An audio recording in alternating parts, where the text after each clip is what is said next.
welcome here to some lovely League of Legends action. I'm very excited to bring you this entertaining time as I go all snowy. Thank you for that, my camera. I love it so much.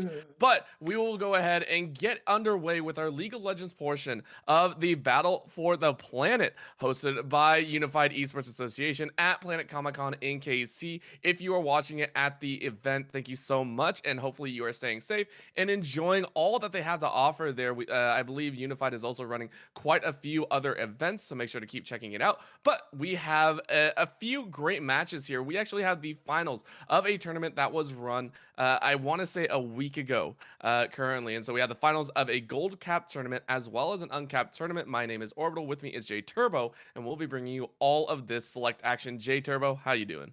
I'm doing great. I'm so excited for this event. I mean, honestly, I think that these teams are, even though we're talking about, a gold league and it's capped, I feel, they've been training for this for like the last week. They've been prepping for it. I think we're going to see some banger series. I mean, we've got, sort of this ragtag group of guys in the milkmen that are coming up against the Wichita Wolves, pretty big staple of Midwest esports. So even though it is still a gold league, I think it'll sort of be this underdog versus the established organization. Yeah, there's always a few options in there. There's always those questions. But again, this is gold and below, right? There's always some really interesting questions about gold and below leagues and how they play out, because at that point, the meta isn't always there. It can be, you can touch on it, but it's still comfort over it. And honestly, we're starting to see more comfort come out in those certain scenarios. So, I mean, like, if you were to see some of these champions talking outside of the meta, talking about outside the 25 champions out of like the 150 that are currently available, what champions would you prefer to see? I mean, this is patch 11.16. Yeah, 11-16. I mean, we did just see a bit of a Jarvan buff, so if anyone's got a comfort Jarvan in their wheelhouse, I think that could be a really good option some of these guys might look to go towards. I've been seeing, in some of my own Golden Below matches and lobbies, some, lethal tempo Jarvan, which actually has a really strong early game because you just have so much raw damage. I also wouldn't be surprised if, also in the jungle, we might see something like a Warwick. It sort of dominates low elo. So it's very, very possible on that front. But I've got a feeling that some meta picks like the Tristana, we're still going to see potentially flexed. We might still see some stuff like Camille. It's just really going to come down to what are these guys comfortable on and how comfortable are they with their team? Because we're not going to be seeing any super intense like split pushing drafts or anything that requires really high execution. So I honestly just kind of want to see some scrappy games with a lot of comfort picks. Yeah, that's gonna be the name of the game. Again, it is a best of three, so not that best of five that normally you would have to gruel through. It would be like a slog fest for some people. In playing through that is always, if you could play through a best of five, you know exactly the feeling. We won't have that here. It's gonna be two best of threes, one for the finals, like we said here for the gold cap. And comfort, right? Getting on that comfort pick, getting a good start is always very, very important. The first game kind of sets the tone for the entire series. And especially in front of a live audience, I think we don't talk enough about how that kind of changes the dynamic of a series. Because again, I mean, most of these leagues and tournaments have been online for the past year, year and a half, and people have gone back to the whole, we've only played, on our own. We haven't played in front of a stage, and I mean, how much of an impact do you feel that will have on the players and kind of in that scenario? I mean, I've got a feeling that since there is still, I think, going to be a bit of a spectator delay, they'll be okay. But we are going to be stepping into drafts. We're going to see what kind of comfort we're going to see and what kind of direction these teams are going. But sort of back on that point on being on stage, I think it could psych them out. But because they'll have a little delay, I think it'll still be a little more comfortable than we'd expect. Yeah, and so we'll go ahead, get right in. Again, Wichita Wolves on the blue side, the Milkmen on the red to kick things off for game number one. Remember, that can change up for games 2 and 3 depending on who loses and what side they do select. But first spin, of course, coming out here, the hover of the auction, who is currently enabled right now, so has been 2 weeks, is allowed in some of the regulation tournaments that are being run by Unified. But of course, you're not too worried about it unless you're not used to playing it, right? That's the whole kind of give and take. Yeah, it is sort of that give and take. Now, Akshan's sort of known for being this somewhat dominant, pre 20 minutes, and then you hit 20 minutes, you fall off the side of a cliff, and you're just not even a champion anymore. So I feel like Akshan might be a bit of a bait, but Wichita deciding to sort of respect, I'm guessing, Nebraska man's Zyra. That can be a really potent pick, especially if you are looking at some of these scrappier type fights. So I think that's a pretty good ban. Yeah. And really focusing this bottom lane. Wichita Wolves really hammering it in the Zyra, plus the Jhin, which is not a usual rotation ADC. Currently, I think it's I want to say like Sivir, Ashe, and Caitlyn are some of the top 3. And Milkman as well, following through with a potential Jinx ban, saying, listen, we don't want to deal with it. It's a hyper carry. That one's a little bit closer to meta style, still kind of outside of it. Yeah, I think that Jinx definitely does sort of fit into that comfort. It's probably most people's first ADC they really picked up. She's got a pretty straightforward kit, but, you know, high-level Jinxes are really, really fun to watch, though she can't just sort of get out of control, get excited, and take over a team fight, take over a game. So I think that that's just what they want to avoid. And if we do see this Twisted Fate ban come out, that's just sort of getting rid of, you know, we don't want that extra global pressure. And I think especially in this sort of gold capped format, having one extra global can make that much of a difference because they won't be expecting it. And that, like you said, pretty nice to take away. And I want to say solidify a fact that, hey, you won't get to choose this. You won't be able to have this in the arsenal. So hammering right back with the Yasuo ban. All right, Nifty, not going to be able to play that hyper scaling champion in that mid lane. The O10 power spike zooming straight up to 15 and 10. Whatever you want to talk about. Either you run into a good one or you run into a bad one. That's the play of the game. So going into this first pick, a lot of champions open, a lot of comfort, but a lot of worries if you're not sure about your opponent. And the first pickup is going to be that Trundle.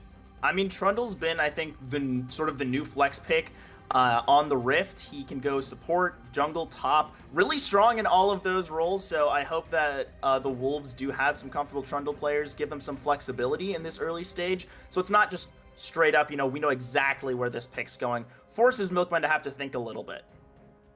It's deciding where they want to send it, and of course trying to decide what they want to run in the top. And it is going to be that Shen, the hover of the A-Soul. This, I think, might be a shout out to the sweaty A-Soul. It's a well-known challenger player. I believe actually makes their home out of Kansas City, or Kansas, I should say. And it's not going to be locked in, of course. A-Soul, my gosh, we don't even talk about the poor dragon that's supposedly ruling the world. It's going to be the Lilia. Yeah, and I think Lilia's a lot stronger. She has sort of seen some resurgence as of late. And if you're comfortable on Lilia and you're good on Lilia, holy cow, can you destroy a lobby? So I think that if, you know, President can get rolling, it'll be pretty tough to stop him. And especially with this Shen, it'll provide some of that global pressure I think the Wolves are trying to get rid of in the Twisted Fate ban. And it'll also, you know, keep some of these carries safe. Now, moving on to the other side, Karma. If they do lock in the Aurelia, that's an insanely strong first rotation. You have the Karma to speed everyone up and the Aurelia to knock everyone down. Easy. But you know what, Chunks as well is going to be that Gangplank cover. Again, 10 seconds left, plenty of time to work with here. But they lock in the Pantheon. Yeah. Pantheon not being seen in quite some time. We're going to have a lot of question marks about whether that is solo lane or in the jungle. And then the hover of, all right, just APs all the way through. All right, just cycling through all these crazy champions. I like it. Yeah, I do like it. We're seeing so many picks that I haven't seen in so long. This Pantheon, I think, could be interesting if it goes mid. Maybe could pressure out that Syndra if Nifty's comfortable on it. But I think the Syndra's a really nice, safe pick. It gives you a lot of flexibility. You haven't given away too much if you're Milkmen as far as your composition. While, yes, you have your top jungle and mid laner, you can change really how your draft wants to play with your bot lane. So now we are taking a look at how to kind of punish that bot lane a little bit more. So Ezreal so far being hovered, it's a great one to take away, especially if you're looking for those stuns for a lot of those weaves because of the buffering that you can have. It's so annoying to play against. So rightfully taking that one out. Now looking towards supports, I believe. Rotate. Maybe not supports, I don't know. So Jacob looking support. at a few options. Yeah, I know, right? I will say you run into that one Shaco support and you ban it for the next 7 games. I swear it might be just a MOBA thing, but it's one champion. Okay, it's a Senna. It's a Senna. It's a Senna that makes a lot more sense. I mean, she's still pretty strong. She can still become that hyper carry, whether you put her ADC or support. Still pretty viable, especially in a gold cap setting. Now, I'm wondering how they're going to try and round out their draft. I would like to see maybe another ADC ban, not let Nomo play anything, because we don't have confirmation on the rest of the lane, so you could just be throwing away a ban. The Renekton could be good, give your Shen a safe matchup. I think that's not too bad either. a solid one. It's not amazing. At the same time, though, taking away that potential option is going to be a staple. The hover of the Veigar into the Varus. So Varus, again, one of the staples I skipped over before, but again, the CC, the ability to run through either lethality or on hit, is such a nice versatile piece in your arsenal. So not allowing that one through. Now the hover for Milkman going ahead and hovering that Tom Kench, a lot of people have been hyping it up. And now just swapping through every single tank in the list. I mean, I like the Tom Kench. If they went for something crazy and locked in the Tom, went for a Shen support, I think that'd be really fun to see. But they do go with the Nautilus. It's a lot more standard, a lot safer. Should be able to pressure out this Karma pretty well. So it tells me they might be looking towards something like a Tristana to pair with it, get some aggression in that bot side. And that's such an easy way to play it, especially into like I think you were touching on that Karma, that easy pick, that kind of susceptible to ganks, susceptible to the hooks and everything of the sort. So to keep them away, you might want to go that Ashe. It's going to be a nice slowing field. It's not exactly a hard hitting bottom lane, but it can slowly chip away at you if you are not careful. We are finally looking for, I believe, what could be a top lane with the champions that are kind of being flashed through. Makes me think that's a Trundle jungle and a Pantheon mid. However, if they lock in this Jace, it could be swapped up pretty easily between either lane. Yeah, it could be swapped up, but one thing that concerns me about the Wolves draft is they are pretty much full AD, and running into a Nautilus and a Shen, those are going to be really tough to cut through, especially with an Ashe. You're probably going to be going for like the Wit's End build. Not the best for shredding tanks right away, like maybe a Kraken Tristana or something. So I think it might be tough to pull off. They're going to have to be pretty precise in their fights and really need an early pick, I think, to get rolling. And no better way to try and do that than some heavy hitters like that Jace, you know, the cycle and rotation of abilities. The Misfortune, though, Misfortune being locked in, dropping pretty low in the tiers of how you want to play and how you want to work with it. Misfortune is one that we see more almost be like a supportish ADC. It revolves around the slows, the ability, yes, great, you know, chip damage and everything. It's just not known as that all-important like primary carry for the team. Yeah, and I mean, when you have a Lilia, I think that you can maybe get away with a lower damage ADC, maybe go for some slow setups. And also, you know, if you get a multi-man taunt, then boom, the bullet time can just shred through everything. So I don't mind it at all, but I think it's going to be... You won't be able to do that much in this bot side because this Nautilus really wants to go in. The MF just wants to chip away. So I've got a feeling we're probably going to be looking towards, you know, first, second drag timers to see our first really explosive fight of this game.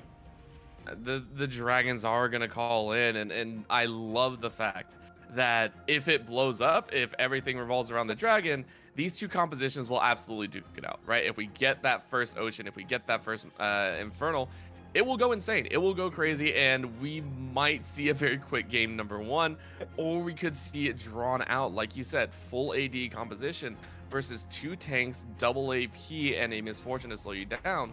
So if you were to take a look at both of these and kind of lay down the chips in terms of how it's probably going to play out, who it's going to go to in terms of maybe the early and mid game, not getting to the late game, because of course we know about what happens with Shen, who would you give it to? I mean, if you're looking, who would get the early advantage? Yeah, this early game, it's pretty tough. I think it really sort of revolves around this Pantheon. If the Pantheon can pressure the Syndra, get some priority, maybe get a solo kill, that could really change the pace of the game, because if he's freed up to rotate, he's freed up to roam, then maybe you can see the Grand Star fall down bot side. That can cause some action. Move it up top side, put the Shen behind, or maybe go for some aggressive invades. I think that's how the Wolves have to try and play out their composition, because if they try and sit back, maybe let the Ashe scale, maybe let the Jace hit his one item power spike, then if you're even with a team that outscales you, you're behind.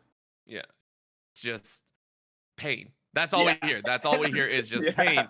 Now let's take a look at the individual lanes, since we heard how the overall should be, but where are we going to see most of the action? I mean, we know bottom lane, we have the Nautilus Misfortune. It's against a Karma Ashe, like it's not explosive, but in the mid lane, we see the Pantheon, right? We see the Pantheon versus a Syndra. And then the top side, I think it's a Trundle, I believe, versus a Shen, and so many, or no, Jace versus Jace, Shen. I'm very Jace sorry. versus Shen. So what lanes are we going to see the most explosive tendencies, or maybe the most back and forth seesaw? Yeah, I mean, I already touched on the mid lane. That should be pretty explosive. I think in the top side, the Jace actually could potentially get a lot of mileage. on just the amount of chip damage you can put out on the Shen, not let him sort of just be that bully bruiser drain tank. But, as we're about to hop onto the Rift, we're going to have to see as these teams, Wichita versus Milk, really go against each other. Getting here with Unified Esports Association. Very, very excited here at Planet Comicon. We get the first game of the day. It's going to be an entertaining one, to say the least. Of course, let's go ahead, run down some of the players here. Wichita Wolves, we have Jolteon in the top lane, Coach Oni in the jungle, Niffy in mid, Nomio at ADC, and Squeegee at support.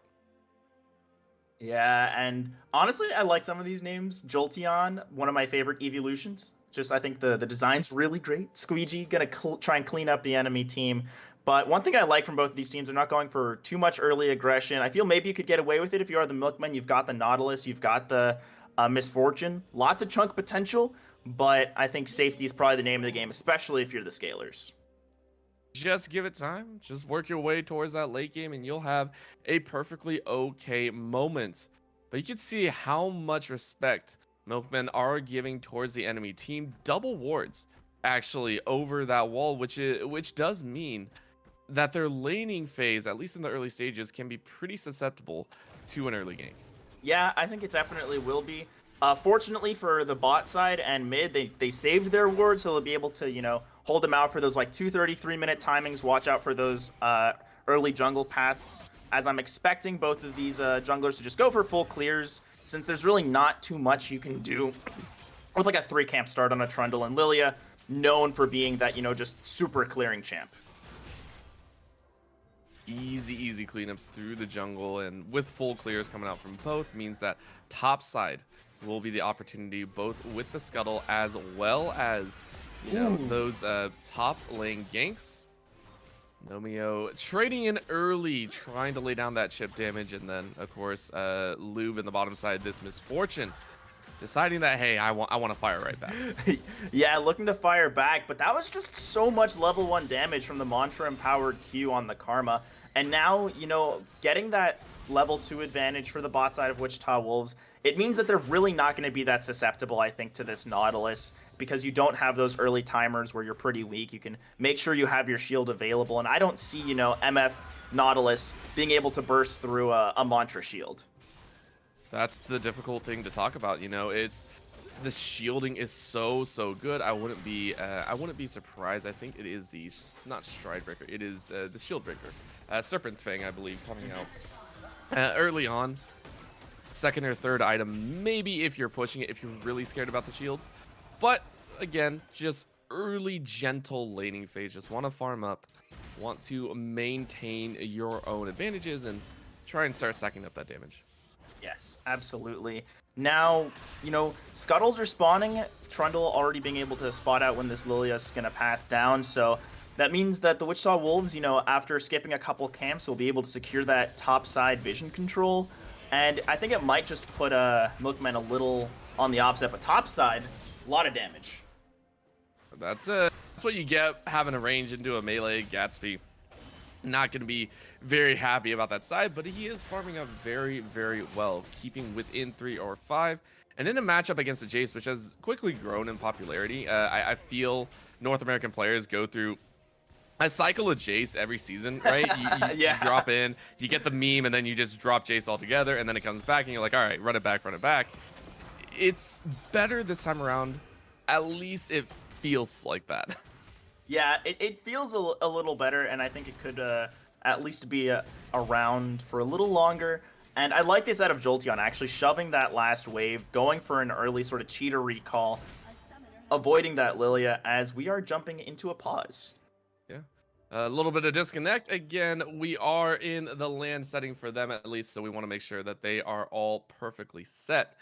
But not too much happening in the early stages. We saw the junglers actually rotating through, went to the top side. I think they also dropped right back down. So trading back and forth in terms of the scuttle, not wanting to duke it out. And in this scenario, you had to feel with how quiet the early game goes, it's still going to go in favor of Milkman with their scaling composition, right? Yeah, I mean, it's looking good for them. We obviously haven't hit level 6, so we haven't been able to see, like, any Grand Starfall. We haven't been able to see that Trundle just sort of absorb all the stats from the Shen or the Nautilus and just make them a literal ragdoll. But I think that it's still good for both teams. There's definitely not over for the Wolves. They have priority in the lanes they want priority. So if they can convert that into early dragons, convert that into early pressure, then I think that it'll look pretty good for them. But the Milkmen, all they got to do is turtle. Turtling's sort of the name of the game. When you've got a Lilia, when you've got a Syndra who can just press R, and that means no fun for the enemy ADC. So I think that it's still pretty up in the air, considering we haven't seen any explosive kills or anything to really point us in a given direction. And you were mentioning in the pregame, talking about how that dragon's going to be the whole thing. Well, the first dragon of the game is an ocean, right? Ocean dragon. You love it if you want to scale. So I mean, you have to assume that milkmen are going to try and go for that drake, are going to try and get that solid laning phase. If they're going to go for it, though, the Pantheon's such a scary threat against a Syndra who early on gets a little bit difficult, doesn't have that burst damage as much. And then against an Ash Karma who is going to slowly poke out the Misfortune Nautilus. So are you going to concede the lane? Are you going to try and aggress? Or where do you try and get those advantages prepping for the dragon? I mean, I think that if we're going to be in a similar lane state where, there's just a lot of pressure coming out of this Wichita Wolves bot side, maybe you can seed that first Drake. Yeah, you won't be able to scale as well. And it does kind of suck that you're giving the early game team first Drake. But, maybe off that first item spike, once this Syndra gets her first item, once this Shen gets a little tankier, maybe that's when you look to try and fight for that second dragon. Make sure that it's not going to be some, quick 4 dragon soul at like 24, 25 minutes. So long as they can prevent that, I think they'll still, just have better scaling, be able to just win out in the late game. So long as they don't give away, a massive permanent buff. Yeah, you don't want to give over the soul. No, no, no. We're not doing the soul here. But the dragons do stack up after a while, so you can only really afford to give over one, depending, right? If it comes out the next two, if the next, excuse me, if the next two are going to be like, I want to say mountain and wind, it feels a little bit negligible. At that point, you kind of like when you're tossing out the early dragons, you're like, all right, I won the roulette roll. We're okay. You can give it away for a time being as it's more utility based, not hard stat wise. But how many do you feel they can give away? You mentioned one, and obviously most you can go up to is three. Yeah. But where would you still try and let them do that? Would you play for that late game still? Would you rely on the fact that hey, you have the late game, just build a bunch of armor and you'll be able to steamroll through the team fight? Yeah, if there was any pick, really like most any pick besides a Shen or another hyper tank in the top side, I'd say you can give away 2, play for gold on that top side, try and get your top laner ahead, get that cross map pressure. But with a Shen, you're playing this supportive role. You're not going to be prioritized. You're not going to be able to cross map as well. So I think maybe you look towards that level 6 power spike. Once you get that stand united, try and maybe force out the Jace's TP, get that TP advantage, and maybe you can make it work. Otherwise, I think we're probably going to be seeing second drag fight, third drag fight if they give away the second one if they're just too far behind because you never want to give up soul point. Yeah, never want to be set on 3. I think most of the time you're just sitting there. It's like, all right, listen, guys. We've given up a little bit too much, and I'm really scared of what's coming. That's not a good thing. But that is going to be something that they do have to kind of keep track of, right? Trundle is well known as an early dragon taker. So if you are hoping to play for that give the dragon, you want to delay the dragon as much as possible. Whereas a Trundle is quite literally as soon as I hit level 4 and after that, as soon as it pretty much spawns, you should be on that dragon. I think Yeah. that should be his priority, unless maybe one of the lanes gets ahead. I mean, maybe I'd say this Trundle isn't trying to, create advantages because every lane's securing priority on their own. So you can just use that priority, get the dragon, start stacking, start applying pressure. Because if you have that early game, you're sort of looking at like a 30-minute timer. If you hit 30 minutes, you're probably going to lose the game. So just try and accelerate as much as possible. And dragon stats help accelerate. Just the pressure you can get from maybe forcing a dragon fight helps the game accelerate. So if we're not seeing this Trundle, on Drake by 5 or 6, 7 minutes, it's looking pretty good for Milkman, honestly, because you've delayed that soul by, 3, 4, 5, maybe even 8 minutes. And now we're gonna get into the hypothetical because I think it's a great thing. We're talking about dragon stacking. What dragon would you prefer to come out for either side, right? So let's go ahead and start with Wichita Wolves, right? We have three left. We have the Mountain Infernal and the Cloud Soul. Of course, Infernal's very strong, but the others bring their own utility kits into it. So if you were to see a Soul come out, which one would you prefer for each side? And I mean, how viable would they be to kind of tilting maybe the late game into their favor or the mid early? I mean, if the Wolves can get Infernal Soul, that means that some of the problems present with a full AD comp start to go away. You're getting Mm. that extra damage you need to get over the hump of those stacking stats, or you can just blow up the carries and then just burn down the back line as needed. And I think Cloud Soul is actually really, really good on them as well because you have a Karma who can speed you up. And so long as you have that, I think it should be just fine for them. The Mountain Soul, yes, the stats are nice, but stats like that don't really matter when you're up against a Lilia who can shred, when you're up against a bullet time. An extra 300 health won't change the fact that you're dead. But I think that they're really hoping for an Infernal. Cloud's not too bad. Ulti cooldowns are also pretty good on their team, so I think those are both pretty good.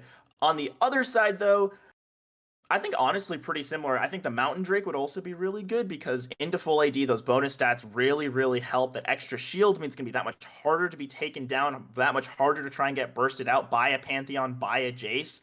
So I think that's probably what they're hoping for. And obviously, Infernal's just good on Lilia, on Misfortune. So I think looking towards Mountain, looking towards not Cloud, towards Infernal. If you're the Milkman, looking towards Infernal, looking towards Cloud if you're Wichita Wolves. So many options, and that is what was going to happen. Now we do have a technical pause here, so we're going to go ahead, go to a quick break, make sure the PCs are running well. Hopefully the players are in a comfortable position, and before we get back in the game, so please don't go anywhere. We'll be right back with the continuation of Game 1 for this Gold Cap Finals.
And we are back into the game after a break. Thank you so much for being so patient as we immediately get right back into a bottom lane flash. Nebraska man got ignited, immediately had to run away. He is okay. But right out of a pause, they go aggressive from Wichita Wolves. Yeah, and that's what you want to see, being comfortable, but it should be over. I would not want to see Milk's bot lane stick around, as just so much damage coming out of this Ashe Karma duo. We weren't able to catch the start of that fight to see exactly how the Nautilus got so low, but the fact of the matter is, this is really dicey, and now they're trying to stick around for this coming wave, and I don't like it. You can see Nomio going ahead, just laying in the pressure, but this is why President coming down to throw a little bit of action, but it looks like it's not going to work mid lane. You see the jump in on got banned. Teleport in, though, from Jolteon might not be in the right spot. A miss on the Empowered Shock Blast, and it is going to result in his death.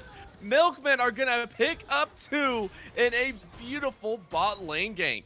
Yeah, and I mean, they must have heard me saying that I don't like it, because then they just pulled off the bait of a century, as that was just really, really well done, using all of their globals available. I think that they probably used, actually they didn't have Stand United available, so just the Shen TP, and it forces the Jace as well, meaning now once this Shen hits level 6, they'll have even more global pressure, and they'll be able to take away this first dragon like we were talking about. It won't be the Wolves with that dragon timer, now it's Milk, and even if they aren't able to secure the second one, this delays any potential for Wichita Wolves to get any sort of soul pressure going.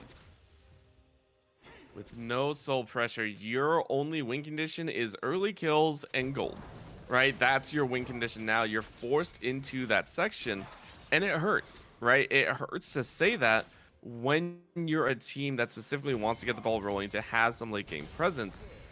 And honestly, Jolteon not having a good time. 0-1 so far. Top lane, though, is going to get visited by Coach Oni. Gatsby, remember, doesn't have flash, doesn't have dash, so he is going to just slowly get chomped to death. Yeah, and Coach Oni, good recognition, understanding that there is this sort of window to punish the Shen. You don't have flash, and with him engaging onto the Jace with the taunt, it's like 20-second cooldown level 1, so really, really good stuff out of Wichita Wolves. Just finding an answer back after really losing a lot bot side. Is now we're seeing bot side again, just so pressure. Arrows flying true, but again, just chip damage, right? Chip damage over and over again. You're not worried about the all-in just yet from Nebraska man and Lube, so you're okay holding off. You're okay walking forward outside of your minion wave until that level 6 comes around. That's where you're really worried. That's where you're really, really scared. Or is somehow you get split up from your support. Yeah, I mean, obviously not the best situation if you're getting split up from your support, especially if you're Nomio on this Ashe. You really need that Karma to sort of help you out. I think that's probably part of the reason we haven't seen much roaming out of either of these supports. Is, you know, you want to make sure that this Misfortune is safe. You want to make sure that this Ashe is safe. But we're getting closer to that level 6 breaking point, and I would like to see Milkmen try to continue this bot side pressure, push that advantage once they get those really impactful ultimates. Yeah, well, you know who does have ultimates up and available? Nifty and Got Banned. Those two in the mid lane are level 7. They've been power farming like mad, trading a little bit here and there. But the Grand Starfall is available for Nifty. That's why you saw them just kind of posture towards that bottom side. Immediately, the ward came out from Got Banned. So no first ultimate, at least at the start. Yeah, no first ultimate quite yet, and I think that what maybe Wichita Wolves are looking towards is the fact that anywhere this Grand Starfall goes, the Stand United can follow it up, and you can just throw that on the weakest member, whoever's really getting targeted by that Starfall, probably the Misfortune, and you'll be just fine. You can neutralize the Pantheon, really probably neutralize the Ashe with that Shen and his sort of no auto zone, but now in the mid lane, a gank's coming through. Field goes up. No scout of the week. I think it was down. So Gotpan couldn't set up the Lilia jump in. That could have been a pretty sick combo if they were trying to pull it off. Instead, we get top lane punching each other in the face. Now in the jungle, though, nice scout of the week does land on the Pantheon. No shield, no up, but the arrow from downtown does land. Standing United does mean that the Syndra is not going to fall. Great use of the ultis for Milkman to pick up a 3rd kill. Yeah, and with Nomio's Crystal Arrow, I was really hoping that could have turned the fight, but Stand United plus just, there's just not that much damage on the Wichita Wolves right now. You don't have any completed mythics. Top side could be a bit of a pick. Yeah, they're going to go ahead and speed it up. But you don't want to try and give away this Rift Herald, right? Jolteon realizing in a 3v1 situation as a Jace, you really don't have much say in this matter. I mean, they potentially have Starfall, so I wouldn't be surprised if it gets popped here. They're gonna give it a shot. They're gonna dive straight in, and the blue buff is gonna make its way back as a kill is picked up. Nifty is sure to pick up another. No, Coach Oni gets his 2nd. Got Banned is allowed to lead the field of battle, but that is going to be the Rift Herald picked up by Prez. Yeah, and the fact that you still get Rift Herald out of this means it's not terrible. Yes, you did just lose 2 kills, but at least you got Herald. You can try and put that in for some plates, maybe accelerate your Syndra, try and give some pressure to your bot side, because there has been no tower damage. Wichita Wolves have done a great job of, regardless of whether they're winning or losing some of these fights, they're making sure that there's no conversion out of Milkman outside of that first dragon, but now a gank down bot side. Yeah, don't go for the support, go for the ADC. It's such a free pick. You already used the flash, you already used the heal, the drag though. The tether gonna come down though. Immediate face full of a crystal arrow. Little bit of overkill. Hey, listen, you got to get the kill somehow. Yeah, it definitely is. I think that Prez might have wanted to try and keep this going, but honestly, I would not want to run into these 3 members, especially with Coach Oni potentially waiting in the wings. And this is really good for Wichita. They're able to take that bot lane, and they should be able to immediately convert this into Dragon. It is a Cloud, which means we'll be getting either an Infernal or a Mountain Soul. I think Infernal definitely the most fun, but Mountain still very strong in its own. Yeah, we talked about, the strengths that can come out depending on the final dragon. Talked about the final section of where they would like to go. And it seems that Wichita Wolves don't want to give this one up. They go ahead, jump right in. Subject is used on that low HP Syndra, but they're going to go ahead and catch Nomio, who stepped up just a little bit too far as an ADC. The Seedling doesn't catch because they don't need it. Double kill for Prez on the Lilia. And that was just such a scattered fight. I mean, you had your backline completely exposed to the Lilia, got a beautiful double sleep off on the support and the ADC. And once you lose the ADC, this fight's pretty much over because Jolteon didn't TP down, even though it was available. It's a little peculiar, but I think just with how scattered that fight was, they probably knew they wouldn't be able to pick it up. But now we do get confirmation it is going to be a Mountain Soul, and with Milkman already 2 dragons up, we were talking, during that break that they would really like to see, and they could really use a Mountain Soul to great effect, and here it is, and they're already 2 drags up.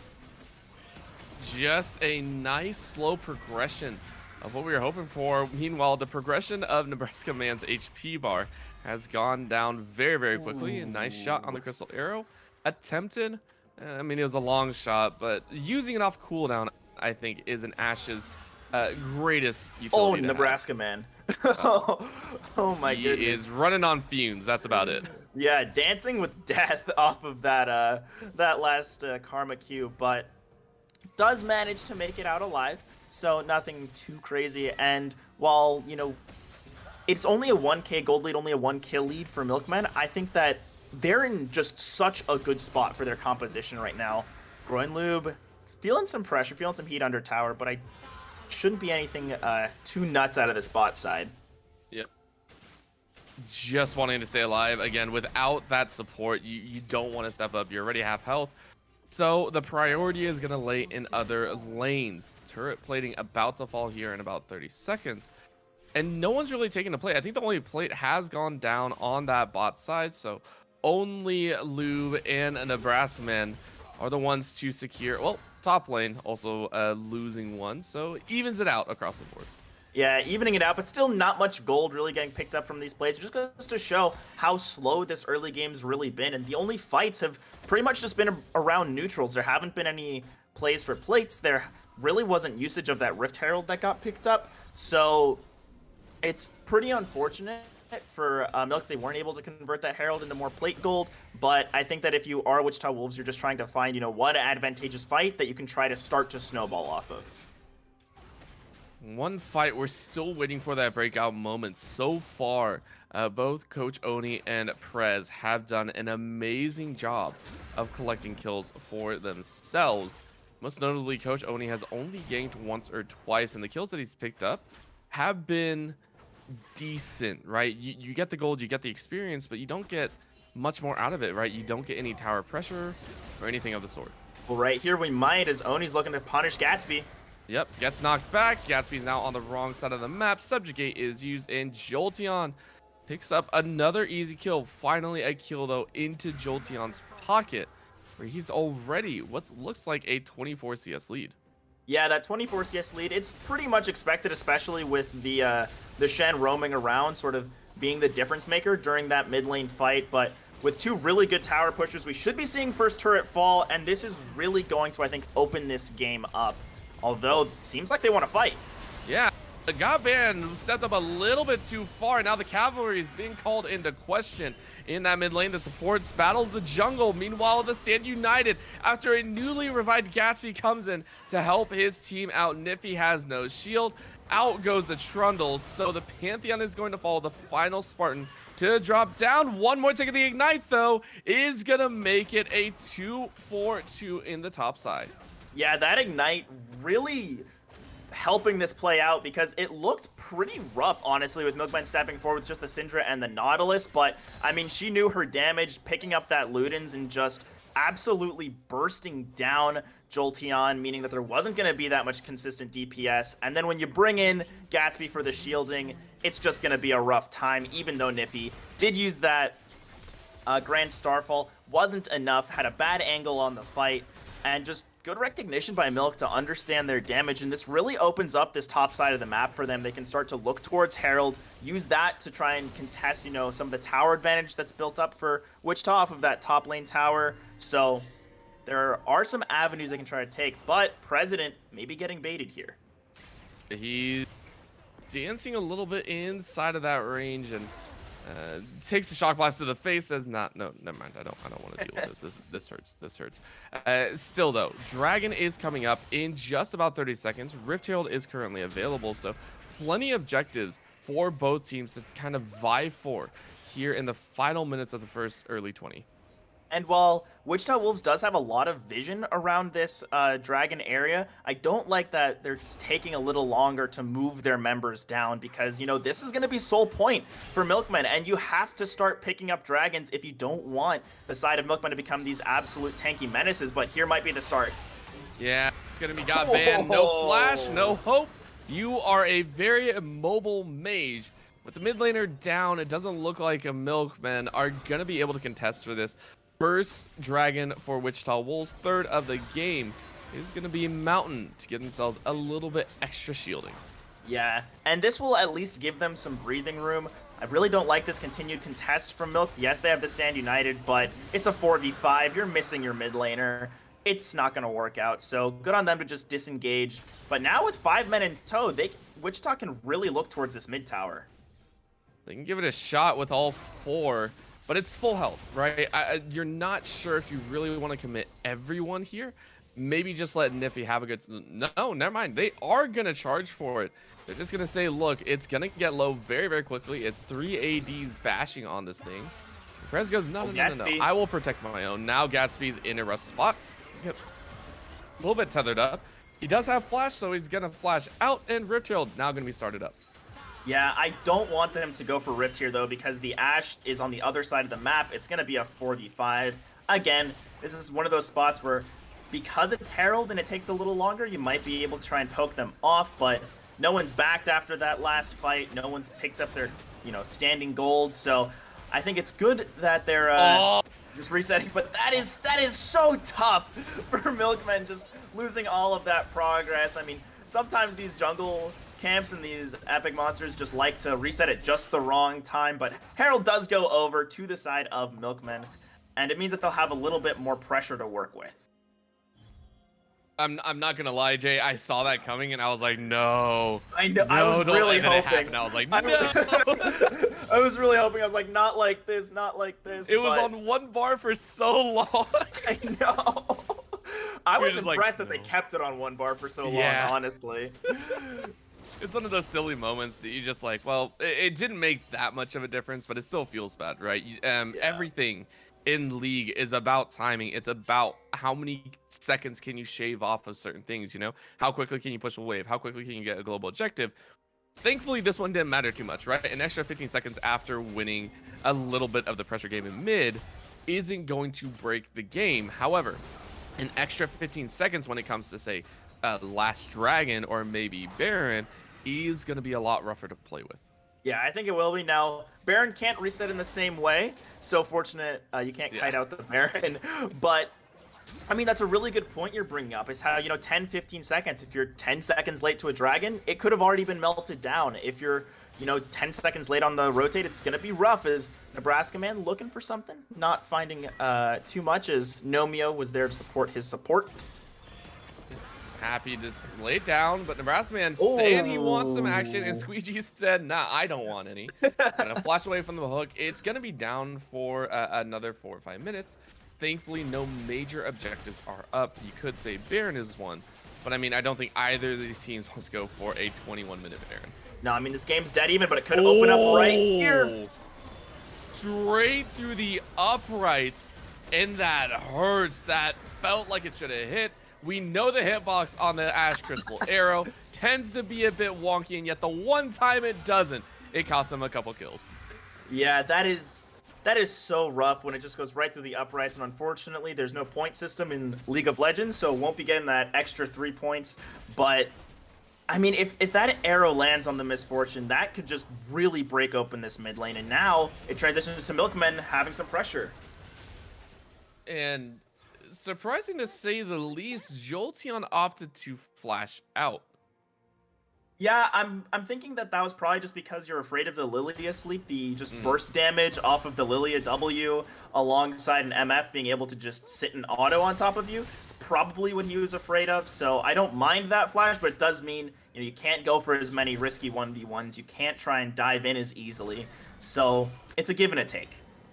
And you're seeing that Jolteon might need that flash a little bit earlier. You wish that you had it, right? Currently running that Conqueror, it's a great way to engage and disengage, but the item pathing that Jolteon is currently building is still stacking up, right? You have the Mana Moon in your pocket. You also have the Eclipse stun. You're not looking for high power damage. You're looking more for the chip. You're looking more for kind of cutting down the opponent through slow combat and expecting damage back. The problem is when you're losing these summoner spells, it feels like it pinches you into a tighter corner, and you can't properly exert your pressure like you would want a Jace to do. Yes, I agree, but now this arrow lands. Yep, and a flash out into the Stand United. Good, you pulled a flash, plus a big ticket cooldown when Dragon's coming up. I think Wichita Wolves are going to be so happy, and they get the Zanyas? Okay, they just got everything and more. Yeah, they got everything and more, but now with Squeegee so low, they might not be able to stick around for this Dragon, as that, Stand United let the Shen come down that much faster, and with one member chunked out, this is not an easy contest for Soul Point. This is crazy to kind of see the back and forth that the teams have had so far. with regards to pretty much nothing, right? It's just been a slow burn on both ends. Rift Herald is going to be popped bot lane, so that might actually have to be responded to. But a flash in straight onto got banned. He does get away, though. He is still barely healthy, unleashes the power, whereas Trundle is down as well. A follow through with empowered shock blast means Jolteon is able to clean it up. Follow through with the from the sky, and Jolteon with a triple kill. Flash doesn't matter. It all matters about the hammer, and that is Wichita Wolves coming out 3-2. I think that was just some miscommunication on the side of Milkman. You have the Lilia going bot, dropping a Herald, and then starting up the Dragon while your Nautilus is engaging. It just feels really, really weird. And while, yes, you know, the Syndra was able to do a lot with the ultimate, able to one-shot the Pantheon, able to really deny a lot of what they wanted to do, it still just feels so bad to have 3 kills go over to this Jace, who he said was ramping up, and now with Last Whisper in hand, is going to be shredding through anyone that he comes across. That empowered Q is just going to really melt members of Milkmen. Yeah, and it's sad to say that that's true, but it is, right? These tanks, this tanking squad has not been on the up and up as much as they would like, right? You're taking a look, it's only 500 gold difference, 400, if you will. That is a single tower difference. What would help is this dragon. Jolteon does have teleport. They can try and fight for it. Coach Oni does have a blast gun as well. Double Pinky goes in, doesn't get the smite, and now he has to try and get away, but they're not going to allow him to. You jump in, you pay that price. That's going to be kill and dragon soul point for Milkman in game number 1. And I don't mind, you know, trying to put the Jace up top, but you've got to be responsive, because in these dragon situations, your Jace is the one setting up the play, chunking members out to go in on, and without him there, your entire game plan from Wichita Wolves starts to fall apart. You can't play these team fights how you want to. You can't really push out these squishier members like the Lilia off of the pit, so hopefully they'll be able to get this mid tower in compensation, but Soul Point is, you know, nothing to trifle with. It means that at any given point, you could trade Baron for that Mountain Soul. You could trade a tower for that Mountain Soul. One kill could make or break the game at this point, you know, 4 minutes down the line. So it's a lot of extra pressure that Milkmen now just have at their disposal. Yeah, and we're not even talking about the ramifications of the permanent effects, right? Like, that's just straight up what they hold over Wichita Wolves right now. Just the looming threat is the best way to put it.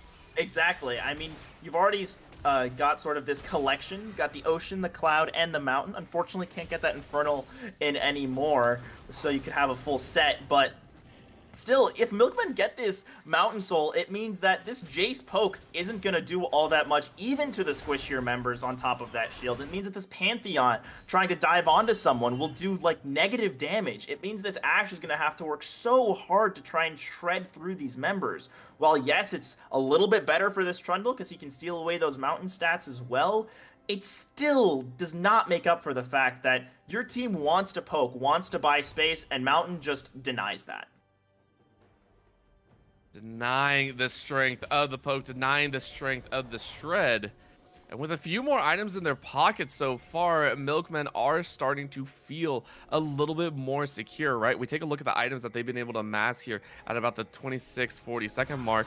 You're seeing, you know, 1 or 2, but a way to deal with that is Perez getting caught out, gonna get whacked on right now. That is gonna be the Zanya's being made. They go ahead and keep their junglers safe. Milkmen go ahead and stay alive here in the mid. Nope, never mind. Empowered Shock Flash just deletes Lilia off the map. And, I mean, you might have one Mountain Drake, but that's not going to be enough. Is this fight still going?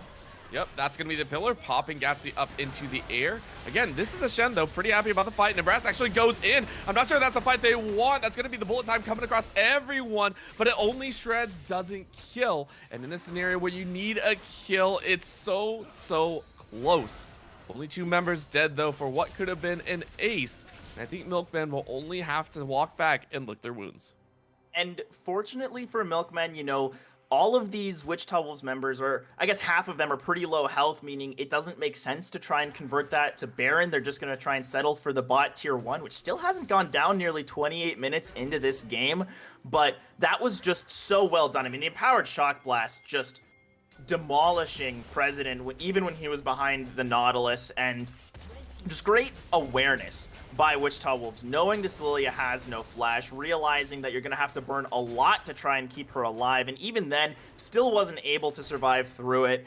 And the fact of the matter is, this is still very, very winnable. I know we've been talking about how Milk scales and how they're in a really good spot for their composition, but Wichita Wolves, they still are not, facing down that Mountain Soul. They're still not facing down an insanely tanky Shen, so there is still a lot of room for them to work with.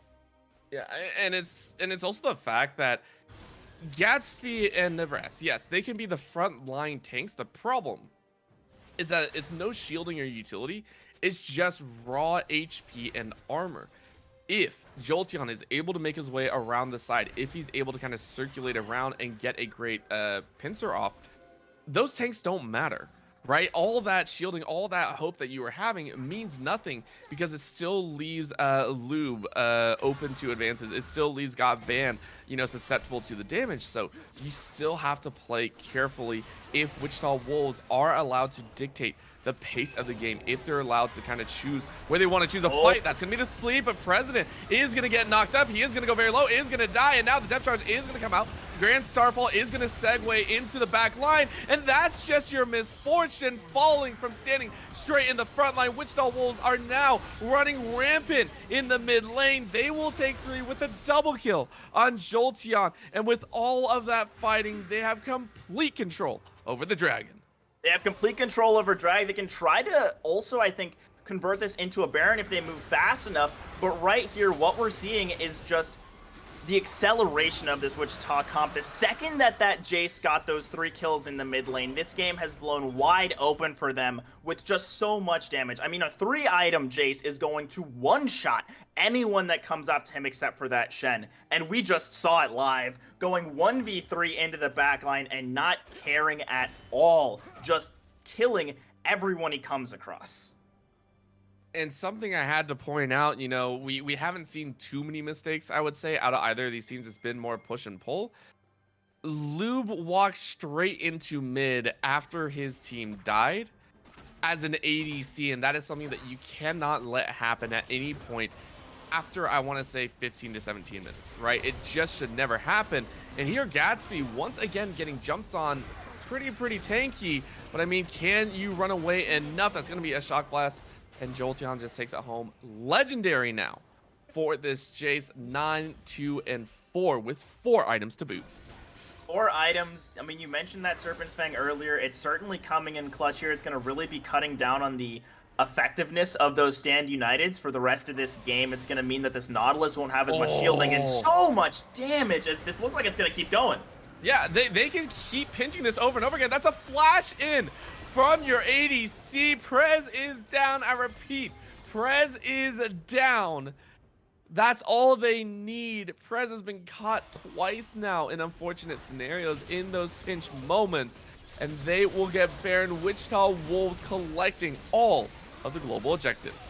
Every single one they can find, and now they're just starting to steamroll this game. Their comp is designed to be able to just get fight after fight, and while it might have taken a little while, we're seeing it really come to fruition. This Jace is just chunking people out, and it means that the Trundle can come and knock them down with the bowling pin of a pillar.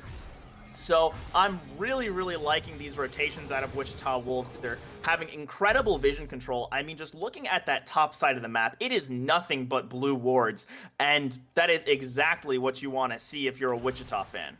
Yeah, and I'm ready to see that rotate over to the dragon soon, right? You have this all-important dragon that you have to fight for. You fought your way back from 1 dragon soul point.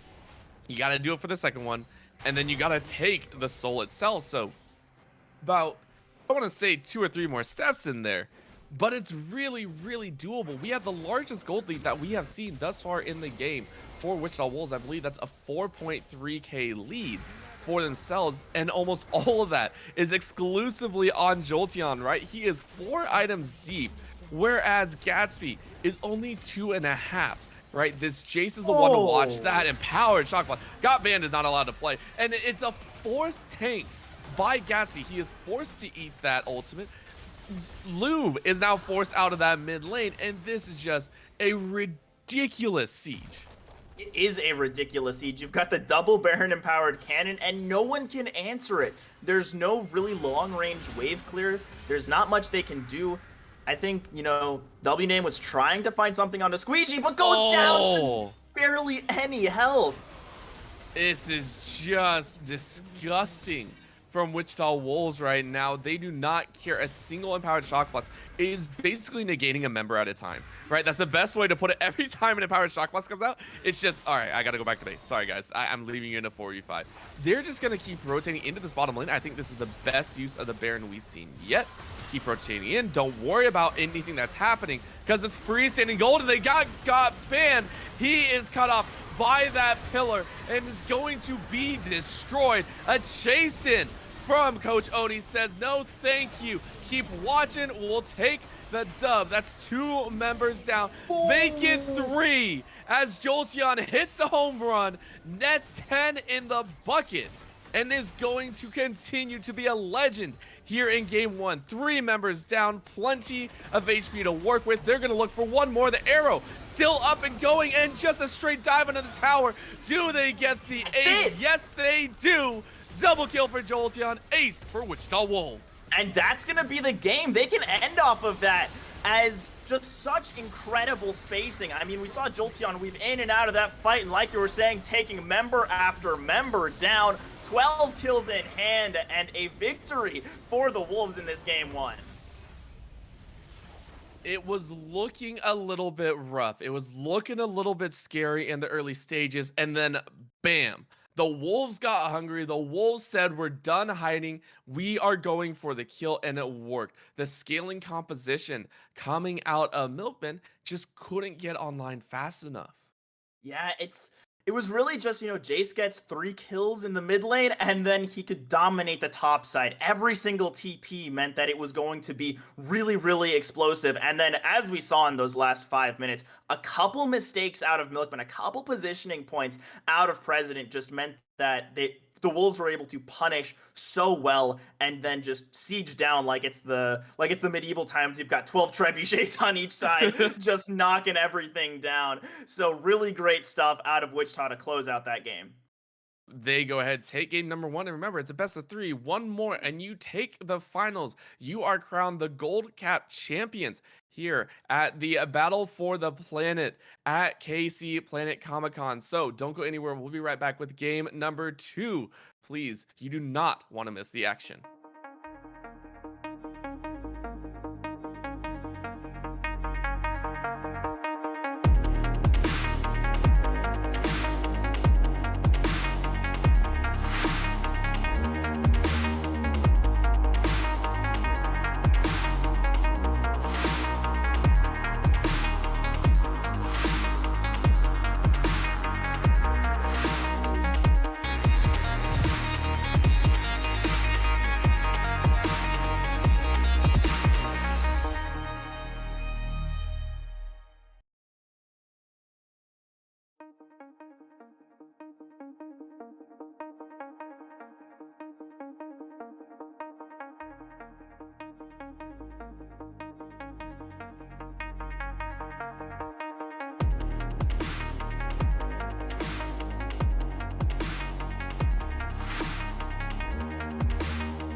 And here we go, game number 2, and potentially the last game of the series. Not if Milkmen have anything to say about it, of course. Wichita Wolves came out pretty commanding in that mid game for game number 1. Great rotations, great team fights that they selected. And now they get a chance to do it again, but from a different side. I believe Milkmen have decided to run blue this time around. Yeah, and this is really going to, I think, shape up the draft, but some really great points we saw out of Milkman last game. They were able to find early game fights, they were able to find early game picks, and they converted into 2 early dragons on what should have been a more scaling composition. So honestly, I'd like to see Milkman go for something more aggressive, something they can really use those early game strengths on, because if they were on, if maybe they had a Tristana in the bot side that got ahead, if maybe they had someone who's a little faster than Lilia to get rolling, they could have really turned that game around and not given the space for Wichita to find those openings to get back into this game. So I'd really like to see them, maybe change up this draft a little bit, move towards some of those aggressive picks, because we saw that they can really tango in the early game, and they could really, I think, win a game off of it, and certainly take this to a game 3 if they do that. Oh yeah, it's such a phenomenal job that we saw in the early stages, right? Lots of great team fights, lots of great pinches, and in some of their like straight up just like 2v2, 3v3 fights were immaculate. They had the right idea. We saw those Shen ultimates coming in. We saw that they could pull it off. But again, like you said, a little bit more aggressive. Maybe in that bot lane, the Tristana, there were so many other ADCs, right? The Caitlyn, lethality Caitlyn is a thing, and I think it's hilarious. I did it in ARAM once, and I thought it was great, and then all of a sudden, like 2 months later, everyone's like, "Oh yeah, we're playing it now. It's great." But the idea that you could pick something else, I know comfort, we were talking about all the way back game 1, comfort is important, but at the same time, you do need to bring a little bit more meta out, maybe in your champion select. But we will get into draft here very, very shortly. Once again, Milkman on that blue side. So let's kind of run down what we might see, what we are going to have for ourselves. Last time, I think we saw quite a few. I think it was a Jin ban in there. There were a few other. It was all over the place. Yeah, it was a little all over the place. Those felt very much like targeted bans, and now we're going to see, are they going to continue those targets? Are they going to maybe get rid of the Jace we saw last game? Are they going to try and maybe eliminate that Trundle, which with really good pillar placement out of Oni allowed them to sort of make these picks happen? Because without that slow, without that disruption, I feel a lot of President's mistakes wouldn't have been punished so hard. We're seeing the same opening out of Milkman, still getting rid of that Wukong. Don't want to put Jolteon on an even more comfortable champion. Yeah, just don't. That's it. That's all we have to say for that period of that gameplay. Just don't. That's all you got to do. Jace, though, still very scary. Still an option up there. It was, I believe, a counter pick. I think in the top side, it was a very nice one. Zyra still banned away, so keeping relatively the same for both sides. On Milkman to decide where they want to place their bans. Targeted top side, maybe a little bit more. I don't want to say the Syndra was that scary. The Lilia was a little bit iffy in there, but there's some other options. Still scared of the Yasuo. There certainly are. I think that Yasuo, again, we haven't seen Nifty on it. I wouldn't want to see Nifty on it if they're prioritizing it so hard, because based on how he played Pantheon, I think he'd be a very, very strong Yasuo player. So I think that's, again, another good ban. Wichita, they look to get rid of this TF. They're not adapting, and I think Wichita's fine playing this more reactive draft style, really looking for those counter picks. I mean, we saw Jace was a counter pick to the Shen, and it's the reason they won that last game. So maybe if Milkmen want to go for that Shen again, I think they should get rid of that Jace, remove that option from the Wolves, just because it is so strong. And I think there it is. I think you have to get rid of it. You don't have a choice, right? It was just too strong. It allowed for too flexible of a play around those team fights. Really just disoriented them. I mean, we saw a whole siege, right? It was quite literally just the Jace. But they swap it up for the Trundle, which again, I think is still a very valid point. We said that the Trundle was very, very good. So it was one or the other. It's a coin flip. Either you ban away the Jace or you ban away the Trundle. And the Trundle, I would also agree, influenced the map just a little bit more. Yeah, I think that the Trundle was what allowed some of those fights to happen. It's what enabled the Jace to get so strong. And then Wichita also getting rid of that Shen, I think that is a very, very good ban. Gatsby was really having some clutch Stand United keeping the president alive, sort of that protect the president gameplay. Definitely saw it come through with those Stand United saving him more than once.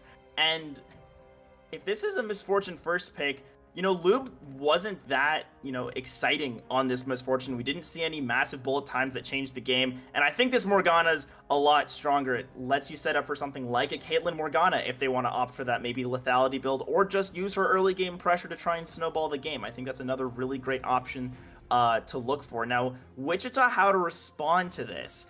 I think it's a little tough because you probably don't want to go for that Nautilus in the bot side. Maybe you want to just go for something aggressive in the mid lane with something like a LeBlanc. Denies a lot of Ban's champion pool, so maybe that's a solid option. But the Karma, once again, we saw Squeegee really perform on that champ. It was solid. It was good. The poke and damage was there, and it was banned away in game number 1. Might as well go ahead, bring it out here. Now they're just trolling me. But let's go ahead and go to that Morgana pick because we didn't get to touch on it too much. I think Morgana is actually great, right? I like the pick. You don't force yourself to be stuck in that frontline scenario. You can be in the back. You can CC someone, for 2 years or something like that. And you're perfectly fine setting up if it's going to be that Misfortune. Again, you're running into the same bot lane, the Karma Ashe. Once again, this is a direct challenge to from Wichita Wolves. Hey, we're running the same thing. What else you got?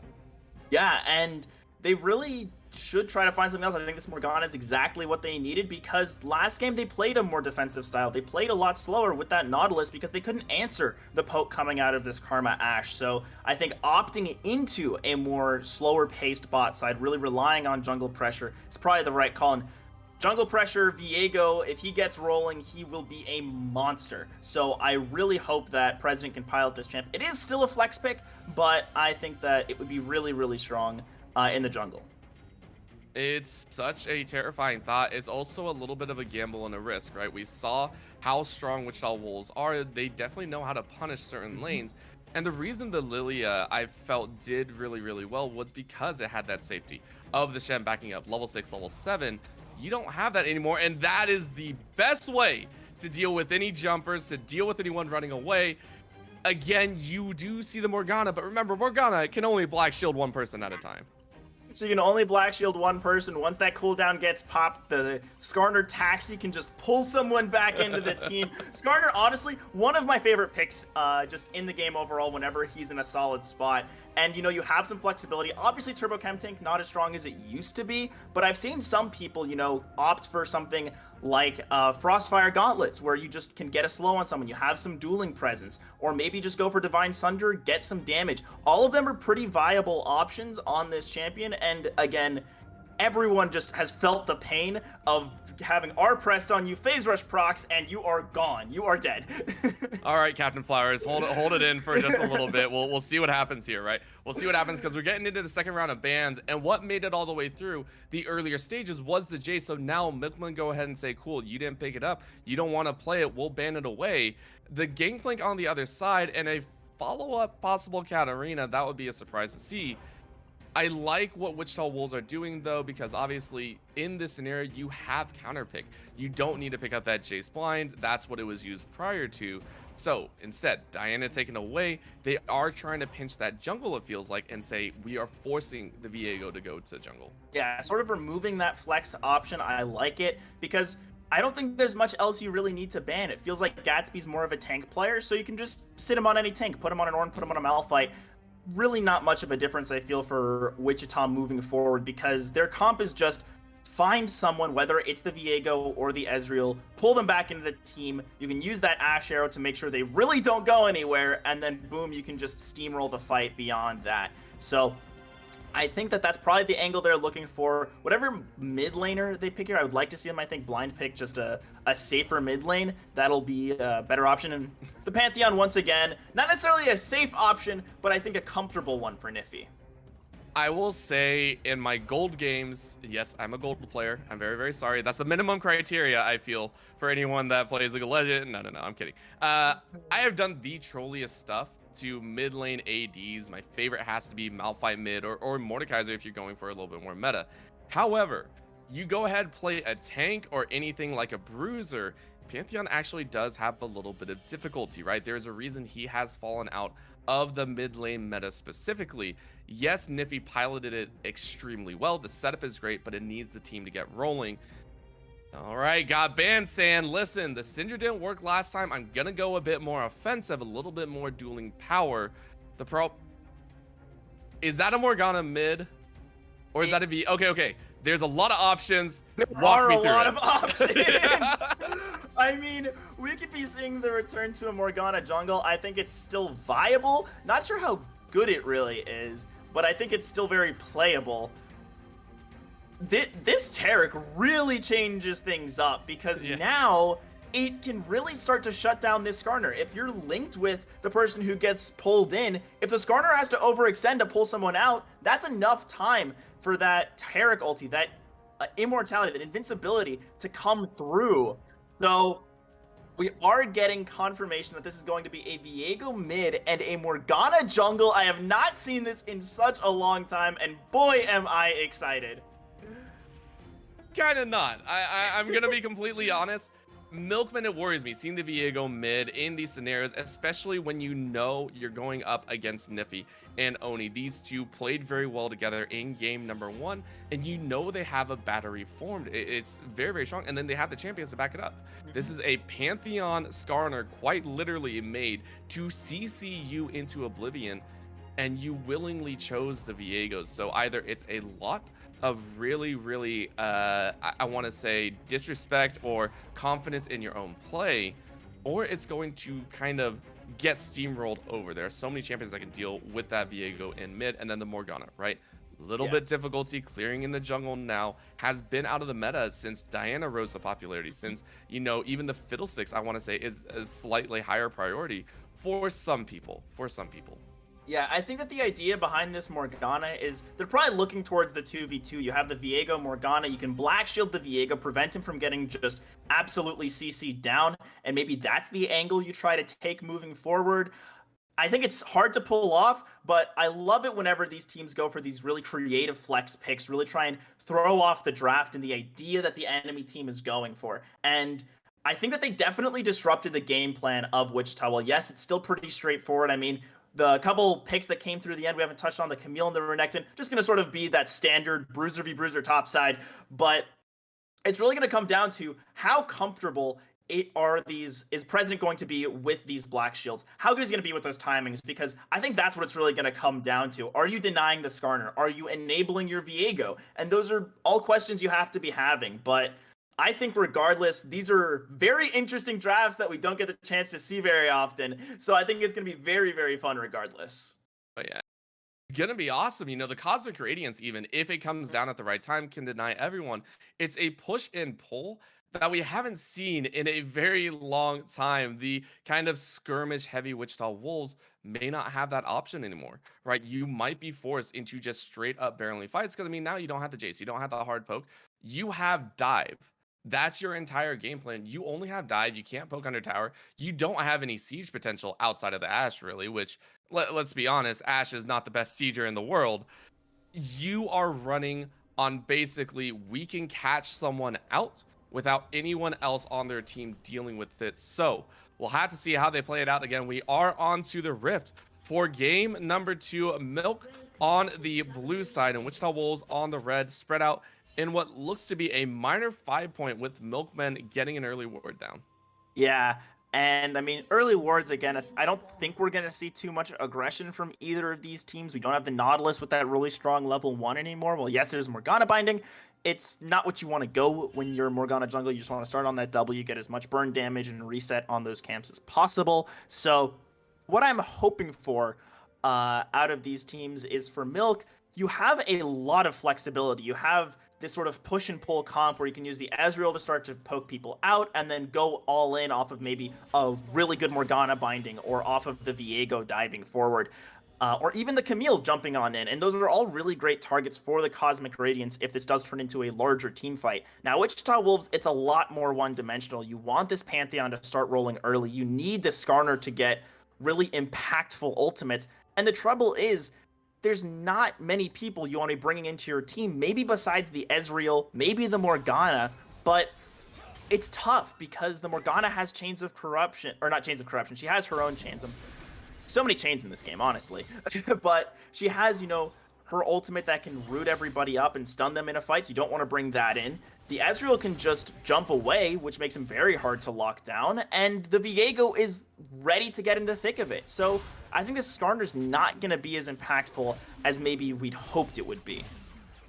Also went for the flash though, so no ghost. Ghost is sometimes run, but saying the flash is going to be more of a priority. May want to get away from the opponents, which level 2 being hit between the two mid laners. And the trade goes Nifty's way. Remember, Got Band is running that Conquer, needs a bit more time in the dueling. Oh! Binding does land early level 2 gank. Nifty's not liking it. One more auto attack, and that is going to be not the kill, as Nifty makes it out with barely 100 HP. That was really close, and I like that President is actually taking a more, aggressive style on this Morgana, because she was known for being that sort of just sit back, out clear most everyone, and you'll just be ahead. You'll be super useful later. But now we're just seeing an immediate move up topside for another gank. Yeah, might as well, right? You do have the CC early. This is how you apply that pressure. Ignite goes down. Gatsby saying, let's go. Binding is dodged out, and they aren't going to chase under. It's only level 2. I don't think Gatsby had the hook shot. So that is going to be double flashes blown top and mid. Plenty to work with if you're Milkman. Yeah, plenty to work with indeed. It means repeat ganks for this Morgana are going to be that much easier. And honestly, this doesn't feel like a Morgana. This feels like a J4 or something where you're just constantly ganking. And on top of that, she has a super strong clear, which means she's not even that far behind this Skarner. So really great stuff, honestly, out of President. Wasn't sure how comfortable he'd be, and certainly showing that this is something they've practiced. Now the downside to this fact is the no kills have gone through, so you're not getting any gold. You're only getting flashes, so the setup is great, but the return on the reward is not there. Meanwhile, Coach Oni has been gathering a lot of farm. Currently, I want to say 3 camps up over Prez, and that's going to play into the fact that, those items, those components are going to be out for the Skarner a lot earlier. I think that's definitely possible. We'll have better respawn timers, with Dong just constantly looking for ganks. What I'd like to see is just, top to bot clear, get a nice reset in, and then try and convert off of those timings you've already pulled, because then you are, like you brought up, just going to fall behind in gold and XP to this Skarner. You won't be able to hit level 6 at the same time, and it'll make some of these, maybe dragon fights that much harder. But I think if President just sits back, farms up, just sort of cools down for a second, it'll still be okay. Still very, very nice team composition, and getting those early ganks off means that Jolteon and Nifty do have to play a little bit more secure in their own lanes. Top lane, seeing the duel back and forth. Jolteon with a large enrage is able to chunk out Gatsby. Wave is pressuring into Gatsby's side, so the Camille will have a bit of tempo to kind of play with, unless Jolteon, with a massive CS lead so far, has anything to say about it. Yeah, Jolteon's been looking for something, but all of these trades have sort of been going the Camille's way. Well, yeah, there's the heal off of the empowered Q. It's still tough when you're just constantly getting beat down by these Camille Ws, and get it while she's healing it up, dealing that bonus damage, and here another engage. Yeah, it goes for a little quick dash, and Gatsby comes out massively ahead this time around. A good 25% difference there. Bot lane, we did see the Morgana kind of dance down there. Prez saying, I kind of want a chance. Mid lane, Nifty is going to throw up the shield. Dodges out on the stun. Means God Band goes down almost to the ignite. Nifty should pick it up. Easy auto attack. And that is first blood solo to Nifty of Wichita Wolves. Yeah, and we were touching on how this Morgana was forcing out flashes. Well, we've got to remember that Got Banned also flashed to try and follow the Pantheon, meaning that those are the same timers, and Nifty, knowing his damage, was able to just convert off of that, really punish it, and it means that pretty much this early game work done by the Morgana is just undone. Nothing matters anymore, right? You're already past that time to kind of harass the opponents for those flashes. Now you just lost your mid laner, And this is what I was kind of worried about, right? Yes, got banned is up about 10 CS. That doesn't matter. He's now being pressured into an early cloth armor buy, right? That's not what you want to see. If you're the Viego, you want to be able to stack the damage as quickly as possible. You want to ramp up in damage scaling. And if you're not allowed to, you are going to be in for a very, very hard time.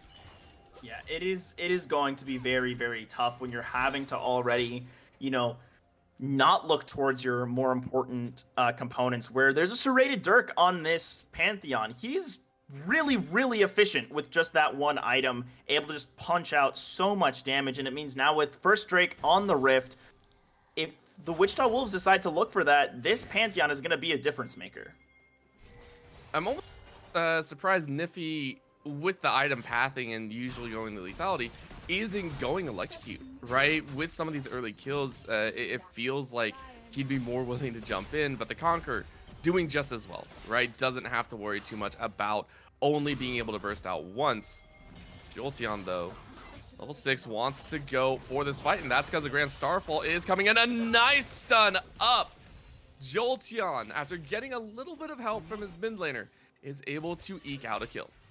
And just very, very well done, punishing the flashless Camille, opting for the Ignite instead of flashes. Most Camille's do, but it means that there's only one escape option for you in that hook shot if it gets blocked, if it gets slowed down. If you just misuse it, it is very easy to punish. And sort of going back to the point you brought up on that Conqueror, I'm guessing the idea is, you know, you can go Eclipse into maybe a Serpent's Fang if you need it. Probably not this game. And then beyond that, you can go for some more Bruiser type items and still be useful in those fights with the Conqueror. You could go for maybe a Sterex or a Death's Dance later on, and it won't, you know, sort of be bad for your build as it would be with Electrocute.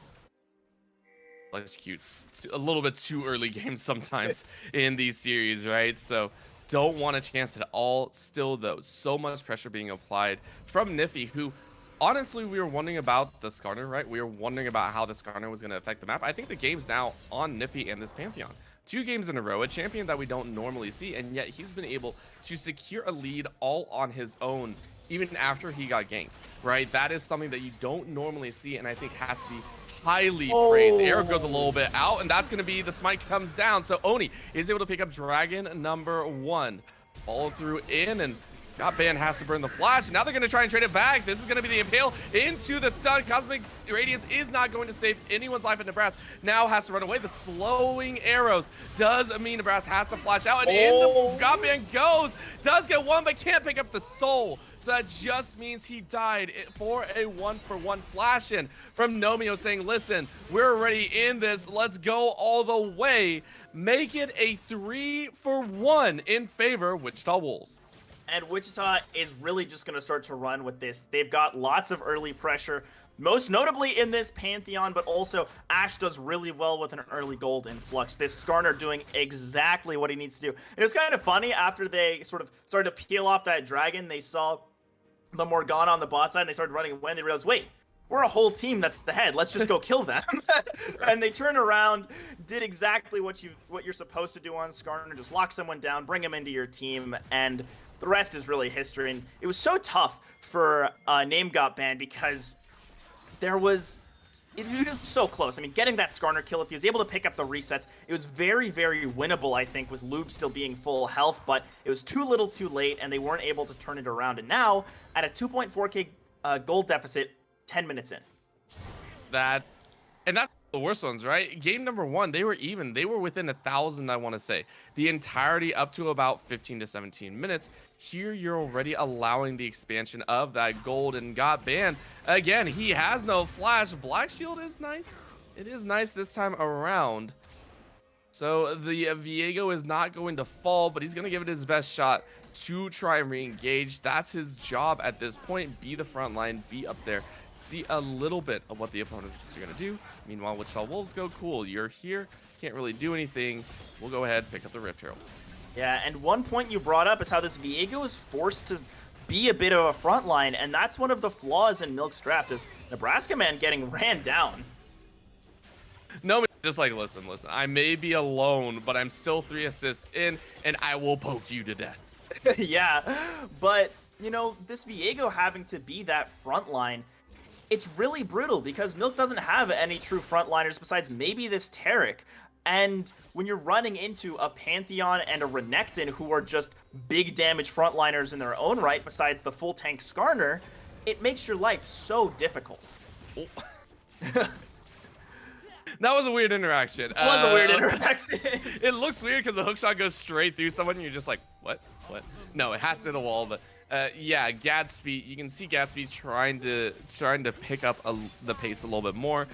Gonna be facing off against a full-on gore drinker Jolteon, and that's not what you want to deal with when you're only sitting on that Axe and Sheen. So Gatsby now gonna have a lot more difficult time in this top lane where Jolteon has a significant lead, plates in CS and in kills. Yeah, as Jolteon is really just going to be able to run over this top side, I think. You know, with an item advantage. Now with the jungle hover as well, it looks like, yeah, there's the Rift Herald drop, just looking to try and get this Renekton so far ahead, become an absolute menace in the side lanes. Dong wants to respond, but, I mean, this tower's already gone. No chance, dashes in, gets bound, and Prez realizes that this isn't a good spot. Soul Shackles comes out, but it only latches onto one. Gatsby is going to get dragged in, but remember, no real damage, so the ultimate exchanges have been made except for the Hextech Ultimatum. I don't think you have to worry too much, but they got the catch on the squisher. Remember, a good smite, heads up thinking by Prez to say, yeah, I'll smite. The Rift Herald might have set up a little bit too far. Hextech Ultimatum goes down and the Binding lands. Overextension by Jolteon, wanted to hit level 100, instead gets sent right back into the Pokeball. As that was a really good fight by Dong, honestly, getting so low, then spacing out perfectly with those Soul Shackles just to try and delay the fight as much as possible, and then barely staying alive as Jolteon dove on forward. But again, you know, Wichita Wolves, despite losing one, still get what they wanted. They got all 5 plates onto this Renekton. They have so much pressure on the top side and can constantly use that as sort of a, hey, deal with me or I'm going to take your base. And that just means both Soul lanes are now so scary, right? Niffy is the only one with a bounty on their head, 3-0-2. Jolteon can straight up 1v1, hopefully, right? We saw that last fight not go so well, but it's still an option, which is going to enable Oni to start affecting this bottom lane, right? The trickle down of this pressure, of this gainful ability and the health, all of the priority that you wanted can now be used to secure this dragon. It is on the side of Milkman to try and make something happen. They don't want to give up a second dragon because if you allow that, you know Wichita Wolves are going to have a grand old time. They certainly will, getting that early advantage as we're seeing members move down to try and contest. Both top laners do have TP for this fight, so I'm expecting this to potentially be an all-out 5v5 team fight as Nebraska looking for something on the Taric, but it just feels like a bit of a stalemate right now before someone makes the decision to go in. They're going to test it out. A lot of pings going down on it. And you know what? That's all that's going to be, right? Double pink ward in there, just sitting in the pit, and no one's going to chance it. No one even wants to go clear those. Maybe Nebraska? All right, Nebraska's got one. Got one. Got one. You can at least take something, but are going to lose their control ward, as this should be a bit of an opening Wichita can start to use to try and move into this pit, because that's what they're looking for. They really want to try and impact this bot side, and they might just be looking for a straight lane gank bot side to make it happen, as you just need to find an advantage somewhere to get rolling. And this is something that I do have concerns about, but it doesn't look like Wichita Wolves do. That's going to be arrow going out just fine. Oh. But a nice black shield. No one saw Perez in the back, but the damage is just too much. Soul Shackles are actually broken on all 3 members, so all of Perez's efforts have been nullified. They're going to go in. Gatsby, I'm not sure this is where you want to be. Hextech Ultimate is going to use. Dominus is up. Jolteon gets rooted, but he gets the stun onto the Camille, so Camille is down, and Powered Q is going to knock Lube and Perez out of the fight. God Band says, thank you. I finally get a soul, but you take a very squishy Ash, but you get the second execute. All right, Viego is on the table, and now you got to duel it out. Can't get in the back line. Is he going to get one more? No, he's not. 3 for 2 in favor of Wichita Wolves as they secure the kills and they secure the bottom lane. And that was so close. I was really expecting that to just be a Viego goes crazy kind of moment, but they were able to space out, deny the damage from his ultimate, deny the damage from the resets, and I mean, the Skarner's still pretty squishy, so even transforming into him wasn't that great. So really good for Wichita Wolves to survive that, and I'm gonna say though, Milk being first on the TP, pretty heads up, but when the Crocodile comes on in, there's just nothing you can do. It's And not only that, you had lost a member prior, right? At that point, I feel Gatsby could have pulled off, could have let the opponents come his way, and they would have had a chance, right? That I feel would have been better if they played under the tower, played it a little bit closer to the vest.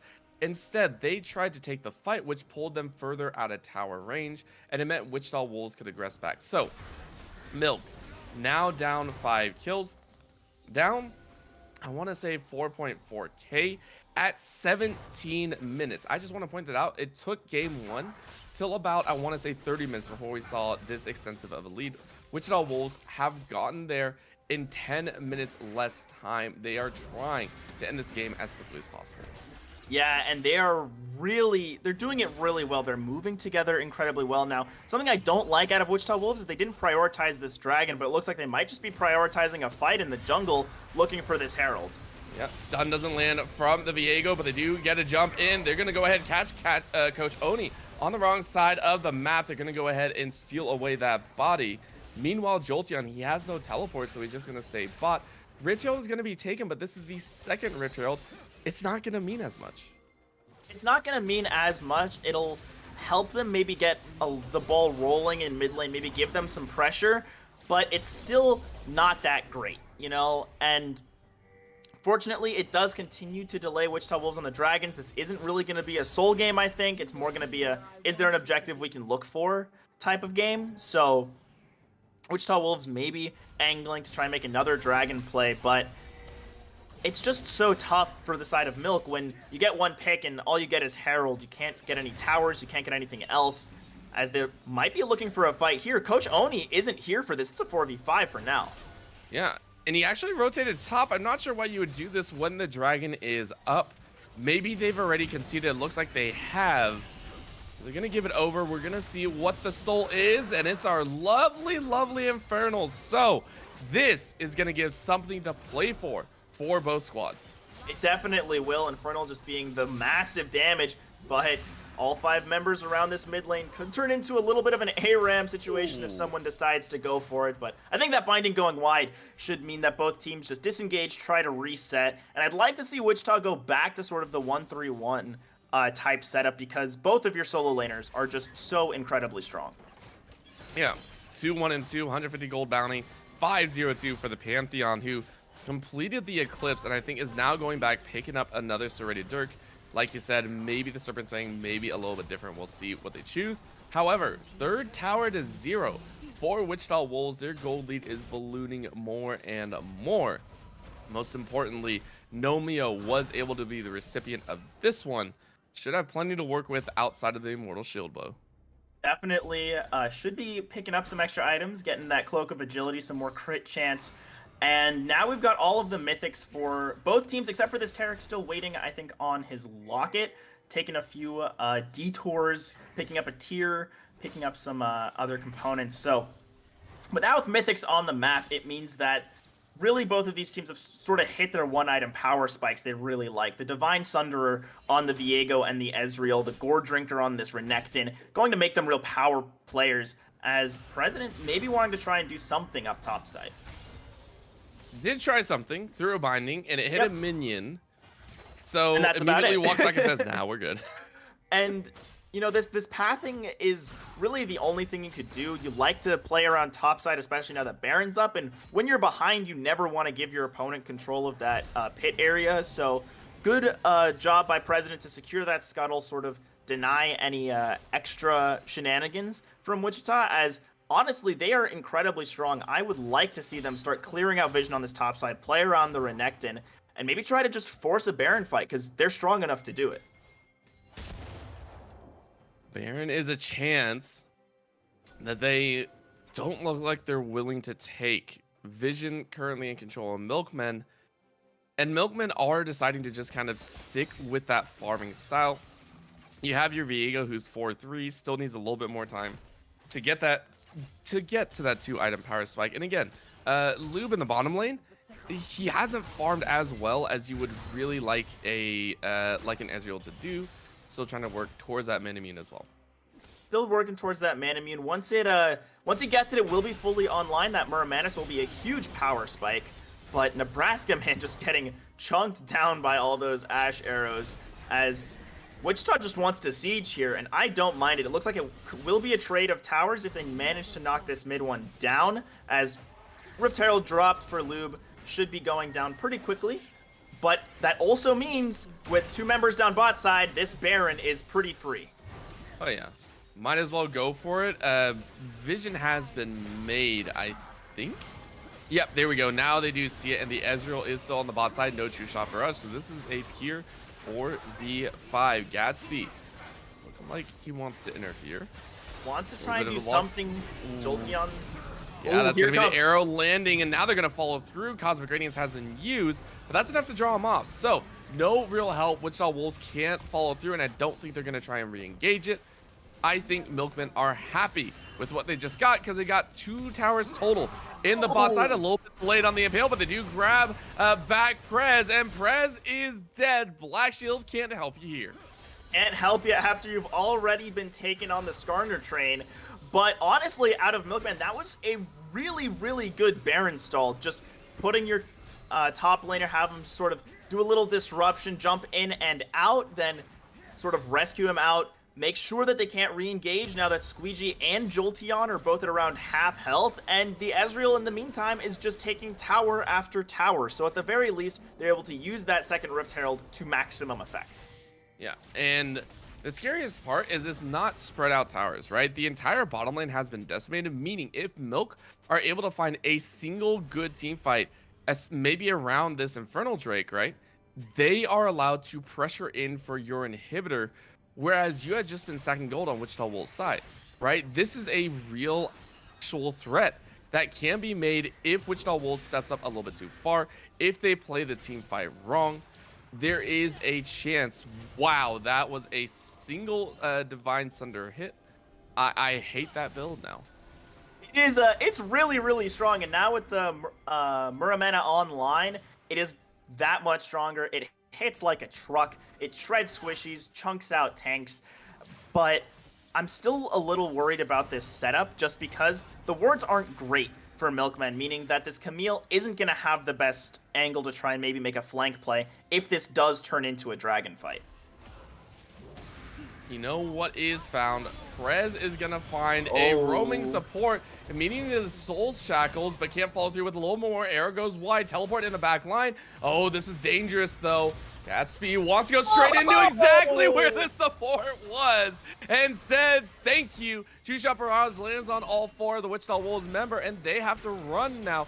They don't want any part of that fight, and it looks like first Infernal Dragon is going to go the way of Milkmen. And this is exactly what they needed. A fight that they were able to win, and I mean, that was a 4v5 for the most of it. The great pick onto Squeegee, as now this is turning into mid-pressure. They already have those bot towers, and they don't have the best siege, but at the very least, this Ezreal is going to be harassing. This Viego is always a threat, so, and it buys them some time, and that's what's most important, is that they can continue to scale this Viego, continue to scale, honestly, this Camille. She's been not looking too great this game, but she gets a couple items. It doesn't matter how far behind you are, you can make it work. Plenty of options here, right? This is Milkmen when they were trying to get to the late game, and now they have the tools to get through the mid game in good standing, right? The poke that's coming out of Wichita Wolves is slowly starting to deteriorate. I really want to see what Niffy and Jolteon could do. For the last 3 to 5 minutes, they really haven't been allowed to be fully unleashed, right? They have been caged a little bit. They have been forced to kind of play passively. Even when you see someone like Lube on their own, you're not allowed to automatically jump on the fact that, hey, the ADC is alone. You got to be worried. Is the Tark there? Is the Morgana there? Who's going to stall out my fight this time? And I think a lot of the problem comes from they haven't been just allowing these really powerful, solo lane threats to sit in the mid lane, not in the mid lane, in the side lanes. Is that, yeah, Jolteon's on the split push, but we haven't been seeing Niffy, answer that in the top side. You have the Grand Starfall. You can rotate to mid lane fights, and that kind of pressure will draw multiple members, and they're not converting with it. Jolteon drew a couple people, backs off. Where's Wichita? They aren't able to find anything. And I think it's just because Milkmen are playing a lot safer. They're not letting themselves just enter fights where Jolteon or Niffy could take over, but Wichita also aren't providing situations for that to happen either. And in a stalled out game like this, who does it really benefit, right? Both teams, even though we were mentioning that the late game could come out for Milk, do Wichita Wolves also have a late game? Are they okay playing this more passive game, stacking for Dragon and Baron? I mean, Ashe is really strong. Renekton doesn't fall off like he used to. So there is a late game for Wichita. And obviously, if you can get a pick in the late game, that's enough to win any fight with the Skarner. So there are options for them, but they become less and less as this Pantheon stops becoming, a one-shot threat. As this Renekton also stops becoming a one-shot threat. And you rely on the Ashe, but when you walk up to the Scorpion, you're just going to die. That ward placement was great. That pink ward is giving them a lot of information. I think Gatsby might be able to step it out. Oh. No, it's going to stay up. That was what gave him the kill. On to got banned. It might stay for another kill. If Nebraska Man is not safe, he is going to take out that ward. Goes to clear one more. And Rift Scuttle is going to go into the pockets of Wichita Wolves. They're going to secure the primary vision accordance of this Baron with four members. And now no mid laner on the map. Jungler bot side. This is a very, very safe Baron. While you can try to contest with Nebraska Man and Gatsby, it's really just Wichita's Baron at this point. And the air goes out, and they're actually going to turn it on to Gatsby, who has, again, dodged out of them. But the bot lane, we're seeing Jolteon go for a little bit of a taste of blood. Not going to happen, though. As the Baron goes down, bottom lane is left alone. Wichita Wolves get Baron on 5.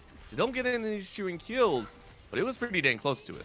It was very, very close to it. I mean, Jolteon was 2v1ing bot side, nearly just killing the Morgana outright. So this is a real problem. I mean, level 16 to level 12. I don't know how you're even stepping up, quite honestly.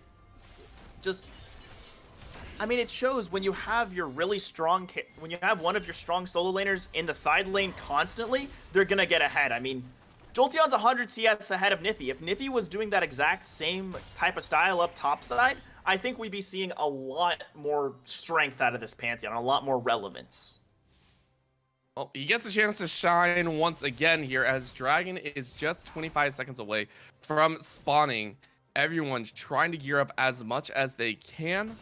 It seems a recall back means that Nebraska Man now finally has a couple items under his belt. Dragon slowly starting up here in just a few. The positioning is what we want to watch for, though. Gatsby coming in with about 60% HP. Everyone on with the Wolves is happy, healthy, and Jolteon ready with the TP. Yeah, and Jolteon with the TP is going to be really crucial. There's a couple great flank wards, if not just get in the middle of the fight for him. The Dragon does get started up, but I don't like this for Milk unless they can get it right away. Well, the mining did stall out that Skarner, and the Dragon is already dead. Now it's a fight breaking out. Milk, go ahead, clean it up. Look at this team fight. They wiped the floor with Wichita Wolves. The auto attacks are going to do so much, but the Pantheon is turning it around. Jolteon, are you kidding me? Jolteon almost made it work, but Milk were just that much better with members galore, and they will take an ace for 3. And that is huge for Milk, is that they completely negate any momentum Wichita Wolves has had with that Baron. It's gone on all 5 members, and now they get some map priority. They're stacking those Infernals now on Soul Point, and it's really just that you didn't have your Renekton at the start of that fight, meaning you don't have a front line, and you will just get blown up. So, yes, I like the Renekton in the side lane, but not when it sacrifices your team trying to contest Baron. Not Baron, Dragon. That was devastating for Wichita Wolves. They've been in control for so long, but they were just a little bit late on the trigger pull. We saw a very late TP from Jolteon. At that point, the fight was over. You had seen Coach Oni fall. And now you have to worry about an Infernal Soul. A game of all games, right? Second game. And you're just like, come on, Infernal. Like, that's when you're like, thank you, Riot Gods. This is for all the solo queue games you gave me the past week. This is what you want to see. Absolutely, 100%. I mean, this is really turning around, and props to Milkmans for finding these engages, understanding when they can just go in, and Wichita just being, again, slow to respond. They're the team that wants to be engaging. They're the team that wants to be applying pressure, and a late TP does not read applying pressure. It's just a mistake. There's no way to sugarcoat it. When you make the call, you always have to be conscious of where's the fight starting, right? Are we ahead? Are we not? And then also, what are you going to get out of it? Are you coming in to start the fight? Are you there to help the fight? What are you doing with the TP? If your thought for the TP is I'm going to clean up, then you have to make sure your team wins, right? You have to know that your team is already strong enough that it can happen. Right now, Jolteon now getting a little bit of a difficult chase. Lost 50% of his own HP to a couple members. Gatsby waiting on the wings. A nice little stun out of Nebraska Man means that it's only a tower push. As Jolteon dashes right away, he's going to pop the dominance. Does have the not Sterix, yes, Sterix actually, and it's not going to matter at all. Mid tower is going to fall though, so I think they're going to call Worth as Wichita Wolves go ahead and scatter to the wind. It's definitely Worth as the Wolves run away, but what we saw there was how this Viego is now fully online, pretty much, I think, able to duel that Renekton. Yes, the Morgana was there and it helped, but the amount of damage he was dealing on his own was really enough to sort of question how strong this Renekton is going to be in the 1v1 moving forward, meaning really the only thing keeping Wichita in, well, now with Oni getting jumped on, they might not even have that. Yeah, Oni's getting shredded, tries to impale one, but immediately gets dove under tower. That was a death, unfortunately, waiting to happen. And Got Band is now in the soul form. Plenty to still work with. Might actually look for a little bit deeper dive, because again, it's only Nomio and Squeegee. And the final shot, the Mystic shot with Divine Sunder. Make sure that Karma is going to go to the grave. So is the Ash. And J Turbo, I think we might have a Game 3 Milkman. Stole away a dragon, got an ace, and ran with it all the way to the enemy base. They are looking like they want to close it out right here, right now. They're trying to. Jolteon wants to try and respond. Yep, that's going to be Jolteon going straight into the middle. Dominus was up. Exhaust went down. Prez is going to be taken very low, takes one final tower shot. So I don't think they can end right here. Jolteon and Nippy might have made the ultimate sacrifice. And yes, the Croc goes down. That means the soul is taken once again. Impale. It's been so long already that cooldown is done. I mean, you can't keep giving more kills over to Viego. It's just not good. But it is enough to force them back out. Nebraska, Gatsby, and Got Band are just too low, so they don't want to chance it. And Milkman now having a gold lead, certainly in control of this game, and now Infernal Soul spawning in 20 seconds, and Jolteon and Nippy are not going to be up for it. That's confirmed soul for Milkman. I mean, if this doesn't go to a Game 3, then there's going to have to be some serious throwing going down. But honestly, such a good job by Milkman to just start moving together incredibly well. They took one fight and, like you said, ran with it. And now their Ezreal is online. Everyone is online. And they have scaled out to what they need. 3 items on the Viego. 3.5 items on this Ezreal. Soon to be 3 items on the Morgana. What more can you ask for? A faster win, maybe. A cleaner early game. I don't know. That's true. That's about it, right? Honestly, I love both these teams so much because both of them are showing that they love the team fight, that they know how to push a lead when they have it, and they're not afraid to take risks, right? That tower dive in the mid lane for that second tier tower, that's not standard. You don't normally go for that. And they just ran it, and it paid off, right? They were rewarded with open inhibitor, Baron coming up shortly. They now have the soul in their pockets, so these players are being rewarded for their aggression, rewarded for their gameplay now. And the only thing, like I said, was maybe you played a little bit better in the early game. Jolteon now getting jumped on by two of the strongest characters. Meanwhile, in the mid lane, we do have Cosmic Radiance going down, and a straight kill comes through on the Ash Coach. Oni has to flash away. Squeegee has to flash as well. They're going to keep chasing because Scott Band has an easy execute. That's a 2. Scott Band is going to take the Karma's Soul. Gonna throw out a few Monshred, not Monshred because you can't do that in that form. Just gonna throw out a couple Qs and try and get some chip. And that was a 3v4 from the side of Milk onto Wichita. They sent 2 to deal with Jolteon, and they still crushed it, which goes to show just how strong they are, as this is going to be the Nexus spawn with maybe one final stand. I mean, the final stand is more like I don't want to surrender, and you get beheaded right in front of death's door. I mean, this is how it goes. Wichita Wolves won game number 1. Milkmen get a little bit in return in game 2. J Turbo, we're going to a game 3. We are going to a game 3, and it was just a complete change in styles, but Milkman certainly made it work, and Wichita just couldn't convert on some of those early leads. They had a 5-0 Pantheon, but he was also 5-0 for like 10-20 minutes, meaning he wasn't working with that lead, meaning they weren't using their gold lead to maximum effect, and sometimes it felt like maybe they were just a little skittish and weren't confident enough to play with that lead. Yeah, and that comes from the draft that Milkman came out with. It was one that surprised even us. The Tark came out of nowhere. The Morgana jungle really surprised us, and that is adaptation, innovation, whatever you want to call it. It is phenomenal to be able to pull that out and say we are confident enough to play it in a game 2 scenario. Yeah, and that's what you love to see. That's the beauty of, best of 3s, best of 5s, is you get to adapt to your opponent. You get to adapt to their playstyle, and Milkmen really adapted well. They had all sorts of draft shenanigans we weren't even ready for, and they played it to perfection. While yes, the Morgana looked a little shaky at the start, once the Viego was able to get rolling, it was just game over from there. And now we get to see if they can do it one more time or if Wichita Wolves are going to have an answer on their own. So we'll be right back with some more League of Legends action after this very short break.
And we are back with the final game of the Gold Cap Finals here at the KC Planet Comicon Battle for the Planet, hosted by UEA. Of course, it's been a fantastic time here, and hopefully everyone at the venue is having a fantastic time as well and staying safe. There are a lot of great things that you can check out, but of course, we are here with the League of Legends actions, the first of many. Please keep in mind there is another series that we will have here, an uncapped tourney that is hopefully going to bring just as much excitement because we're on the game 3. This is where all the marbles come down. We've seen both teams show up in the mid to late game, and now it's all on the line. Yeah, it's all on the line. They've both shown up sort of in different ways, taking these unorthodox comps, really making them work. I mean, we were talking about the Taric, the Morgana, just all this flexibility that we were seeing out of Milkman. And I'd love to see more of it, honestly, because one of my favorite parts of draft is just being sort of tricky with your picks, maybe going for a Trundle first pick and then saying, ooh, where's he going to go? Going for something like a Morgana, providing that flexible option. So I really think that if Milkman can take, again, another mid-game style composition, they can make it work because we've seen them work off of really solid 20-minute fights in both games. That's where they excelled. So if they can make sure they're strongest at that point, I think they can take it out to a victory. Whereas Wichita, they really need to learn how to, or not learn how to, but just convert off of their early advantages because in game 2, they were so far ahead early. They had a Renekton and a Pantheon that could not be stopped, but they just didn't pull the trigger fast enough and gave enough time for Milkman to get back in the game. So if they can bring that back, it'll be a really great game regardless. I'm just so excited to see what lane is going to show up this time. Right? That's kind of been the name of the game for me. Is it's been different players each time kind of stepping up to bat. So far the junglers have had a good showing. At the same time, the solo lanes for Wichita Wolves have all looked exceptional. Right? Niffy in that mid lane, Pantheon 2 games in a row. Yes, second game faltered a little bit, but that's more just the proactivity. The early game, solid, phenomenal. Mid and top, getting everything rolling. And then on his own, right, the Renekton on the top side was also good. Game 3. I want to see a Milkman. I want to see their laners be able to pull out all the stops. I want to see them be able to get lane advantages and push just like Wichita Wolves did. Yeah, and that opens up so many avenues. They can then be the ones going for those early dragons. Like last game, they had to be reactive. They had to try and come back and stack all of those Infernals, and it worked out for them, but it doesn't always. You've got to try and have that early pressure, have those early potential win conditions. So I'd like to see their bot lane maybe be a little more aggressive. I'd like to see a little more aggression out of their mid lane because topside, it feels like Gatsby is more of a response type player. But their bot lane has had so much promise, and so has their mid lane, that, I keep bringing up the Tristana. I think she is still a really, really strong champ just because of how, if she gets rolling, she gets rolling. Yeah. It's an option, but let's not discredit the Ezreal. At the end Ezreal of that game, was incredible. Yeah, we saw it was 20 minutes. So keep in mind that game went 35 minutes long. At 20 minutes, we saw a huge chunk of the Croc get taken out by a single Mystic shot. So there is a 100% chance that we are seeing both these teams start to get into their element a little bit more. Wichita Wolves now know what to very slightly expect as we move into draft here for game 3. Remember, the teams have swapped back, so Wichita Wolves have that opportunity to play the flex picks once again. That's what they did. I think they pulled... I think it was almost a triple flex with the champions that they had picked up. Yep. Milkmen did the exact same on their blue side. So it's like, it's the mirror. It's blue side, flex everything. Just everything in the book. 100%. They are really pulling the flex card out of their pockets as Wichita immediately want to get rid of that Taric, and I can understand why. The fight that they got demolished that really turned the game was off the back of one really good Cosmic Radiance that caught 4, and they were just able to run over the game after that. So removing that tool, I think, is definitely the right call, as now we're never going to see the Wukong, the Monkey King, come onto the Rift, but keeping that Shen out of Gatsby's hands, I think that's another really good call. Not just that, the targeting of the Syndra now in the mid lane. Syndra, in my opinion, is a great champion to take. It's pretty solid in there, gives you a lot of CC, gives you some good damage. But you know what they say, don't want the 10-0 power spike, 0-10 power spike. You know, the Yasuo's still banned away. That's more a personal favorite of mine. It's mostly whenever I'm not playing mid and my teammate has a little bit of a bad op.gg. Let's leave it at that. Going into that third van coming out here, Wichita Bulls do have quite a few that they could pick. So far, they targeted one champion out of each composition that's played, and now they get that selection. Last ban. Last ban. Not going to see the Zyra banned out once again. That's probably for good reason, I'm guessing. Nebraska Man has some really good Zyra plays, probably just very, very comfortable on that champion. And especially, you know, where this is a gold cap format where Zyra is incredibly strong. So I think that's another really good call. And Milkmen banning away their own Viego. I like this awareness if they go for it, but instead getting rid of that karma we've seen in the last 2 games. Might as well, right? Might as well. You know what's open, though? Yeah, that Trundle's open. It worked great in game 1. You know what also is open? The Pantheon. Pantheon is still open.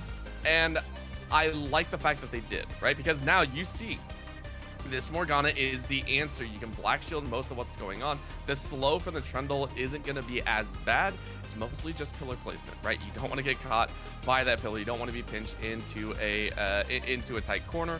Or lo and behold, as glitchy as my camera, a glitch where you are just like can't move from the pillar, right? Like that is the worst feeling in the world. It is, as now we're going to see 2 of the stars of the last game, the Morgana and the Ezreal. I mean, I was expecting the Ezreal, honestly, to get banned away by Wichita because it was just providing so much space. Without that Ezreal, you can't have the Camille go in. You can't have anyone else dive in. So I'm really excited to see Lube on it once again, but it does leave open that Viego. And I've got a feeling Oni could certainly make it work, but will they lock in the Tristana? They do lock it in for Nomio, finally getting off of that Ashe. And I mean, I've been talking about this pick all day. I love it just because of how aggressive it can be. You pair it with a Nautilus, you pair it with really any aggressive supporter, an aggressive mid laner, aggressive jungler, she'll jump right on in after them. So yeah, and to have a great time. The problem that comes about is you still need the CEC. Yep. Couple games in a row, they swap it up. They go with the Malzahar, and I like this, right? We just said that, hey, you need the CC. Pantheons is a little bit difficult, have to get too close range. Cool, bring out the Malzahar. Let's go ahead, get guaranteed lockdown CC. As long as the Black Shield isn't there, no cleanse will get you out unless it's QSS. And Milkman, I'm hesitant once again if I see that Viego mid. Okay, a little bit of a swap up, change up here. 2 jungle pickups. This means that the Morgana is now considered the flex. I mean, the Jarvan's still, I think, a bit of a flex. You can put him on top side as well. So there is a little bit of maneuvering, but I've got a feeling this is probably just a Morgana being flexed between mid lane and support, and the Jarvan should go to the jungle. I like him. I like him into the Trundle as well. I think it's a good call. But Niffy's really going to have to step up on this Malzahar. A completely different style than what we've seen these last 2 games. So will he be able to play it is really going to be sort of the difference maker in this game. Yeah, you step up too far, you don't have that Pantheon shield anymore. You don't have that negation of so much damage. You negate one ability. That's it. That could be a Mystic Shot. That could be a Binding. Thankfully, Pool from Morgana doesn't break it. That would be very depressing. Yes. But still a lot in the tank. We are now seeing the complete shift. What we won't see is the Camille and Jace. Both have been played in games 1 and 2, or one and the other, right? So again, targeting what has worked in the past, just saying, let's take it off the table. We don't have anything else to ban. And I think it's the right call. You want to be removing as many of these, positive champions we've seen people perform on. Gatsby did pretty well on that Camille when he needed to. It was a little underwhelming at the start, but I can understand wanting to remove it from that top side, especially if you're trying to have this J4 potentially go up top side. So it's removing a bad matchup for him, and also, of course, you can't let Jolteon get that Jace again. We saw the Siege. We saw it just absolutely melt. So good calls out of Milkman getting that out of his hands. Yeah, and I love the Viego ban as well. Still, it could be a chance that the Viego goes mid, so just don't have it on the field. Mundo. I'm hesitant because the Trundle's on the field, and it's a blind pick. A little bit scared. It might be comfort. Is it going to be locked in? 5 seconds left. We've been trolled before. We have been. We've been trolled quite a few times, and I'm excited. Okay, right, switch the gameplay. I would have really disliked that, Mundo, because of, like you said, there's a Trundle in this game, meaning instead of becoming this unkillable behemoth, he's just another champion. He's just 3,000 health on the map because all those stats are gone. A big chunk of that health's going away. And, now this Gangplank should be in the top side. I like it. It's a nice scaling pick. Gives you options, but the Twisted Fate is still open, though with Nippy having already locked in the Malzahar, I've got a feeling that's not going to be picked up. Although we do get this set, which should be a fine enough matchup into the GP. Yeah, with the way that it's being hovered, it's just nice to see because, again, it was banned out in multiple games before. They didn't want to play with the global advantage there. So, yeah, take it away. It's a possibility. Now we get the bottom lane rounded out here. Wichita Wolves say, all right, we need an all-around support, or we take one that is going to sing the praises of our victory. Seraphine, blind pick in the bottom lane, or possibly counter pick into the Morgana, whatever you want to call it. We haven't seen Seraphine in a while. We haven't seen Seraphine in a while, but I really, really like it here because what it does is it provides this set so much protection because he can jump on in, go into the backline, and that Encore will spread all the way up the team and catch everybody. So I think it's got a lot of team fighting options as the last lock-in is going to be the Silas, meaning there's going to be 2 Encores on this Rift. So, and there's so many good ultimates, honestly, on the side of the Wolves for this Silas to pick up. You've got the Malzahar suppress, you've got the Encore, you've even got Trundle to just shut down that set. So lots of flexibility coming out of Milkman, but I'm a little afraid that specifically this Jarvan, if it falls behind, I think it won't be very useful. Yeah, it's one that we have to keep eyes on. It's a champion that got a very, very slight buff. And I personally think it did give it enough to push J4 over into, I want to say, A and S tier area. Yeah. The whole idea of, why we saw the Diana before, one is AP, right? AP is great. It's very nice. But the engage tool that is brought with the Diana is great. J4 does that, but better and more reliable is the best way to put it. He is the OG jump in. The main thing is just his damage wasn't great. They gave him a 2% buff. Doesn't seem like a great thing. But he brings a little bit more. And so, like you said, though, a J4 jungle we have not seen for quite some time. This is going to be the test, right? Milkmen are pretty much the prototypes for maybe the uncapped group. How does J4 fare into this team? Yeah, and what's tough is that, yes, J4 has a lot of early damage, a 2% buff, sort of got him over the hump that he was sitting on, but you're going into a Trundle who's incredibly prominent, who's a really, really strong duelist. You're going to have a tough time ganking a Malzahar in the mid lane, meaning your options are pretty limited as to how are you going to get ahead. Well, yes, there's always just the permanent utility of the Cataclysm. There's a lot of ways to play around it, whether it's the set just sort of throwing you back into your team, or it's the Encore sort of using you as a conduit to your team. It's going to be a little dicey. Yeah, it's a toss-up. It's the coin flip. We've seen it time and time again, but it's a great setup, right? You're looking at the rest of the lineup. You're seeing the champions that are picked up. A combination with the Silas of anything is going to be great for the J4. Follow through on the top side as well. The GP, the cannon barrage coming down. Follow through with the ADCs. I'm very happy to see a shift for both the teams, giving new life to that bottom lane, and it's a kind of cut and dry style of, all right, ADC worked in game 2, cool, we bring it to game 3. All right, our ADC in game 2 didn't work, we'll swap it up on the other side. And it's the story that's being written in this best of 3 series. And I just want to talk about the drastic shift of champions that we've had over all 3 games. Yeah, a lot of the times when you're looking at gold leagues, you're talking about players who don't have very diverse champion rosters, and now we are going up and down the roster, going every which way with these champion pools, and they've been executing on most everything that they've played. From both of these teams, they've found success in their own right at one point or another throughout this entire series. So I want to see if that trend will continue. This Silas has a lot of options. You've got the Encore, you've got the Trundle, you've got the Malzahar suppress. But on the other side, Wichita Wolves has access to that all the time, which are going to be very tough, I think, to play into, whether it's your Jarvan getting cut down by the Trundle, whether it's the Malzahar just stopping the Silas from playing the game, or it's the Seraphine turning your engage around on you. So Milk has a lot of things they have to cover, whereas Wichita Wolves have a more straightforward, I think, traditional game style with, get a suppress, go have the set go in, have Tristana clean up.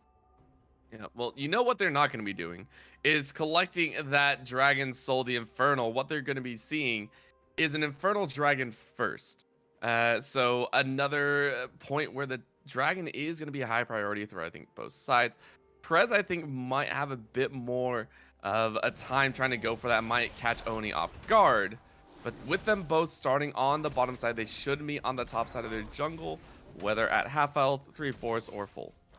Yeah, and that first duel, I think, will really sort of define how maybe this match will go. Is up top, Jolteon actually missing an auto onto Gatsby.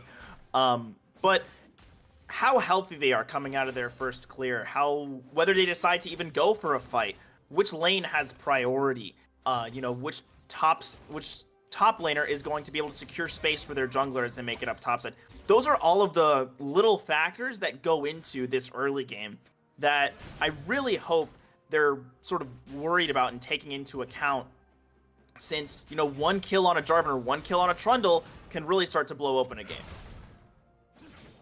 It's horrifying to see the enemy jungle walk out of jungle with like 7 kills in the early stages, right? And these are the 2 champions to do it, right? You get a little bit of a kill, you steamroll that into a second, third gank, and all of a sudden, you're 7-0, the enemy mid laner is going, what the heck just happened? And you win the game that way. These are the 2 champions that were able to pull it off very, very nicely. And Prez is looking for an early stage fight, a nice little wrap around. I like this. No idea. Squeegee and Nomio have no idea, and they get the exhaust down. That's gonna be a little bit of shielding and a binding. Perfect hit. Squeegee now has to flash away.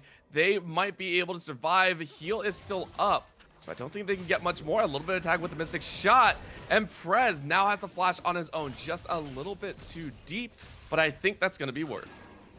It's kind of worth, and I'm only saying that because, yes, getting most of the summoners out of this Wichita Wolves bot side is really good. The Seraphine is going to be very, very immobile. This Tristana is going to have to be a lot more careful without heal, but the trouble is that now your entire top side is just going to get cleaned up by Oni, and it means that this Trundle will be able to secure a lot more around this top side. I think it's going to hurt Jarvan in his future ganks if he's, a camp or 2 behind, if he doesn't have red buff. Like we saw in that bot side fight, there was no slows to try and get that last bit of damage. And, red buff, it might not be a slow forever, but it certainly can make or break some of these ganks, and not having that for the next couple minutes is going to be rough. Not just for the ganks, for clear speed, right? Yeah. J4 is a single target DPS. He doesn't have a great clearance, which is why the new jungle does mess with him a little bit, right? It's very difficult to kind of clear it out unless you spend a lot of time in the jungle, unless you are dedicating most of your time to just trying to clear out those larger creep camps, such as the Raptors that he's working on, such as the Krugs. Red buff helps immensely as chains go right by Niffy. So Niffy with no mana is able to stave off a huge wave of damage.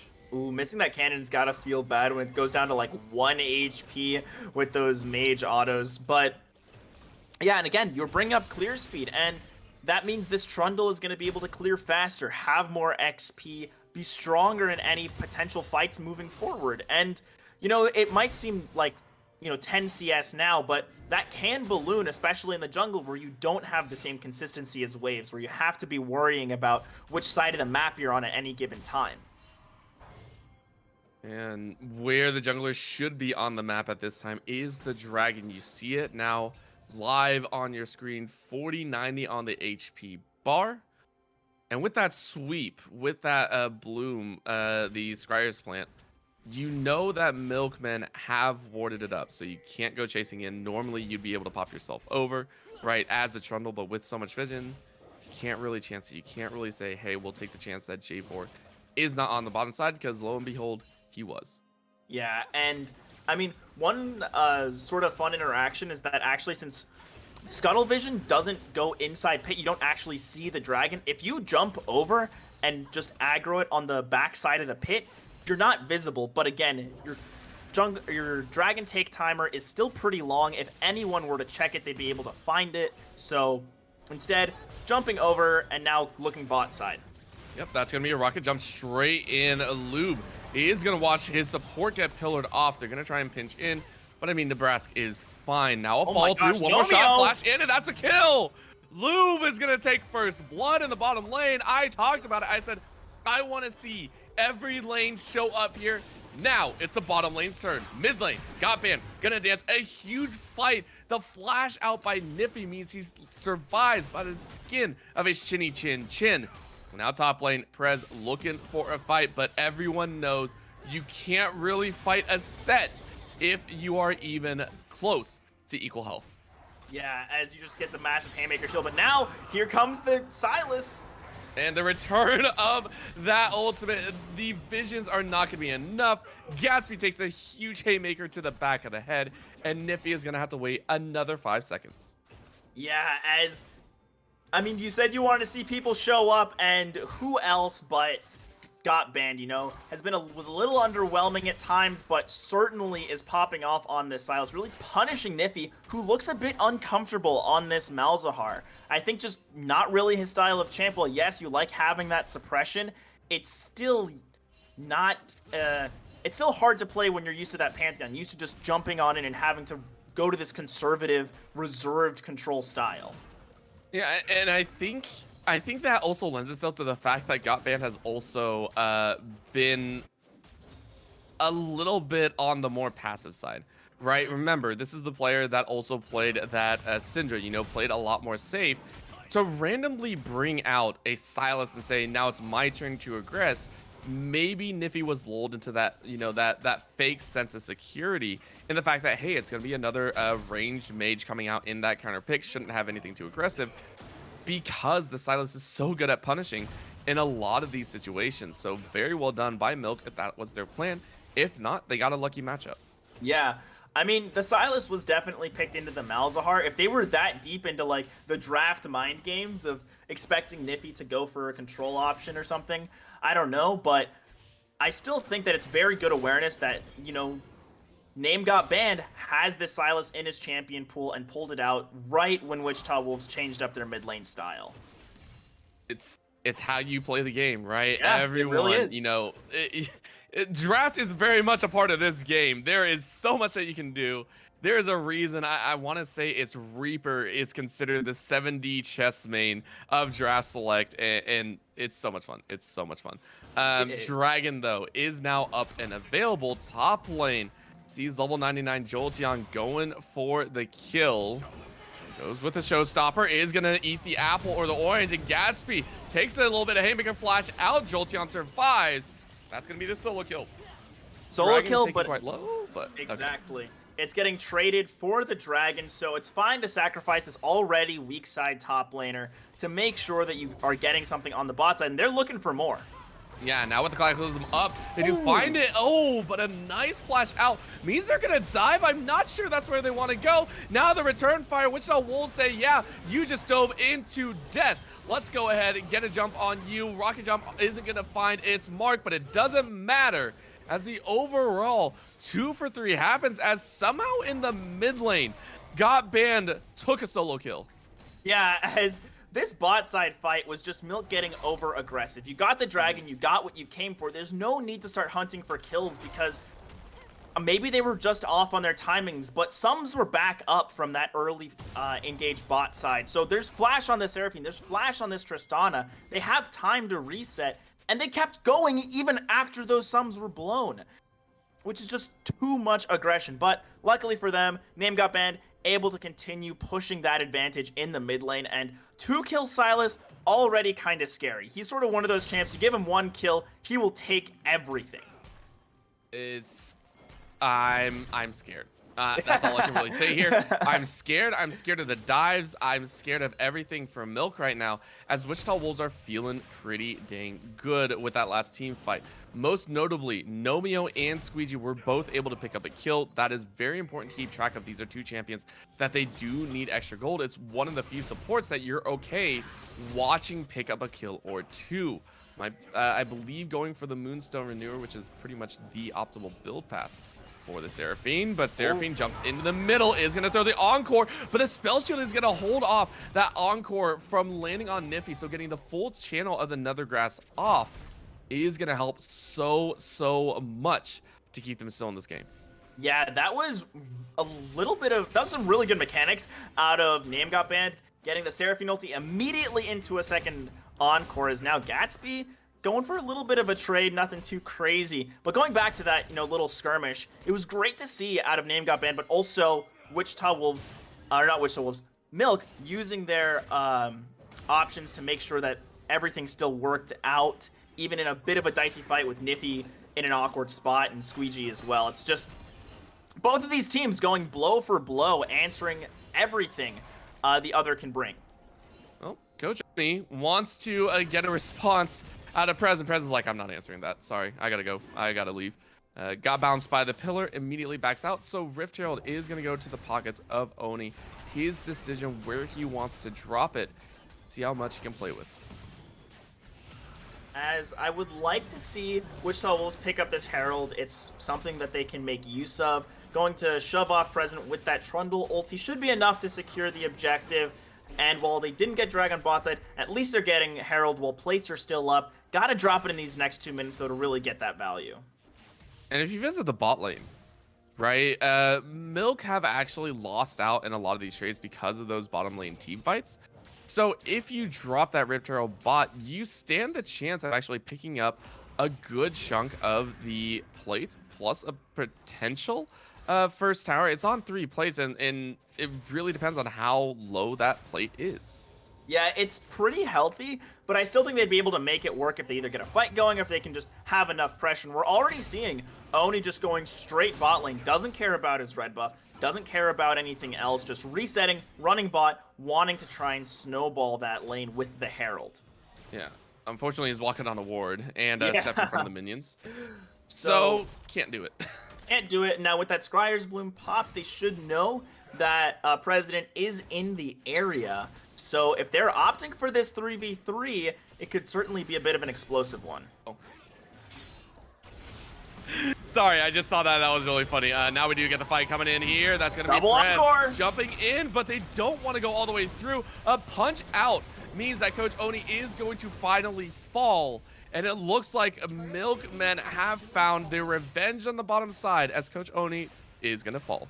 Yeah, Coach Oni falls. More importantly, that also means this Herald will not be getting a single plate to its name, so there won't be that extra gold influx you like to see off of first Herald. And it also means that this Ezreal with another kill in his back pocket is going to start scaling that much faster. And we know how crazy Lube can be when he gets rolling with that champion. It's scary, it's devastating, it's painful, it's all of the above. If you let the Ezreal free farm, the only person that can probably stop him at this point would be Niffy, right? You have to lock down that Ezreal if you want to dodge out on that damage. The problem is Niffy is 0-2 and 35 CS down. This Malzahar is not working as intended. Good news, the rest of the team is collectively getting objectives, getting those dragons, and it's an Ocean Soul for this game. That is a great soul to be able to pick up if you're either of these squads. Yeah, both of these teams can make so much use out of this, whether it's the Jarvan and the Silas diving on in and just never dying from all of that bonus regen, or on the opposite side, the Set and the Trundle diving in and never dying because of the regen. Both of them can use it to such great effect. And right now, top side, a little skirmish. They're just gonna fight back and forth, and I mean, is it really a skirmish when Gatsby's just shooting Jolteon in the back of the head, just like repeatedly? It's like throwing rocks at him over and over again. Yeah, that is what it feels like. It's just throwing rocks, like, you can't touch me, and then he jumps up, punches him, Gatsby runs away, and then the same thing happens. But it's good to see that Gatsby has sort of gotten comfortable in this lane, now opened up a bit like a 10 CS lead, and isn't really that weak of a side lane anymore. Now able to apply more pressure as Milk are winning in every single lane. Yeah, no lane is behind. Most notably, we've yet to see Got Banned really join in these fights. I want to see him do it. It's been solo kills, and that's something that you really like to see if you are playing on the Milkman's side, right? You love the idea that Niffy, this player that has run rampant in games 1 and 2, is completely locked out of the lane, right? At this point, this player that was one of the defining reasons why Wichita Wolves were on the cusp of having a great game 2 and closing it out, did not have it happen, right? Like, that was a 5-0 at one point. So to see a 0-2 on the Malzahar, you only have to be scared of the CC of the Nethergrass, not so much the damage. Yeah, and it really feels like Wichita Wolves are a little lost. It's bot side and all in. Yeah, all in, but the Soul Shackles isn't going to be enough as Nomia just goes, cool, yeah, you're in one spot. I'll take it. Teleport now on the bot side. Lube is going to have to jump away. Rocket shot. The Buster shot from Nomio tried to shoot him right back in. Unfortunately, he had flashed out. So, Lube is going to get to safety. Yeah, just so close on the timing. Just missed it on the Tristana to knock him back into the team. But, you know, I think, again, this sort of goes to Niffy being uncomfortable on this Malzahar. TPing down, not even getting an assist. And it feels like Wichita as a whole is a little uncomfortable with Niffy on this Malzahar. They usually like to play around their mid laner, use him to set up plays, or have a lot of jungle pressure there, but you can't do either of those with a Malzahar. So it feels like Wichita are just a little bit lost on how to play this early game. Now, this could change, you know, as we move into the mid game, as they open up the map. Maybe they'll get a little bit better with the rotations, but still, that discomfort with the champion isn't what you want to see in a game 3. Well, still have to wait towards that mid to late game to really see the power of this Nethergrass, right? Just get a little bit more farming. It's not the end of the world. Not just that, got banned. Remember, even though he's 2-0, he has not been allowed outside of the lane because the Malzahar can clear so quickly. Maybe you don't pick up the farm, but at least it's always pressured into Got Band's tower. And that is something we do have to keep track of. As long as Got Band stays in this mid lane, he doesn't roam out. Wichita Wolves don't really have to worry about the Silas breaking free and just wrecking terror and chaos on the map.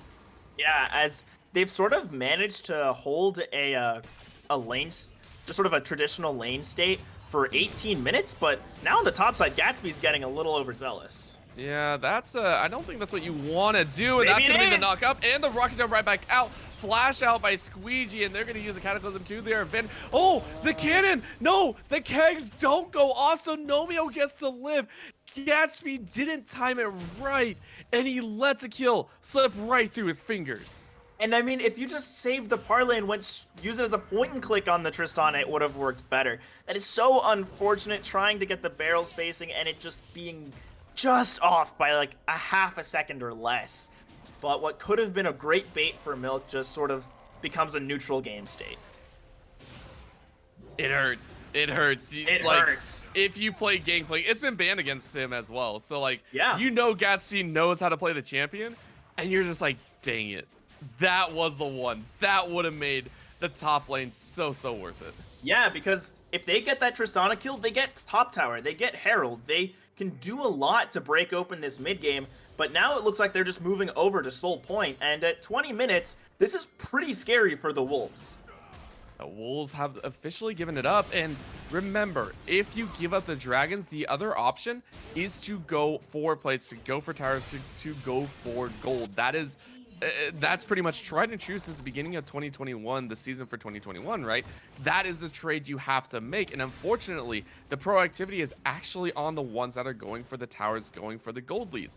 In this instance, Wichita Wolves are actually forced into that position, right? They don't have a choice. They have to go for the scenario, yet they're still down close to 2.2k. They're still behind in the gold game. Oh my gosh. That's just not what you want to deal with. Jolteon, though, eating so much damage and then some.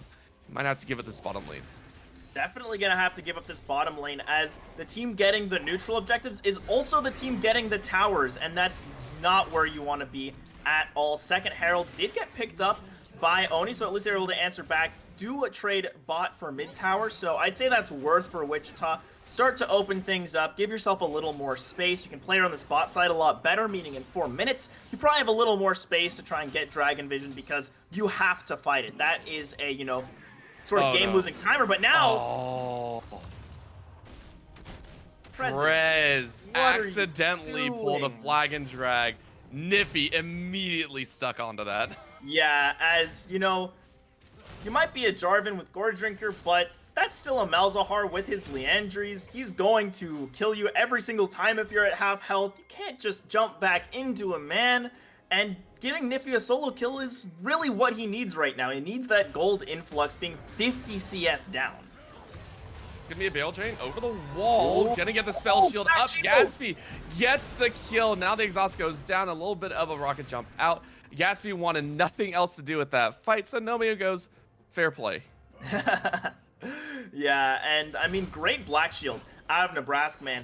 Really showing just how deep his champion pool is between just the Taric and the Morgana. Really just a sort of 180 in playstyle and excelling on both, which is all that you can ask for from your support when you're sort of using this Morgana as a flex pick.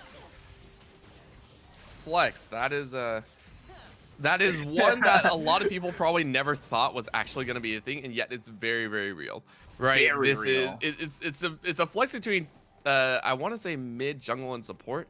Some people have run it mid. It's not very efficient, but it can be done, right? Yeah, it's just sort of a snoozer lane where really all you do is just clear waves, run away, and then you enter this more supportive high damage style where you can just one binding can be half of someone's health, which really hurts if you're an ADC, but again, it's not as impactful as a lot of other champs, so I like her a lot more as a jungle support flex, and I like to see that, you know, some of these teams, even though this is, you know, the gold capped roster, it's still being used, because I think sometimes junglers get just sort of thrown by the wayside just because one or like a minor nerf comes in that takes them out of S tier, but there's still a reason why they worked in the jungle. And we're seeing that. We saw that last game out of the Morgana. Yeah, might as well keep going with it, right? Gatsby, one shot away from this tower. Thought the cannon would take it, and it does. So lane reset, very well done. Keep that farm going. Now we see the mid lane get a little bit of a jump in. Prez just trying to lay down a little bit of extra pressure to say, hey, I'm here. You have to be worried about my possible engage. Yeah, and what we've seen out of this Jarvan is that it's not the most effective because almost every single Cataclysm, there have been answers to it. Primarily the Tristana rocket jump, just basically saying, okay, you can try and dive me, I'm out, I'll get a reset in at some point in this fight, or I'll just be out of the fight. And the Seraphines always had flash whenever they try to go for it. Now, obviously that won't be the case as we get later into this game, and with Dragon spawning in 1 minute, it's certainly going to be an ultimate to keep in mind. Yeah. And with 50 seconds left, we see almost no movement from Wichita Wolves over to that dragon, and that worries me, right? You know it's coming up. There's a timer, there's a noise, there's everything there. And yet Malzahar is still top. Rest of your team is barely making their way over, and you have no real vision down, right? That worries me in the fact that they might be saying they're going to sack this. No, okay. Here they finally come. Now they know that they have to clear out the wards. It's an uphill battle as they might not get a sweeper on that bush. No, it's left alone, which means there's a teleport ward for Gatsby if he so chooses. Yeah, that will be a pretty impactful teleport ward, I think, because it just gives you so much access as a gangplank, which is sometimes what you're lacking. You know, if you're stuck in the back line, you're not able to frontline all that well because you're not especially tanky. It can be tough to try and find the right angle to just blow up the squishies. But now we've got all 5 members for both teams, and here we go. Yeah, Jolteon's gonna get taken very low. Showstopper is brought in the back, but that's a very, very nice Cataclysm in the back. It's gonna be a trade 1-for-1 so far. That's gonna be Wichita Wolves burning down in the health bars. They immediately flash out as Milkmen are on the chase. The delivery of the bottles is done, and Milkmen are ready to take home that paycheck. They take 4 for 2, and they will claim the soul as well. Milkmen are looking like they're gonna complete the mini reverse sweep. It looks like they will, as picking up Ocean Soul did it at 25 minutes. That is incredibly early, and in dominating fashion in that fight, considering they lost their first man. Like, in that fight, it was effectively a 4v5 after that Encore came out, stunning up 3, and they still just had so much raw damage getting pumped out that it didn't matter. Lube on this Ezreal is an absolute menace. I mean, name got banned. This Silas is massive, meaning that it doesn't matter if you pick the Jarvan. It doesn't matter if you pick the GP, because there's 2 more carries who are going to wipe your team to shreds. And the worst part about this, right? There's no real burst damage coming out of Wichita Wolves. Their entire composition is built around elongated fights, drawing out the fight, you know, trying to duel it out. And yet, with the Ocean Soul, it's going to be a lot more difficult. But if you tag team a single member with 3, it usually works. It does usually work, and right there, we sort of saw Wichita Wolves way back into this game. Look for some picks, delay the game a little bit, let your Tristana become that hyper carry, and this isn't looking the best for Milkman with the Wichita Wolves on the way. Yeah, Jolteon is going to go quite low. The Haymaker shield is off, and the rest of the squad is here. Rocket jump over the wall. Wichita Wolves say thank you. You overextended, and you're going to pay for it. They gift a kill over to the side of Nomio as mid lane is going to be pressured down by Lube. And I mean, this is just Milkman getting a little cocky, I think. You know, they've got the soul, but that doesn't mean you're invincible. And while, yes, they do get the mid-tier 2, this is Baron going over to Wichita.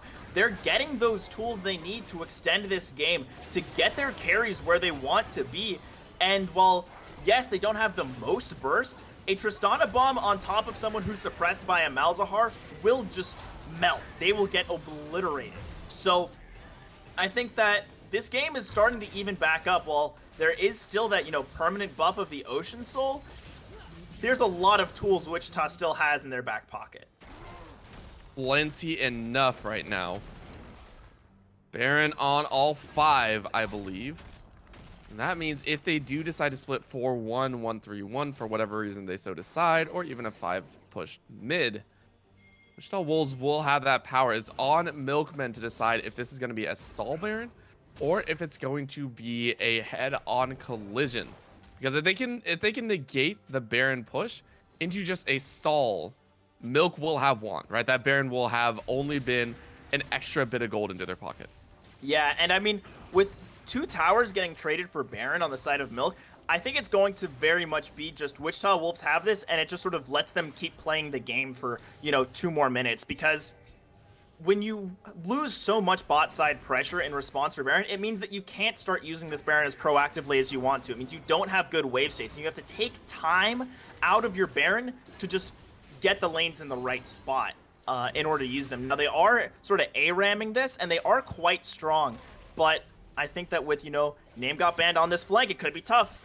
Yeah, Prez is actually going a little bit earlier in and realizes he can't find anyone. Now that's going to be a root on the back line. Oh. A very nice encore back and forth. Everyone is rooted up. But look at the damage. Showstopper into Haymaker means Jolteon gets some great damage out of Wichita Wolves. Look like they have done it. The Tristana jumping right in, flashing out of the chains. Godman wants to fight it. And yes, you take down the Tristana, but you've lost more members. Squeegee and Niffy are the only 2 alive for Wichita Wolves, but Milk have only their support, and with Baron, with 2, with the cannon creeps, this mid lane inhibitor will be being cracked. Yeah, they're trying to crack it. Getting rid of the Tristana was really good out of name got banned because it means that it slows down this push, and I don't think they'll be able to crack the base quite yet, but the fact is they still just flat out won a fight against Milk when Milk got the engage they were sort of looking for. They got a multi-man encore, they got a decent Cataclysm, but it was just so many moving pieces that Wichita Wolves sort of thrived in that really chaotic moment. I mean, we saw, like you said, there was just that massive Haymaker that shredded through the backline of Milk, meaning that this Ezreal doesn't have space to work. Your Gangplank can't try to step up, and when that happens, it's exactly what a Tristana wants to try and clean up. Looking like Danny out here, right? Going all the way to the LCS almost with those style of plays. The Tristana rocket jumps have been clean. And the Baron has been nullified now, right? Baron is off. It was only on 2 members left. The most that they got was a singular tower mid and that ace. So we got to see what they can do. Prez pulling the flash. When he had flag and drag up, so very surprised Prez actually opted to use that so early on. But most importantly, this is going to be Elder. We have not seen an Elder attempt or an Elder Dragon at all come down on the Rift in this series so far. So this could be the make or break point for either team. I think it's definitely the make or break point. And if you're Wichita, you're not feeling too bad about it. You've got multiple grievous wounds. I mean, they've got 2 Bramble Vests, a Morello, and now an Oblivion Orb on the Seraphine. So they're making sure that this Ocean is as negated as possible. And if they can win one fight and get this Elder, that could be enough to win the game. As we saw, their 5v5 is very, very strong. Now, it does rely on something like a hugely impactful Haymaker. It might rely on this Tristana having just the right spacing, but still, the fact is Wichita can win a fight, Milk can win a fight, and Elder is certainly something to fight for. It all comes down to execution here. Players all jostling for a position. They couldn't break that spell shield on Nifty. I think that's what the True Shot Barrage was for. Remember, top lane is pushing in favor of Wichita Wolves, so they do have that to lean on. Binding goes a little bit wide. Coach Oni is going to walk in, gets chunked out, though. I don't know if he can step up. He goes down. Gatsby is able to pick it up. In they go. Showstopper is brought all the way Oh, up. here it comes. Haymaker damage. Mathematically correct set is going to do all the work for Wichita Wolves, and they washed the fight. Milk took a fight. Wichita Wolves ended, and they annihilate 4 in a crazy wombo combo. They have the inside track in mid. They had the plans to rejuvenate themselves, and they are looking to crack the base and push for a Game 3 win. They're trying to end it here, and I don't know if they'll be able to with President still up. So yeah, they are just going back to that Elder, realizing not great wave states, but that was so insane. Both of these fights have been Jolteon putting Wichita on his back, saying, watch out, I'm coming in clutch. Now there is still a chance for a steal here out of President, but it's going to be really, really tough. There's no jungler in the pit for the side of the Wolves, so it is a little tight, but I like this patience. I like how slow they're taking it, and now just going for the kill. I like it. Just no, we're done playing this game. I'm sorry. Just take him out of the game. Just stop over the wall. It's done. Wichita Wolves found the team fight that they need, and you said it right on the head, right? Jolteon, he showstoppered in a huge Haymaker combo, destroys HP bars, and then Nomio just cleans up. And Wichita Wolves now have everything in their belt. They have the tools they need because these team fights have been so close. That Elder buff is going to be the deciding factor. Yeah, and now with Elder, they can pretty much just take an uncontested Baron, since there's no way that you can try to step up and contest Elder Drake, especially when you're up against champs like a Seraphine, like a Set, and a Tristana that just thrive in these dicey health situations. I mean, Tristana just getting reset after reset after reset with an Elder buff is really, really scary, quite honestly. And a Haymaker that applies the burn to everybody, terrifying. So, Milk are trying to do something, but I don't think they can make it work. Well, they're going to have to give it a shot. Lube is all the way back in the base, so it's a 4-on-5. Binding does go a little bit wide. Coach Oni is going to go ahead, use the Subjugate on Got Band. Try and draw him down a little bit lower. Quarter HP gone. Nice Everfrost to slow them all down. And again, it's a chase. So, Milk men have been able to disengage from that chase without losing a single member. That's going to be a flash in. Encore lands on everyone, and that's going to be the kill. They do get one. Now can they follow through with a few more Preds all the way in the back line? Is going to get silenced. Is going to get Showstopper all the way back. And Jolteon feeling good. Nomio and Jolteon run this show. A jump straight on their face. Nomio with the execute. Nebraska man is going to fall, and Gatsby is going to use a teleport. Another W for Wichita Wolves as they take the fight 4-2.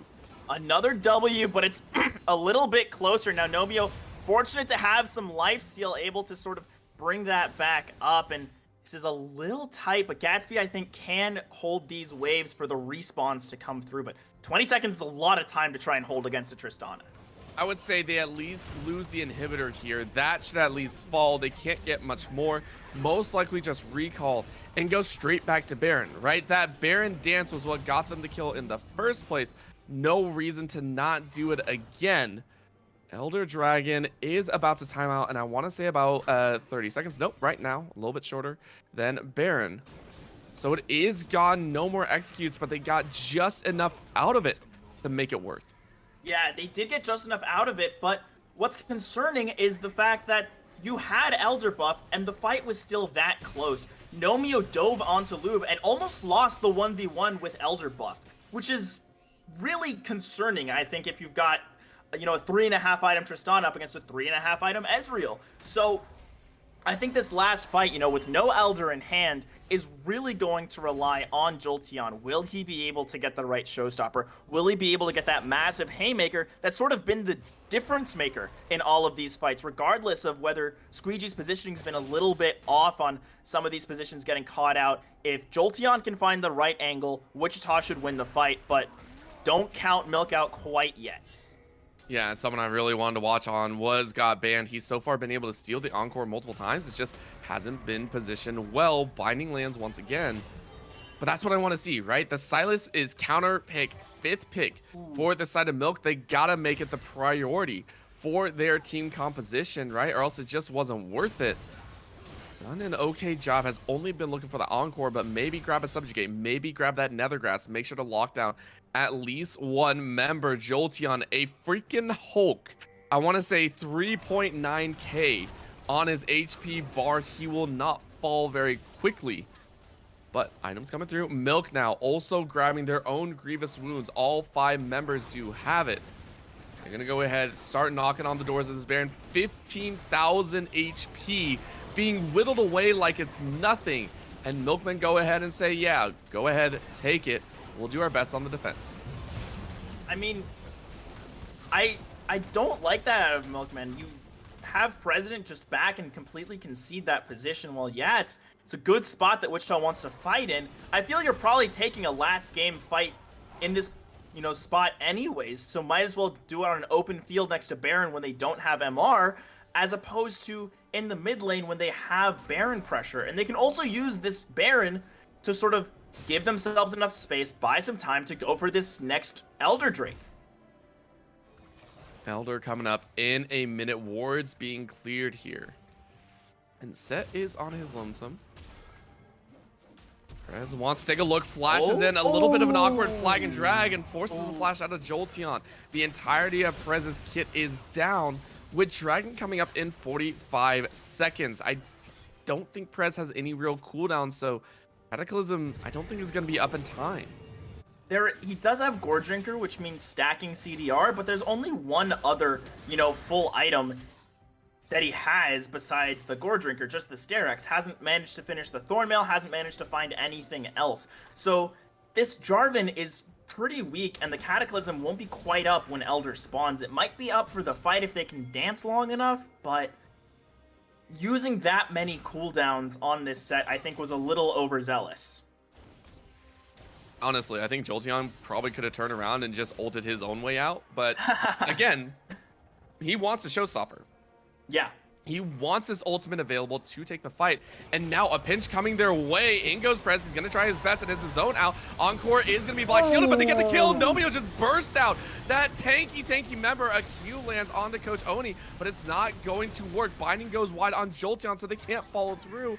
And that's your jungler 1 in 7 on this J4. And we're seeing that this J4, if it falls behind early, as we've seen, is just going to fall apart. Oh. And now... That's actually a good tag. Can they get it 1 more? Yeah. Mystic shots are all it takes, and we're seeing this combination of the Morgana and Ezreal finally bearing fruit. Double silence into the slow. Another binding actually lands. Oh, the Mystic shot can't land. Are they going to get it? Has to jump out. Oh, so low. Quarter HP on the on Nomio. Yeah, quarter HP, 1 Mystic shot. That's a dead Tristana. So this should be able to delay Elder, but there's super minions on the Nexus towers. They probably won't be able to take it right away. The True Shot Barrage will hopefully be enough to clear things out, as now President is back on the map. Only still 20 seconds to go, as I really want to see Jolteon find the right angle to get this fight started. But, oh, that was so close with the chains. All right, well, the showstopper has been stolen, so this is actually a huge ultimate to hang on to. I'm glad to see Gotban is starting to try and diversify the ultimate steals that he's gotten. Soul Shackles goes out, only finds Jolteon, and he's going to go straight back in. Oh, but the Haymaker doesn't land on too many people. This is Milk's chance. They have the HP bars. President going straight to the back line. They're going to have to chip through the big taking point, and they got it. They got one. Can they get more? Double knock up in the back. President's doing so much work. Lube goes straight into the back line. Can't find anything. And that is going to be the fight. They get one. And they get the Elder. Yeah, I don't think Coach is going to get close, so it's going to be an auto attack chase. It resets. Oh my gosh, it resets. This is horrendous. Now they can't take it. Are they going to be able to pick it up? Coach wants to get around, can't get the smite. And that's going to be the Elder taken away. The fight was so massive, and they might be able to turn it around again. The assault, the execute could be the job that they need. Blue says, yeah, let's keep chasing. Inhibitor goes down to the minions themselves. So Milk taking the chance and saying this could be our last fight. They push the opponents off, and Wichita Wolves go back licking their wounds.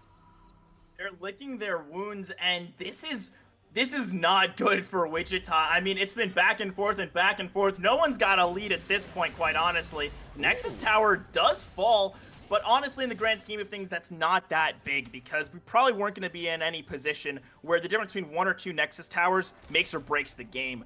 But what this means is Milk can just sort of walk into Wichita, and if they get one good binding, one good chains, that's going to be it for a member of Wichita, and then they can steamroll following. But if Wichita can wait it out and can survive, I think this late game will still favor them with the Tristana, with the Seraphine. I mean, we've been seeing so much healing out of this Moonstaff combination.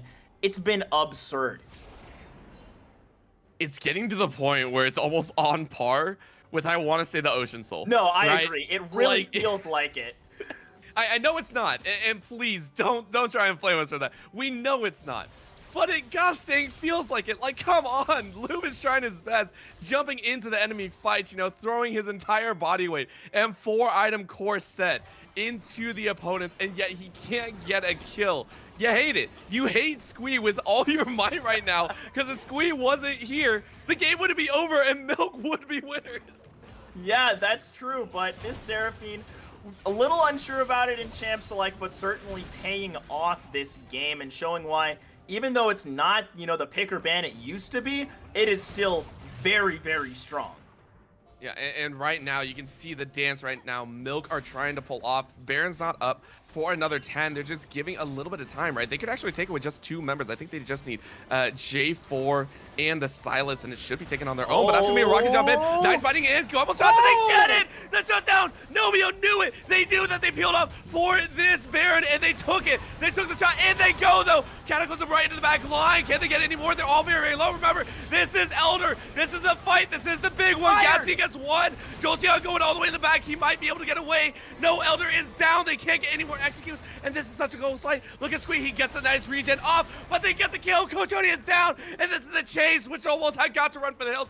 Nifty is still alive, but I mean, what can a Malzahar do? Squeegee is alive as well. Dead timers, 50 seconds, 40 seconds left. This is plenty of time to try and burn down, but Gotban is so low. Oh, the burn almost had it. That fight was so chaotic, and I love it. Wichita Wolves stave off defeat by just a hair. Just a hair. I mean, they're so lucky that Elder Drake ran out halfway through that fight. We were seeing health bars start to tick down. We saw an execute 1 second and then a not execute the next. The fact is, if Elder Drake had been around for 1 more second, Squeegee dies in that fight and Milk win the game. But because it expired right when it did, it means that Squeegee stays alive, he heals up Nifty, and they're able to kite out and hold on to this game. If there was any time to say why Seraphine is one of the most annoying champions in the game, this is it, right? 100% this is it. One character with healing should not be able to negate an Ocean Soul. My gosh, is that just so annoying to see? And Nomio, ridiculous damage coming out. Yeah, and we have full Grievous on the side of Milk. Every single one of them picked up their Grievous item. Like, everyone has Grievous. Literally everyone. Literally every everyone. Like, it's not like, oh, 3 members have it. Every single person has spec'd into their full Grievous Wounds item, and it's not enough for the sustain this Moonstaff combination gives. Like, it's so insane. It really does feel like, I mean, we keep comparing it to an ocean because both of these teams are getting similar amounts of healing throughout these fights. Yeah, it's... Oh, wait. It hurts, but this is the call. This is the call. Oh, no. They're just running it down mid.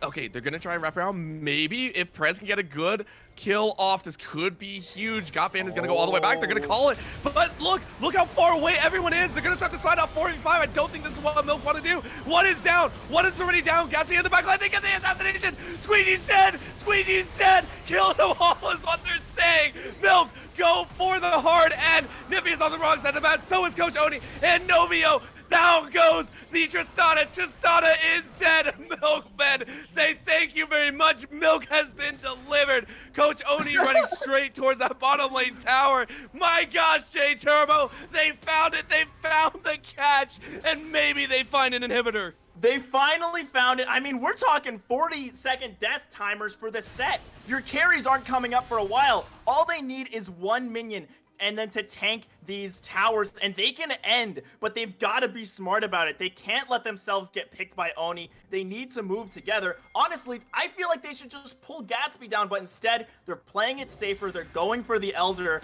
and we're going to see another team fight at some point in this game.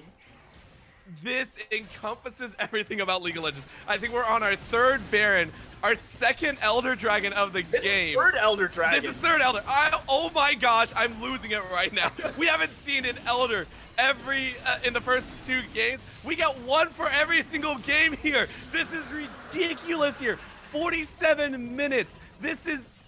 These teams are battling out to ridiculous proportions. I mean, it just feels like every single time it feels like someone can end.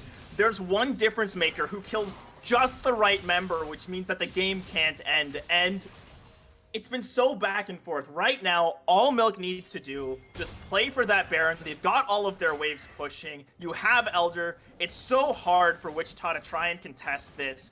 If you can get Baron, you get those bonus stats on the minions, and you should hopefully be able to close out this game.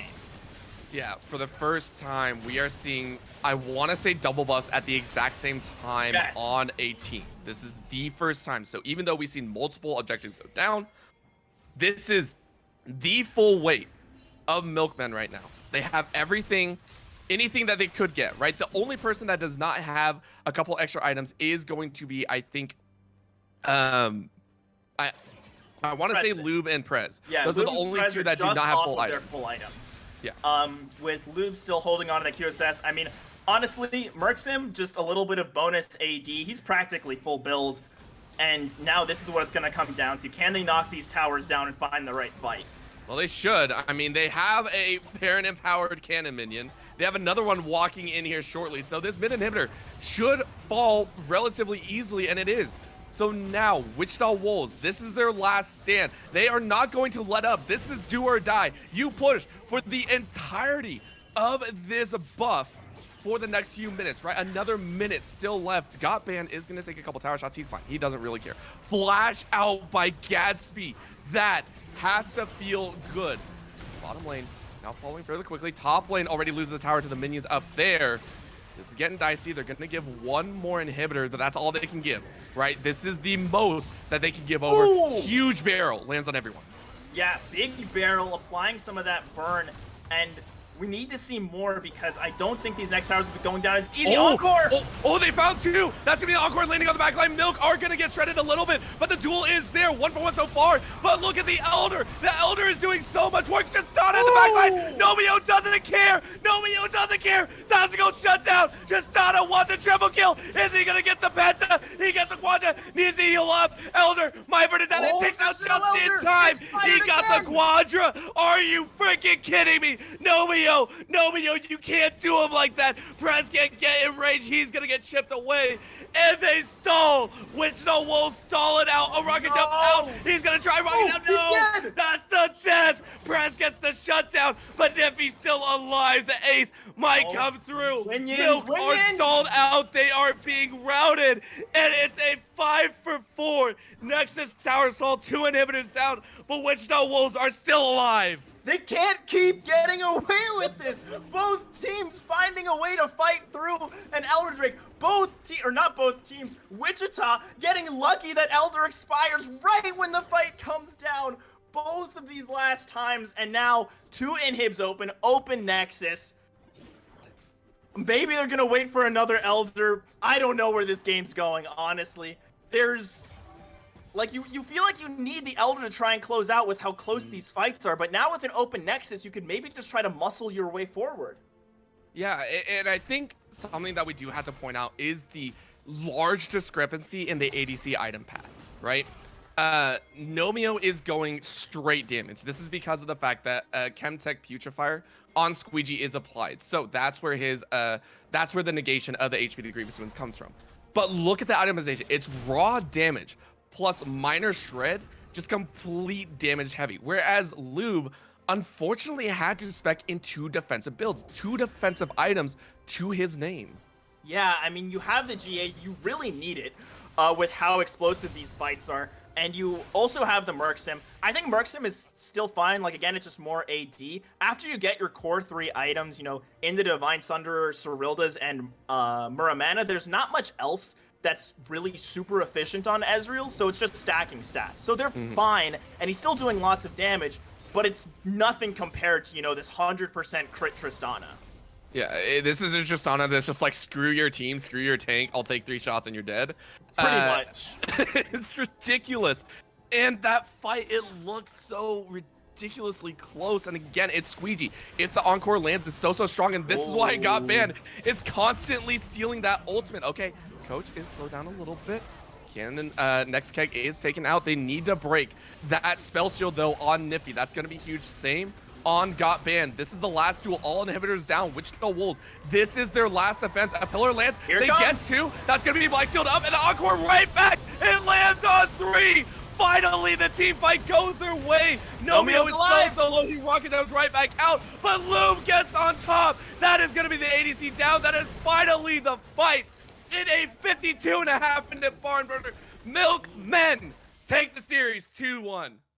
They finally take it in the most drawn-out game I think I've ever had to cast, and it was insane. We saw Elders on both teams. We saw Barons on both teams. We saw Inhibitors, Nexus Towers on both teams, and it was finally just that last fight, the perfect encore out of the Silas to seal the deal, where all of the pieces came together, and it finally worked out. But boy, was that a doozy.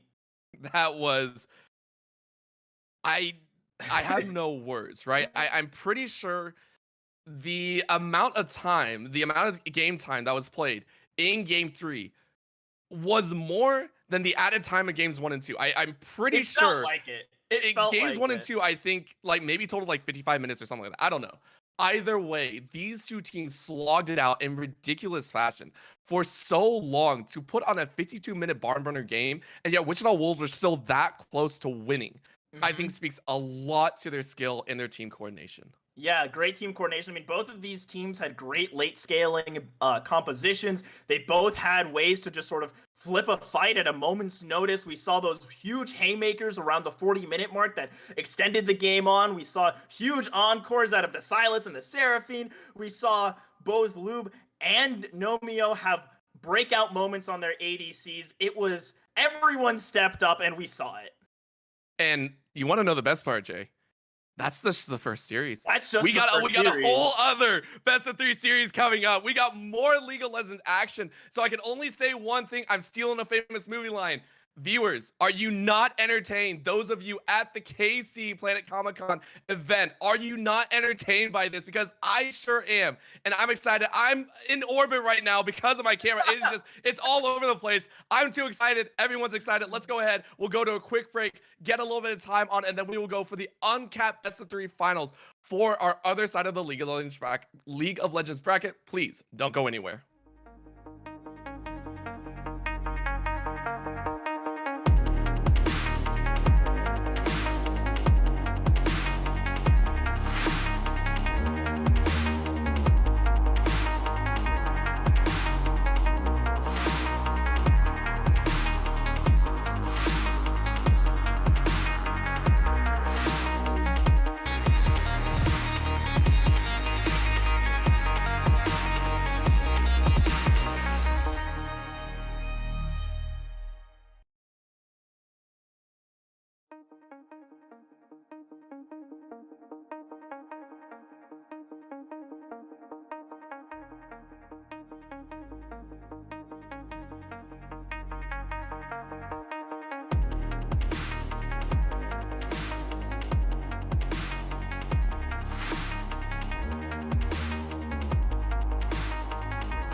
And welcome back. We are here for our second series of the day at the Unified Esports Association's Battle for the Planet. And so far, the contenders for the planet have been immaculate. Series 1 came out, Milkman upsetting over Wichita Wolves in a mini reverse sweep. I should say it was a great time there. And now we get into our second, the uncapped finals here. Again, this is going to be uncapped, so a lot of players coming in from all over the place. We're very excited to see what they can bring. So, J Turbo, are you ready? That's all I have to I ask.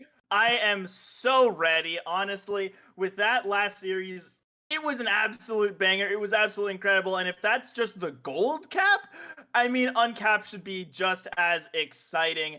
I'm really, really just hyped to see these players, see what they can do. And we're not going to see so many, I think, crazy picks coming out of them, but it'll be a little more familiar. Still very explosive, I think, though, because you're battling for the planet and you want to take it. Yeah, and very, very interested to see what they bring out. Like you said, different champions and everything, and a whole different slew of how they want to play, right? So, talking about the teams, though, a little bit of information. One team is named Thick. Yes, let's get that out of the way. It is Thick. And then the other one is, I believe, B1B, or B1 Blitz. And that name just lends itself to win at 25 minutes or bust and just like A ram it. Yeah, exactly. That's a fun name, and Honestly, I hope that we see some explosive shenanigans out of the bot side. You know, if they're saying, hey, got a B1 blitz, well, they've probably got some pretty nasty other hook champs they can play out. So I really want to see what kind of style we get because, again, this isn't, the same as, let's say, like a UPL or a UAL, where you're having these teams that actively practice together, actively go week to week to week, seeing how they can improve. This is still, you've had like a week to prepare, but it's not like you've had a month or 2 months or anything. So I think we're going to see a lot more potential experimentation, maybe some more interesting adaptations mid round, as we saw last series, adapting to the opponent every single game. And with, an uncapped roster, you're looking at Masters players, you can expect nothing less than that. Yeah, it's gonna be such a fun time. Now, for those that have been kind of following at some of these lands, we really appreciate you. But I want to point out a little bit of extra little gift that you will see here at this matchup. We have one returning player coming in from the actual last KC land event. That one was at Children's Mercy Park. It was a fantastic time, and we got to see some of, as you just said, some of the unified leagues come out to play. At least two names. One of them was Return of the Middle Six, and plus on the other side, it was Tiger Cubs. It was Fire Theft's team, which if you know that name, that's awesome, right? Very amazing player, great guy as well. One of the players that played in that series is a gentleman named Riversided. And Mm-hmm. I'm very, very excited because this means that players are actively going out trying to play these. I'm so excited to see what we can pull off. He's a jungler, I believe. And so Yeah. it's going to be such an entertaining time. Riverside's actually mid for this series, but now we're going to be jumping right into... I'm wrong. I'm sorry. Don't worry about it. I mean, we're going to be seeing exactly what kind of direction these teams want to take in their draft. I'm expecting, a lot of pressure on some of those really contested power picks. So stuff like the Xin Zhao in the jungle. We might see some Diana if you want some of that comeback potential, that draw in. Maybe we'll still see Jarvan. He has been, tested a little bit.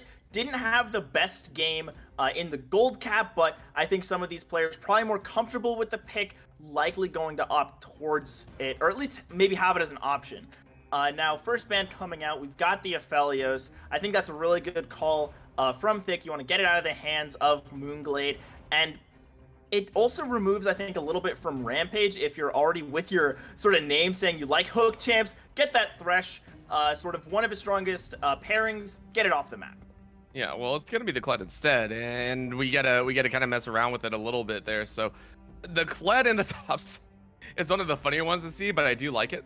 And I also just want to amend myself. I'm a little bit short on brain cells. It's a well-known fact. Anyone that knows me, this is true. Riversided is fully a mid player. Never played jungle in his life. Maybe he played it, flex or whatever. But no, mid lane, pretty hardcore there. And I can't wait. The bans, though, are still moving around him, though. They've hit ADC. They now hit jungle. Yeah, they've hit the jungle. There's that Xin Zhao, still one of, if not the best junglers in the game. Just so useful, especially at a high level, being able to use your ultimate, deny just damage coming through, make it so that you just nullify the enemy team in the right situation. So I really like that ban coming out. Don't want to let Arsidon get that in his hands. Now, the Corki ban isn't one we see all too often. I'm guessing that it's a Jay's pocket or maybe Dude Dork if you want to run Corki bot side. Pretty sure that it's a Jay's ban, but still a little unorthodox, but that's what happens at some of these lanes. You're not always picking the meta. You've got to be worried about your opponent just having that pocket pick that can destroy you. Yeah, it's also a thing that I really like to see, which is they just bring out full solo queue, right? Yeah. Like, oh man, I know this matchup. I know I can play it really, really well. And you get basically what is Masters Challengers solo queue, where everyone just does crazy things. You watch all these crazy plays happen. We're still watching some of the team fight champions be taken out, though. The Lulu was banned away by Thick, and the Set banned away by B1 Blitz. So they're just like, listen, we don't want to deal with any of that stuff. Let's go ahead, play it safe here. Varus being hovered as a first pick is not bad. If I don't see a Blitz in B1 here coming in for red side, I will be a little bit salty. Yeah, I mean, I really hope that Blitz comes through because, how can you name yourself B1 Blitz if you're not picking up Blitz in that first round? And it's good into the Varus as well. It just provides pressure so that he can't sort of just farm out towards that first item that you want to go for. Now, They don't pick the Blitz, they pick the Jhin, dashing our hopes and dreams. But Jin's still a pretty good one. Oh, here it is. Okay, Please lock okay. it. Please don't be a hover. Maybe. Please don't be a bait. Dang. Oh, and it was a bait. I'm so sad. All right, everyone. I'll see you later. I'll see you next time. Give me a few. Oh man. All right, so we have the Jhin Karma, and this is one that was actually hovered back in Series 1. We did see the Jhin, it was banned away earlier as well, so there are some shifts here, and I want to talk about the difference that the Karma Jhin brings versus the Karma Ashe, because it brings its own level of sophistication. I don't know if sophistication is the right word. The teamwork. Yeah. What they bring to the lane in general, whereas Ashe is more of a slow burn, Jin's pretty much, you know, very obviously a 4-shot cannon. Yeah, he's a 4-shot cannon. You won't have that same sort of in and out, push and pull poke style that you have with the Ashe, but you certainly have a lot more explosiveness that you can bring into this bot side. Now, I like the Thresh for Send Shadow. It gives you a little bit more defense. Obviously, it's not going to be like a Nautilus who's just diving in, but at the very least, it gives this Varus options, you know, for escape, for repositioning. So I think it'll still be just fine. Now, this Graves, after his recent buffs, we've seen him rise in popularity, sometimes even as a flex pick, as mid lane Graves has been toyed around with. Haven't seen too much of it, but I think it's something to sort of keep in your back pocket maybe.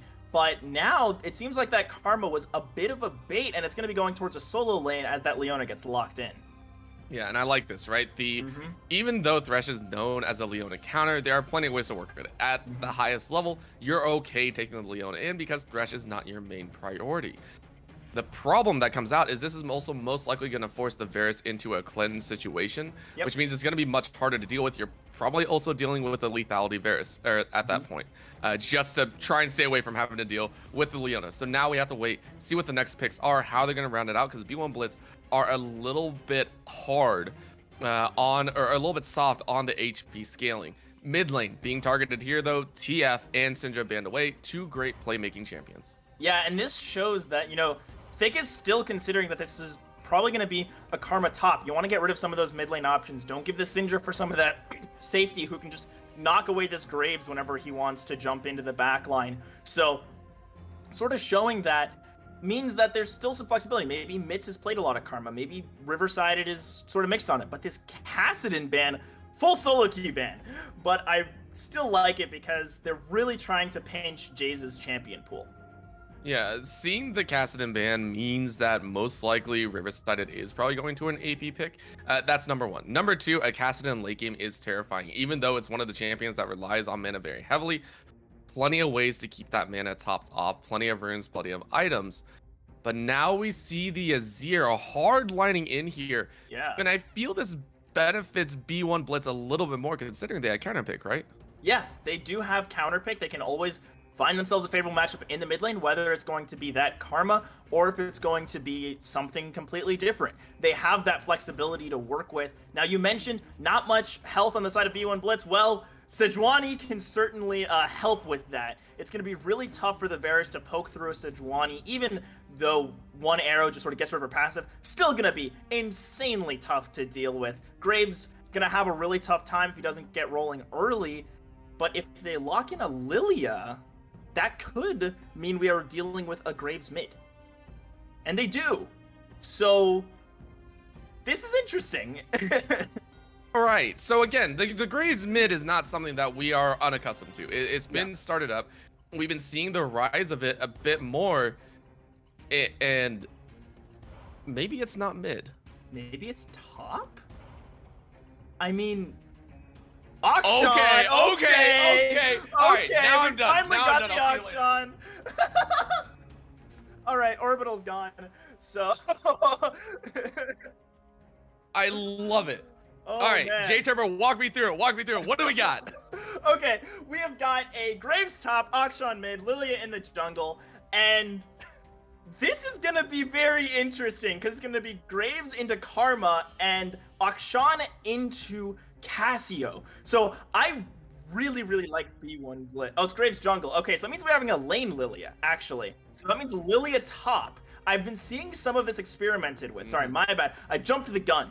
But we have Lilia top, which actually is not a bad matchup at all into the Karma because it you can just dance around her. It doesn't matter how many slows or Rushi's pulling out, you can just dance in and out, in and out. So I think that Thick is sort of thrown together this really, really interesting, sort of convoluted, flexible draft that it's gonna, I think, though, be really hard to pull off because there's not much of a traditional front line. I mean, you have the Thresh, which would need to land a hook, but there's no tanks. There's nothing like a Malphite. There's no set. There's obviously no set because it was banned, but you don't have much of a front line. It's gonna be hard, I think, to buy space for your Varus if you don't have someone who can, make that space. Well, Lilia can dance around, have some of that harass. She's no tank. Where on the other side, sort of to counteract a lot of what's coming through, to counter this Graves, counter this Varus, you have the Sejuani, you have the Cassio. The Cassio can just lock down the Akshan, lock down the Graves, lock down the Thresh from going in on a hook. Like, she can get so much value with that miasma that I really like B1B's draft. But, I mean, Thick going full solo queue, they might be able to just make it work. I can see it, right? And I want to focus on this Lilia a little bit more in the top side, right? Because we literally just saw Lilia. I think it was game 2, and it did okay. It wasn't amazing. It didn't have a fantastic time, but the sleeps were good. There's a difference, though. Top lane Lilia does not go AP as hard, I believe. There have been some variations. I think this goes back to the days of, I almost want to say, like, Fizz top lane tank, pretty much. Yeah, it's sort of like it's more like a Gwen build, where you build Riftmaker into these sort of AP bruiser items. You might be picking up stuff like a Spirit Visage to help with your Riftmaker, and you just go for that tankier style. Maybe you go for a Demonic Embrace, stuff like that, in order to just sort of be this really, really annoying deer that's just dancing around the entire enemy team. So it's tough to play, but it is very, very fun to watch when someone does it right, because she can just kite in and out of an entire team. Now, one pick we haven't really touched on was this Akshan, and Akshan sort of known for hitting 20 minutes, falling off a cliff. That's sort of been what happens to him, because he doesn't have the best scaling. While he does have the 3-hit passive, it just doesn't really work out as you get later into the game. Yeah, so this is, yeah. I think it's going to be tough to play, especially with, Graves and Varus. They hit these points where they just stop being as useful. While Graves can just become a one-shotter into a Sejuani, into a Karma, into a Leona. That's going to be tough to pull off. So I think that if Thick can't get early advantages and just steamroll them, B1B has such a good composition to scale out and slow them down. And they also had the tools to even stifle Thick in the early stages. We were talking about scaling. There's plenty of options for B1B to take hold of this early game. One of the huge things, I had the chance to play against an Akshan in ranked. I don't know why they took it into ranked. Please don't question. Again, this is gold. We've gone over this. Took it into ranked, and it's just, as soon as that champion is slowly routed, it's just gone. Right? If you don't have any movement, the Akshan is just negated almost completely. Yeah, and just looking at the stats, Akshan has the 14th highest win rate for a 25-minute and less game, and then the 45th after 25. I mean, if that's not a fall off, I don't know what is. Now we got to see if that happens against a Cassiopeia, which maybe we see a different build. We have seen some people testing out, I think it's that Riftmaker build instead of the Liandry's, which we normally see. So that'll be kind of fun. But top lane, still, again, the duel of the APs. Now in the bottom side, Moonglade is going to eat quite a bit of damage. Rampage trying to do his best to follow through, but Moonglade dropped down to about 200 HP. Yeah, it dropped down really low. No summoners were burned, so it's not terrible, but it does mean at any point, if Sen Shadow lands a hook, that's probably a dead Jhin because he took Ignite.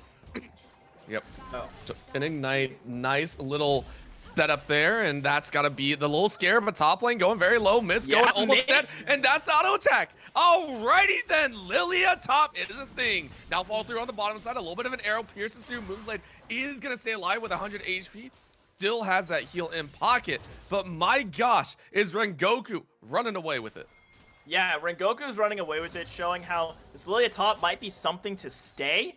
So I'm really, really liking what we're seeing out of this Lilia. Justin definitely knows what to do, but now in the river, Yeah, might as well. Tough Daddy doesn't really have much. Has to flash away, but he's slowed already. He is going to get caught. That's going to be the stun. Follow through with the root, and Riverside allowed to pick up that kill. Yeah, Riverside picking up that kill, pretty impactful, but now here comes the TP from the Lilia. Yeah, right into the enemy team. And remember, this is not a tanky member. Gonna get burned down pretty quickly. No flash of Riverside. Riverside, the snake wants a bit more. That is going to be 2 on the snake themselves. And Riverside, double bus as well. This is just a treat for any mid laner. It really is a treat. I mean, 2 kills early on a Casio with a tier start, no less. I mean, that is everything you could ask for and more, because you're already sort of opting into, I'm just going to play safe early, I'm just going tier, I'm going to let myself scale up, and then boom, 600 gold influx that will just really help you start to dominate this lane against an Akshan that was already struggling and forced to pick up a null magic on first back. This is, yeah, this is, Jace is not having a good time. Jace is like, come on, I almost had that mid lane. I was doing okay. Why do I have to deal with this? Yeah, and we're already seeing Rengoku just having so much damage on this Lilia. It honestly, it's just good in the top lane because you sort of have some of the advantages of a ranged top laner without being a ranged top laner in a way, where you can still go for these more bruisery upfront builds, but you still, just space insanely well with your Q. You have slightly longer auto attacks, so it means that your harassment is really good, and you don't just fall prey to champions like this Karma that are designed to bully you out. Designed, tailored specifically for these moments. But remember, Miz is not looking to be that big damage carry. Most likely, we're going to see that Moonstone Renewer come out again, try and buff up the rest of the teammates, or go for that burn. It is going to be one of the two because you don't have a big jungle carry, right? Normally, we see Moonstone Renewer if you have that Graze, if you have a heavy hitter. Over the wall they go. Send Shadow in the bottom side is going to get a little bit of a smoke screen down. Hook goes out, does land, but it's on a very tanky Leona. And dude in the bottom side didn't really want to follow up either. Yeah, I don't think that there's much space to follow up, especially as a Varus when your lane is so far pushed back. And it is good to chunk out that Leona. It means that you'll probably have a better time in this lane just moving forward, since there won't be that omnipresent threat of just a Leona having full health diving on forward. But it's still a lot of resources that are burned and just a lot of time used by Tough Daddy when he needs to be doing more. On this Graves, you sort of have to be the linchpin of your team when you have an Akshan that's going to fall off, when you have this Varus that spikes at, 2.5 items. So, and the Lilia still needs to scale up, so it's a little awkward. Only a little. Only a little. As we also have Dragon, we didn't even talk about it. Infernal Drake is going to be that first Drake. We are seeing who wants to go for it. And Tough Daddy, not so tough in this scenario, says I'll just drop a ward.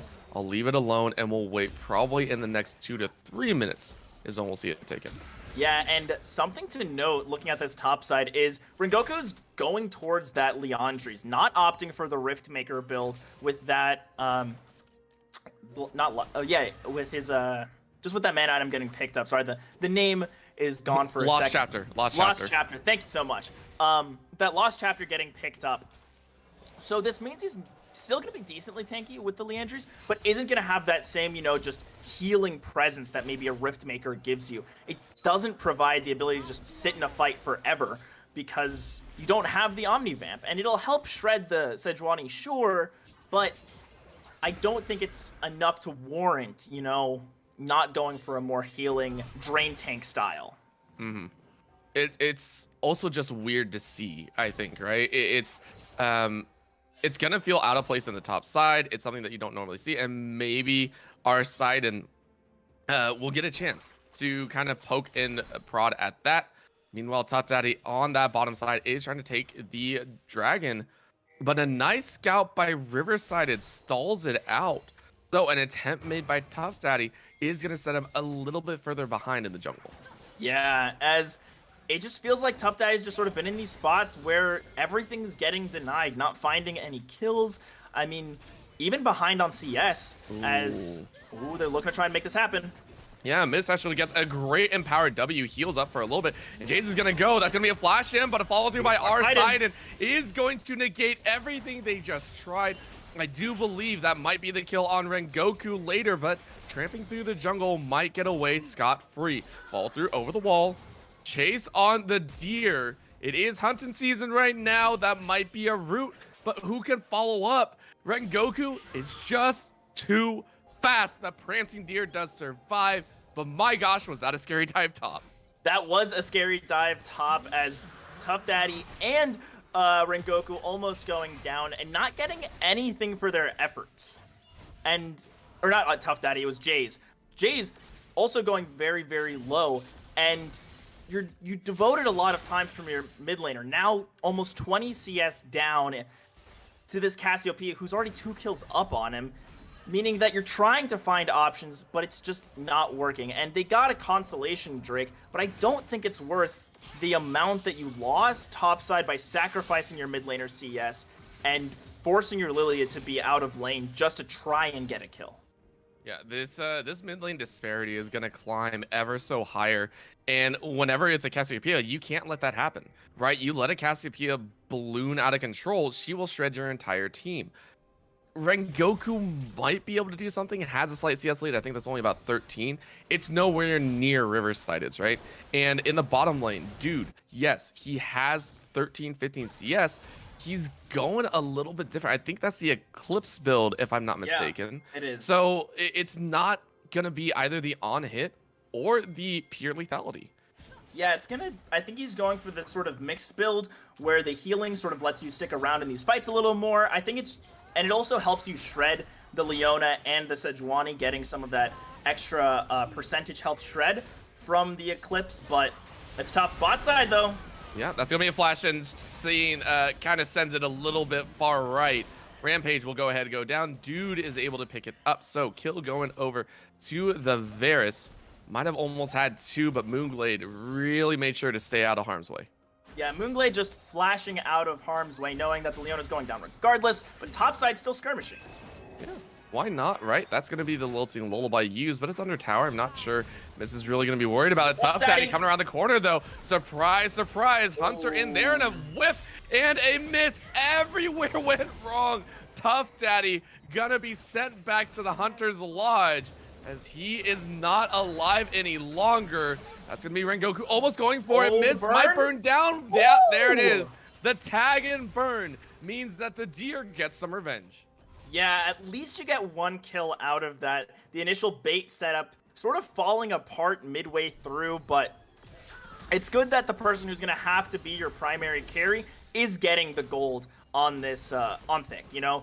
They have the Leandries already built out. That's going to be really good for this Lilia moving forward. It means Sejuani won't be able to push her around as much with just that extra burn. But it's still not looking great because Thick's comp needs to get ahead early. They need this Akshan to be roaming and just becoming a nuisance. And he's 30 CS down with 1 assist up against a Cassio with 2 kills and her Riftmaker already. It's having a ball. I don't care. Every time we go back to seeing the Cassiopeia mid, I'm just like, he's so happy. Yeah. He's just enjoying his time in mid, farming up. Cassiopeia walks away, picks up a blue buff, goes right back and does the same. A Cassiopeia that's farming well is a happy snake. Exactly. So, I mean, here, if you're Thick, I think your best sort of plan to try and keep going are these dragons. You got first dragon, pretty decent timing on it. If you can start to stack them up, that can become a win condition. You know, getting that soul, while you won't be getting Infernal or Ocean, if you can get Mountain, it's still not bad. You'll get those extra stats you'll need, make this Jhin less useful, meaning that the Cassio has to do so much work. But if you get Cloud, it's really going to be tough to use that as a win condition, since the only one who can really use it is the Lilia. And while that's helpful, I don't think it's enough to win a game. Not going to be a phenomenal choice if they get it to work. And Mitz and Rengoku, once again, just duking it out. And Mitz is actually getting the better of a lot of these trades right now. Yeah, just taking advantage of all of that range that Karma does have. I mean, while Lilia's not as short range as, say, like a Darius, she's still not ranged, as now 4 members bot side. Yeah, party time in the bot side. B1 Blitz going for the Blitz play, trying to get Riverside a little bit further ahead, and that's actually a teleport coming right in. I'm not sure that's where Rengoku wants to be. You teleport into the middle of 5, and they might chase a little bit further. 5 members of P1B here in the bottom side as Dragon is ticking up. Thick might have just rolled over and given the early game to B1B. I think that they 100% did. Looking at that, the idea of bringing the Lilia down, I mean, when that fight breaks out, it's definitely workable. But in the top side, the Karma was just doing so much work to keep her in lane that it was never possible. And while this Lilia has 1,000 gold lead on the Karma, it's not enough when there's, you know, a 2k, near 2k discrepancy in the jungle, a 1.5k discrepancy in the mid lane. Like, there's just not enough to make up for that, and we saw it when that mid laner was down bot side. The Lilia melted. Everyone melted. You're praying to revert back to like season 9 where you could actually cancel TPs. You're like, just come on, let me out. Let me out. I don't want to do this. It's a bad time overall, but that is going to give, I believe it was 3 kills over to B1B straight into the pockets of Riverside and Arsidon. These two are going to get so dang tanky, and Arsidon already completing the Frostfire Gauntlet means that the slowing power from the Sejuani is going to be that much stronger, right? These champions that don't really have a whole lot of getaways are going to be stuck fighting a boar. Yeah, and a boar that won't go down easy. Like, Sejuani isn't known for her damage, but if you're a Varus who misses Chains of Corruption or has already used them, and there's a Sejuani on top of you, there's nothing you can do. You're just gonna die when you're getting slowed with every other auto, on top of her, you know, stuns and slows innate in her kit. It's so scary, and there is a point where, surprisingly enough, a Sejuani can't actually duel someone like a Graves, right? It's an actual real possibility that you're just like, this shouldn't be allowed. This is not right if you're labeled as a tank. And it's already spiraling out of control, right? 3-0-4 has a Bramble Vest in pocket, might be building a little bit closer towards. And something that I also want to point out is how the team is helping Arsidon get opportunities such as that. Moonglade and Rampage both went for the sweeper, right? Wow. As support, I can understand, but in ADC even, they know that they are not the strongest members on the map. They are the setup. Yeah, that's really impressive heads up play out of Moonglade, especially to be getting that scanner. I'm expecting it to be swapped out for a blue trinket pretty soon, just because, you know, Jhin really, really likes having blue trinket. It helps with your curtain call, and it also just helps with landing snipes. Just, he likes to know where people are in general, just how long ranged he can be. But still, really, really good stuff. So they can have just constant uptime on that scanner. I mean, that Arsidon can just move through uncontested. Now, good point for Thick. They've been picking up towers. They've had lots of work done on the side lanes, you know, when Arsidon and Riverside aren't coming to their lanes. But the fact of the matter is, as this game scales out, there's going to be more and more team fights, meaning more and more opportunities for Arsidon and Riverside to shine and start to really pick this game up. I think that once we get our personal team fight, oh my goodness. Oh no. Rengoku almost went down, and Riverside like straight up went for it. He just looked at him, and Rengoku almost died. Like, and that's what we're talking about. Yeah. You know, when these champs are in fights, you just can't win. And you can look for skirmishes. You can try to play away from them, but that only works for so long. Only works for so long, and so slow is the burn now. Now topside is being aggressed on. We see the swap of the ADCs straight towards mid, as bottom lane had already been broken, I believe. 2 towers to 0. So far in this, they have lost in the kill count, but they have definitely been laying it on for those towers. Now over the wall, Arsidon is going to go. Curtain call is opened up. Can't get the stun down. Dude is going to get locked up, though. That's almost a solid lockdown with that solar flare, but the flash out is going to mean that dude is allowed to keep his life. And Arsidon, in all that chaos, was actually the one to come out with the least HP. I mean, when you're face tanking, you know, 3 members, it makes sense that you'd be the one with the lowest HP. But the fact is, you're face tanking 3 members and you still made it out. which is, I think, the scarier bit, that this early on, with the Frostfire, the Bramble, and the plated steel caps, these ADCs are going to do nothing to the Sejuani. Yeah, and it's a little bit worrisome, right? Because of the fact I think it was game 3 of the first series that we saw today.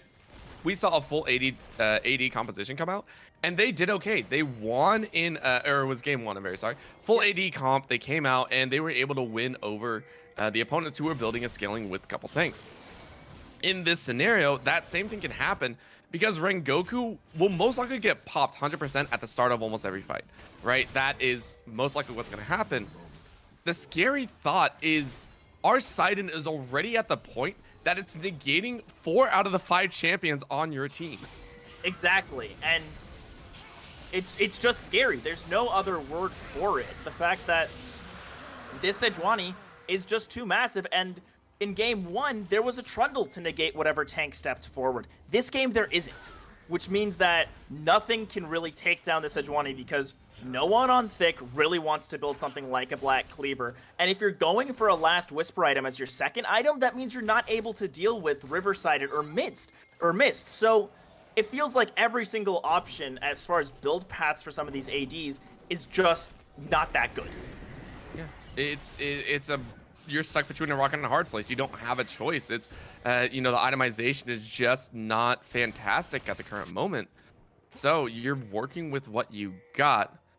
I will say, for all the time that they spent fighting, Thick are still in this game, right? Gold is dead even. Yeah. It's a little, probably a larger disparity between the mid and jungle, but the top side, right? Rengoku has farmed very well, has 2 kills. Bottom side, Dude has started to pull away with the CS lead as well, has gotten some of the plates. So we're going to get a stat check at some point soon, maybe around this Baron, maybe around the next Dragon, that will completely solidify who is going to come out on top.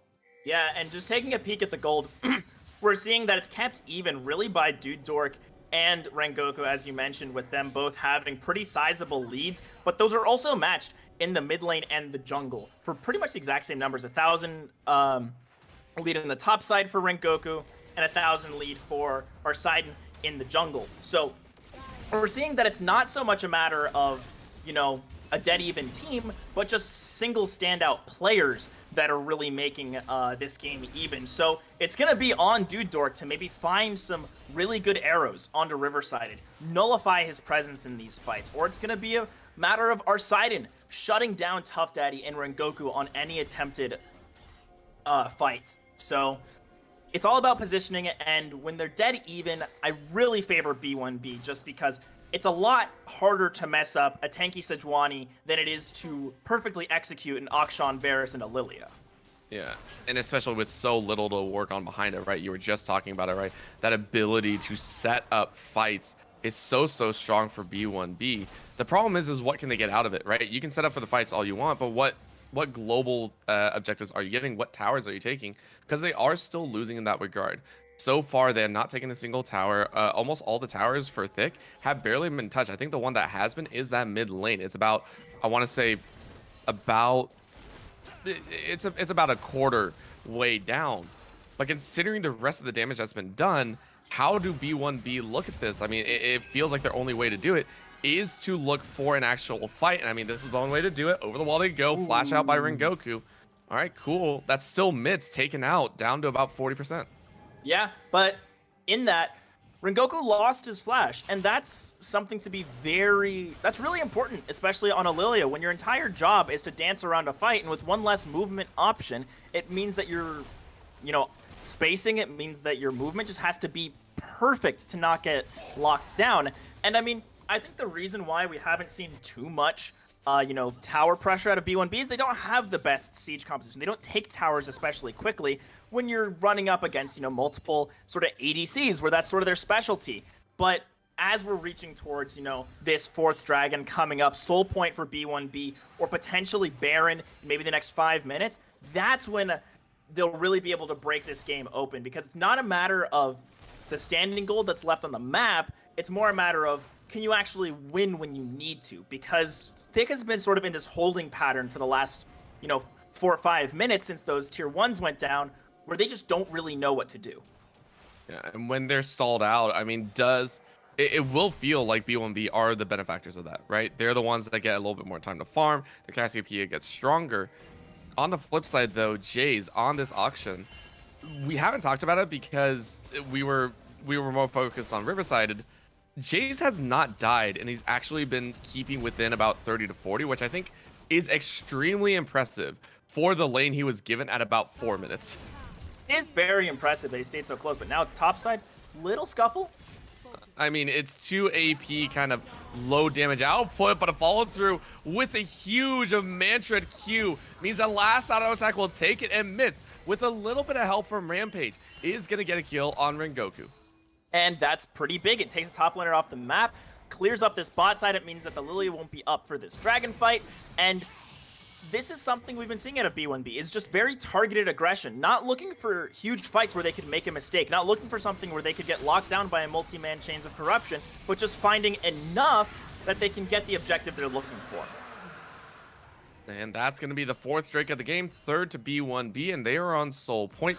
Much faster ultimates so far, 24 ability haste so far.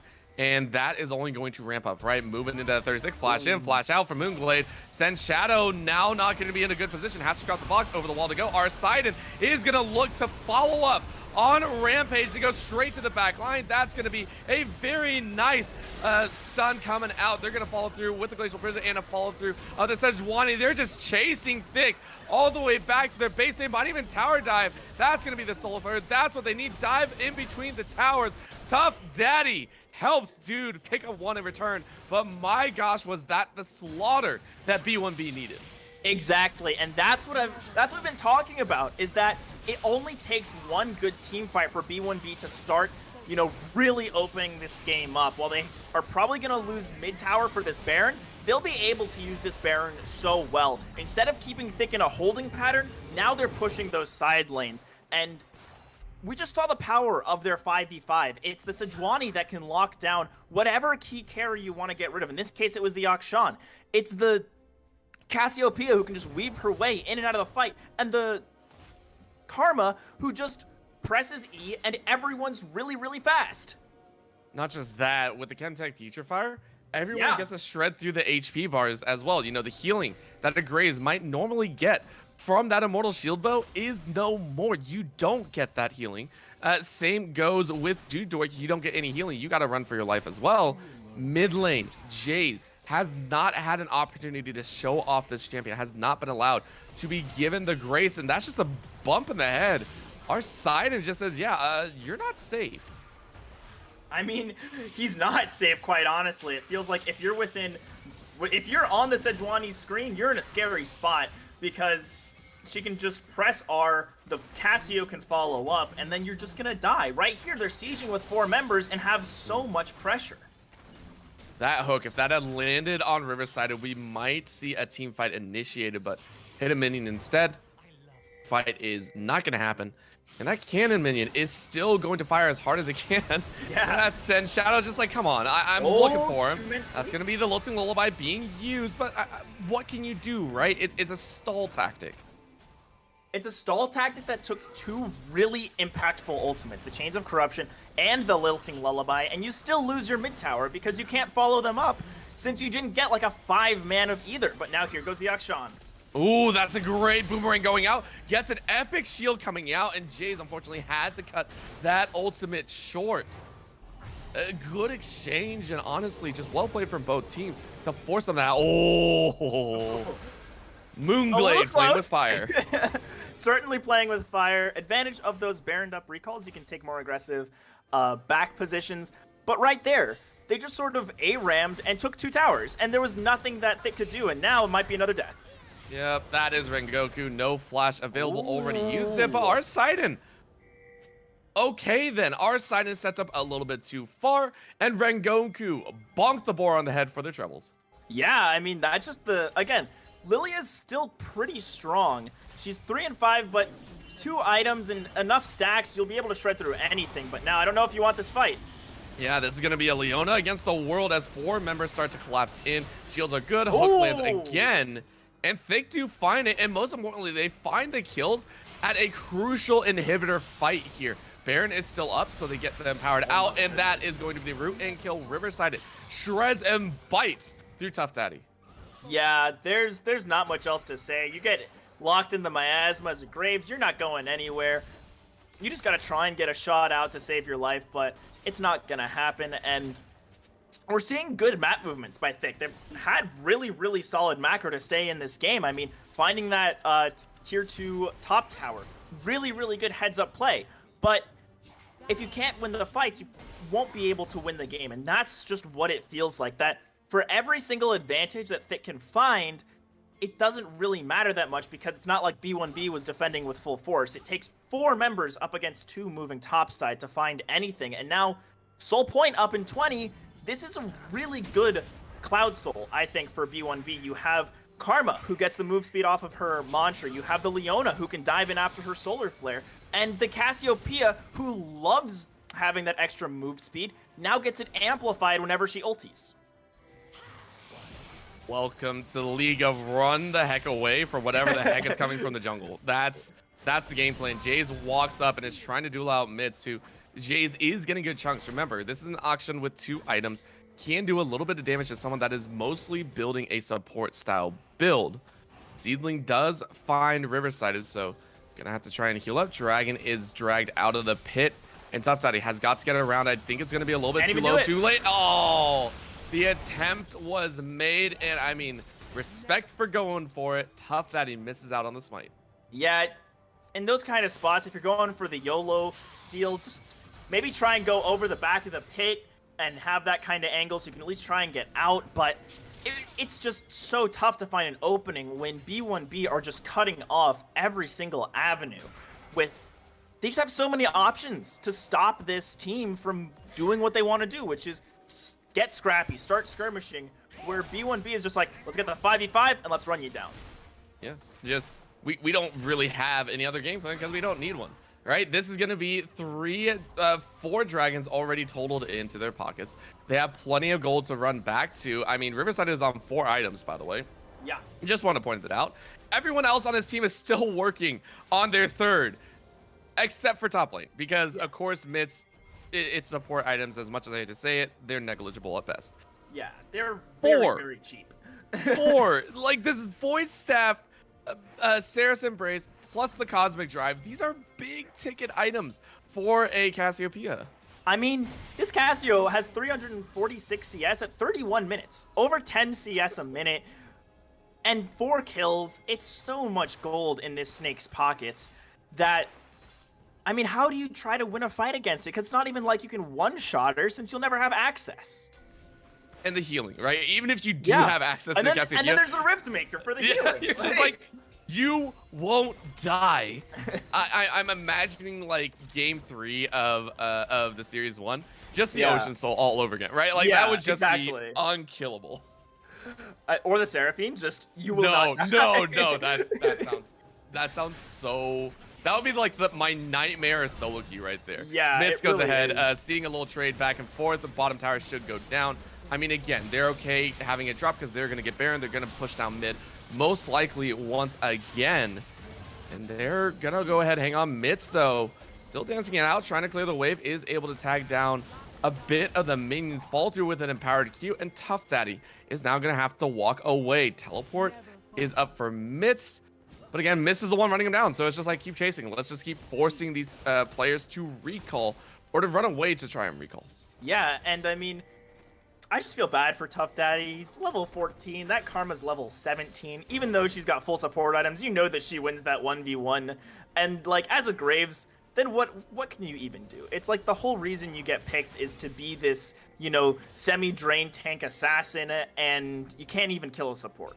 Yeah, I don't want to do this no more. Just walk away from this entire thing as it's done. But again, I love seeing this B1B squad roaming as a 4-man death ball, right? Yeah. It's so effective, and I think that's what they have to do. Because again, they have Baron, they know they don't have a great siege comp, so you're not fully sieging. You're baiting the opponent to calm down to you so you can take a disgusting fight. You bait with Riverside into Moonglade, which no one's taking the bait. Everyone knows that bottom side of the map is completely covered, and it looks like they are just opting for a base race. Yeah, it looks like they are each sending their top laners to try and defend. It looks like Riverside is going to answer, but honestly, I feel like you could just go for the base race. You've got Baron, you've got everyone, but they just want this fight. Yeah, Oh Riverside is going to 1v4, but when the exhaust goes down, oh, big cannon shot to the face, and that's going to be the revive. That is a huge pickup. Riverside went for the play and instead botches it just a little bit.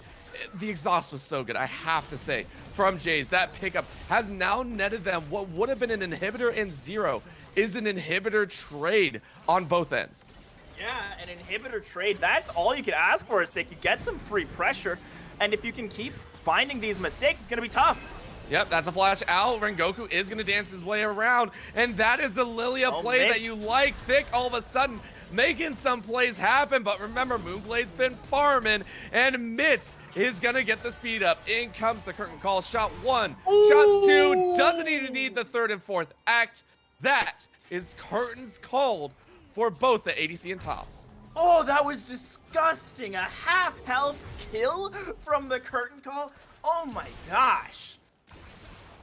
It is pain right now anywhere dirty. they go. And I mean, even Riverside of flashing in to 4 members, for a moment, I felt like he could do it. I thought he was going to do it, honestly. With that level of confidence, I was like, he's going to win. He's got it. Like...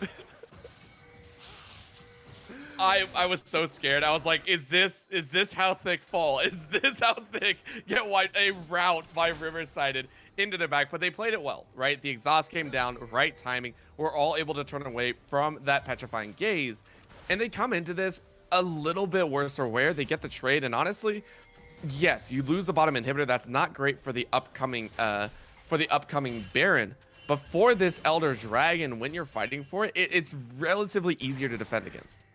Yeah, it is relatively easy to defend against, but I mean, I'm just waiting for the next moment that B1B can try and find a fight. And I think it's going to be this Elder in 20 seconds. They're setting up for it. They've got all the damage they need. They've got all 5 members and the Death Ball. Honestly, it might just be a Hail Mary backdoor from Rengoku or something that you have to look for, but Tough Patty's already gone. Yeah, that's the CC chain you like. And that is not what you want to see if you are a Tough Daddy. Couldn't even get a chance to flash out. Not even a chance. I mean, that's just the lockdown. One thing lands and you're off the rift. This should be Elder picked up pretty easily. Now, Vic is at least going to hopefully be able to respond with an inhibitor, and that should relieve some of the pressure, you know, giving a couple lanes that you can't push down. But there's still that open inhib bot side that's just going to push. There's still, you know, a 5-man death ball that can just kill you. Yeah, I really, really like this. They secured most of the top side. That's actually, I think Miss just dropped the redemption to get a little bit of slowing power. I've seen that used before, but it's very surprising to have it as an opener. Yeah, I will say I haven't seen it used as an opener, but hey, I mean, if it works to at least slow down that back, it's definitely worth it. As this mid inhib's just going down. If you're top, this is your standoff. Yeah, well, that's multiple ultimates used, and they do catch a little bit of dude. He's going to be able to survive, and meanwhile, on the bot side, we do see Jace continuing to push. They get the inhibitor. They have to be worried about their last one falling, though, because, again, even in these fights, B1B are still a step or two behind in the macro game. Yeah, and it's sort of been this dance of micro v macro this entire game, where B1B are just trying to use raw force, but there was some raw force. Yeah, Riverside had got one tag and said, bye-bye, lights out. Now they have the pushing power. That is Rengoku, one of the split pushers that is down. And so far, Mitz is actually doing really, really well in keeping these waves pushed off. You still have about 30 seconds left on the top side before it hard crashes into the base, and I think that's all you have to do. Now his job is to actually keep Jace from recalling, because this is a 4v3 base defense on Thick side. Look at the damage, though. Mitz making it happen. No! That's going to be the kill. The shutdown coming out of Jace. Follow through of the base, though. This is looking like a dire situation. Riverside puts his 8th on the board, and B1B crack the base and break the Nexus here in game 1 of the uncapped finals. And I mean, That game, it was I was actually really impressed how long it went, with how strong B1B was, with how Riverside had got so far ahead, and how they just sort of had this really powerful jungle mid duo. But Thick were just really on top of their macro. They always had a split pusher in the right place so that you couldn't just go for something. You would lose a tower in every single fight. There would be some cross map play. And that's what you love to see out of these uncapped teams, is where they have such a great understanding of the macro. They have such a great understanding of what to trade, how to trade. And while, yes, B1B did take that game as we expected, it was not as clear cut and is not as clean. There were a few moments in those later stages with some of the split pushes I was really thinking one bad fight, one bad engage, or just one stall could be enough for someone to backdoor.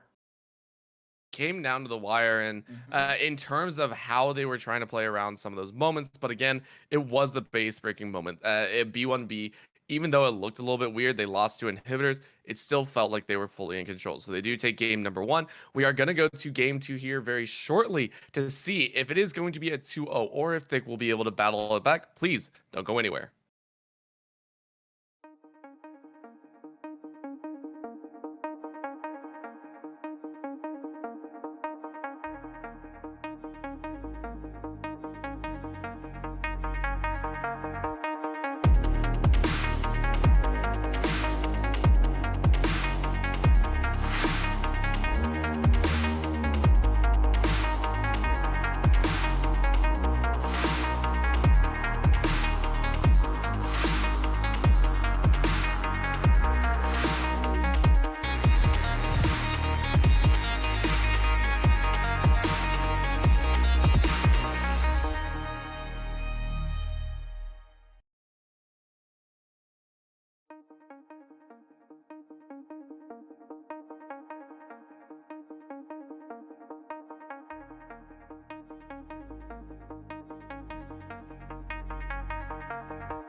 And we are back ready for some more League of Legends action. I'm excited. Of course, we have brought a lot of the hype here at the KC Planet Comic Con event. Again, the Battle for the Planet, hosted by Unified Esports Association. So, to those at the event and also watching at home, thank you so much. And I hope you are still staying safe out there. Again, this series itself was very entertaining to watch. Maybe it wasn't as chaotic as before, but watching some clean gameplay, what felt like start to finish, and measured, calculated risks were taken, which resulted in B1B moving up 1-0 in the series. Yeah, and I mean, it felt measured from both sides. I mean, Thick was always trading whenever they'd lose a fight, which is great to see. But it always felt like B1B understood those trades were probably coming through and were able to just move on with their game plan. They stayed as a death ball. They understood that's how they win. And it worked. They always had Mist able to stop anything more than an inhibitor from going down. They never let 3 inhibs get cracked. And I think that's what really was impressive from B1B, that they didn't just say 5-man mid, let's go, because they knew that there was some stalling. There's the wave clear from the Varus. There's the potential for an Akshan wave clear as well. So it's hard to push, but when you can make sure that the Lilia is neutralized, you make sure that at the end, when the Akshan was split pushing, he's neutralized, it meant that they were just always sort of one step ahead, even when Thick was trading really well across the map. So I'd like to see Thick take some more, scaling options, not be so one-dimensional in their need to win an early game. And if they can do that, there's a real chance we get to a game 3. Oh yeah, it's there. The groundwork for them to be able to make their way into a game is there. We saw it. They were able to control the macros so well. At one point, I think it was 2 or 3 towers to 0. So they had the right idea. They had the right idea. It was just, again, the measured pace that they took. So looking into game 2, remember what the draft was previously. It was that Lily in the top side, Graves in the jungle, Akshan in mid, which had its slight success in split push, not so much in the actual laning phase. Maybe not by his own volition. He kind of saw a Cassiopeia come back with 2 kills. Yeah, I mean, that's not his fault. You can't do anything about that. And if that Cassio doesn't have 2 kills, maybe the Akshan can have more pressure in the mid lane. Maybe he can start to provide some more map pressure. But when Airsidon and Riverside just got so far ahead that Airsidon was unkillable and Riverside would just shred anyone who showed up. I mean, even flashing into 4 members and still coming out with a kill. That level of confidence, that level of damage is just so hard to deal with.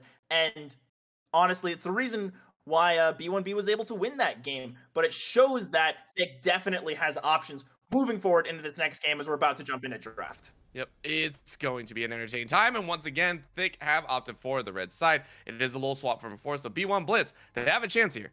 They have the chance to B1 Blitz it and have a little bit of craziness.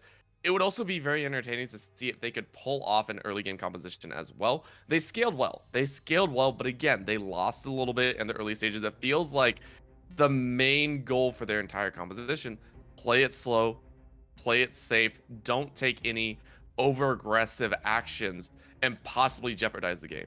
Exactly, and I'm expecting we're going to see something very, very similar to that. Now, Thick actually opted for red side here, so I'm wondering if maybe they have 2 power picks that they're really looking towards for this next game, or if maybe they just wanted to give B1 Blitz the opportunity to B1 Blitz, So we're gonna see exactly what angle they take. So it'll be interesting, as we do see the Kled still banned away from Rengoku, and I would like to see the Sejuani ban go through, and it does.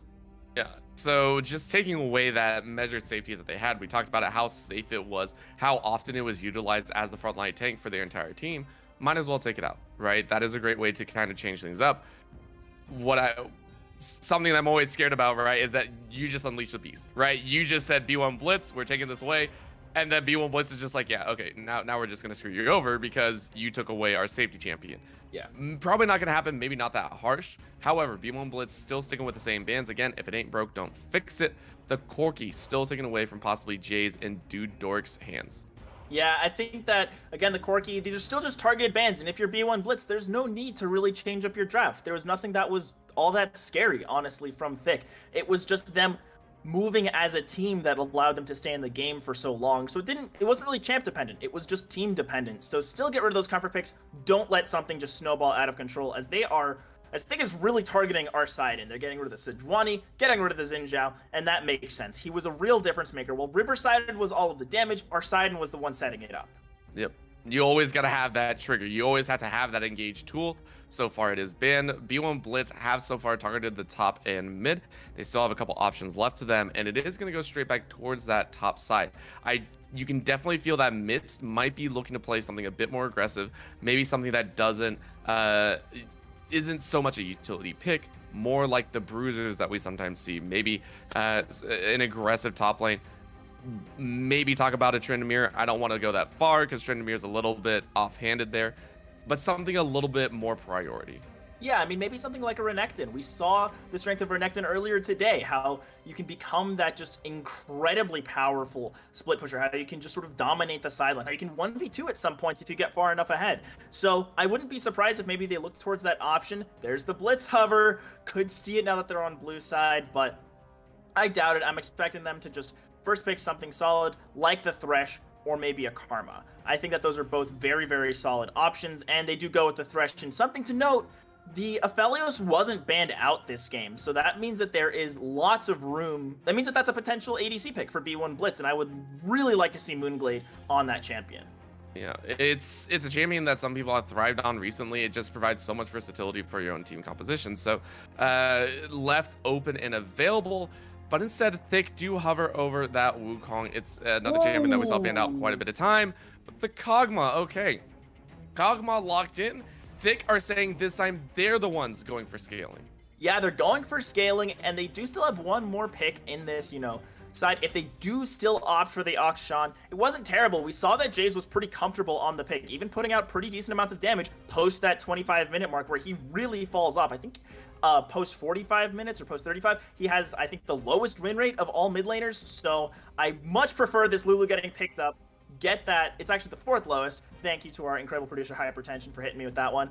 But again, he doesn't scale out that well. He doesn't give you those options you're looking for when you're picking up a Kog'Maw, who is the best scaler, or one of the best scalers in the game. So pairing it with the Lulu, very strong, but we're talking about topside priority. Don't know if they're going to go with that Aatrox. I think it was more of a hover. I much prefer this Trundle, as you still have some of that flexibility moving into potentially the next phase of draft. Yeah, any pseudo tanks that Lulu creates, Trundle will take away. If this is locked in, I really do actually, because I want to see it utilized and see if it actually has a good time. I want to see the lethality Caitlyn, right? I've yet to see it done well. But of course, right now, it's the Aphelios. Aphelios is left open. Might as well take it. It's so good with the Thresh. They'll go ahead, lock it in. That's a great core that has been built on B1 Blitz's side. Yeah, it's incredibly strong. You can use this Trundle to deny whatever tank Thick is going to go for, because you need one or two if you're picking up that Kog'Maw. And Aphelios scales like almost as, or just as well as Kog'Maw into the late game, when you can just be absolutely demolishing teams. I mean, I think we've all seen those highlights of like an ulti into a Gravitum Infernum and it just blows up the entire team. So I think it's definitely an option, but instead they opt for the Olaf, looking for some early game aggression, looking to find a way to get ahead. Yeah. And not just that, that also gives the Lulu another option, right? Normally when you see the Kog'Maw locked in with the Lulu, you're like, okay, now let's draft some safety. Let's draft a couple other, safe options. Maybe the Shen top side, the Orianna mid, protect the ADC, right? Giving another option for priority for Thick alleviates some of that pressure. That means that you won't have 7 or 8 ganks to the bot side. You're going to have to worry about that Olaf. You're going to have to worry about where the Olaf goes, how many kills they get. So, very nicely done. It's another different route to protecting the ADC, but it's still there. Now into the second round of bans, we do see the Karma banned away. Thick realizing that that's still an option on the top side. Yes. Blitz have their chance to ban away a mid or a top. Those are the last two options, and they're opting for the top lane. Yeah, they're getting rid of that Jax. I think it's another one of Rengoku's comfort picks. So really trying to target that player. I mean, we saw in the last game on that Lilia, still very, very strong, even on this off-meta pick. So I've got a feeling that he'll find something to work with. And actually, they might be banning the Lilia away themselves. I think it should be this Cassio, though, because we saw Riverside be incredibly comfortable on that champion. Even without a lead, I feel he would have found a way to just become an absolute monster. So I think getting that out of his hands, really, really good decision-making by Thick. Yeah, what was it? It was 350 CS at Yes. 31 minutes into the game. Yes. Ridiculous number. At that point, your CS score alone has given you 2 items, which is a ridiculous idea to think about, right? That is straight up pro level numbers that you normally see. Maybe not full pro levels, but that's normally a CS count that you I would normally mean, have in one of those pro games compared to everyone else. Compared to yeah, I everyone was else. gonna say, like, those are pro numbers, being over 10 CS a minute. That's about as high as you can get. I mean, I think the highest that I ever saw was Froggen playing like GP or something, and then he had like 500 at 35 minutes, and I was No, like, how that did was he do that? 600 if I'm not mistaken. 600? That Oh was my 600 rounds. gosh. I mean, We'll check it later. We'll check it later. we'll check it later. Was a lot. We'll it was get a the stats. lot. It was a lot. It was nuts. Okay. But it's still pretty insane numbers regardless, and we are going to see Rengoku still on a carry going for that Camille. I think it's really, really good. It'll counter out that Trundle because she has just better dueling against him, I think. So it'll force this Trundle into the jungle, force it to go against the Olaf, and the Malphite response, I like it because it buys a lot of space for the Aphelios. Yeah, and it's also a solid lock-in. You know you're not going to win against the Camille. It is very difficult to beat a Camille. Might as well go the safe route, right? Pick up that Malphite. Now you have a definitive way to lock down that the Lulu, lock down the not the Vel'Koz, wow, Kog'Maw, another 2-set name, and now we get the Azir. So Blitz are still sticking with the scaling mid to late, but with a few different options. Now you're not so worried about, do I land the Glacial Prison? If you press R and miss with Malphite, we might need to get you glasses. Yeah, we might need to get you glasses for sure, but honestly, Thick's composition isn't one that's very easy to Malphite ulti. Sure, the Kog'Maw and the Lulu are going to be in the backline, very, very juicy targets, but the spacing from the Olaf and the Camille should be enough to offset that, and we're actually going to see a Malzahar locked in. We saw it earlier, it was a little underwhelming earlier when we saw it in the hands of Nizzy, I believe.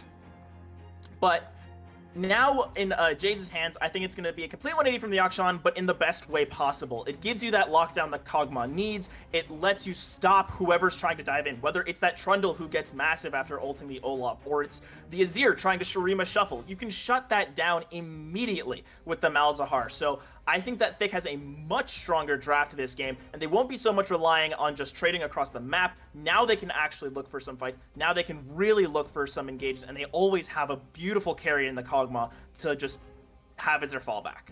Yep, just spitting away in the back. It's the Gatling gun all over again. It's an annoying champion, but we love it, right? So, very clear win conditions on both these squads, right? Both of them have a drastic idea of how they want to play it. But again, the question is the early game. I have to keep kind of going back to that because that's where Thick found most of their advantages. Yes, they took 1 or 2 poor fights, but it was still relatively in their favor in the tower advantage game. So let's go ahead and talk about some of these lanes. I want to get your opinion on where we're going to see the most action. Both Olaf and Trundle like to duel early. Are we going to see the junglers actually duel each other? Or are they still going to be visiting, those opposite side lanes?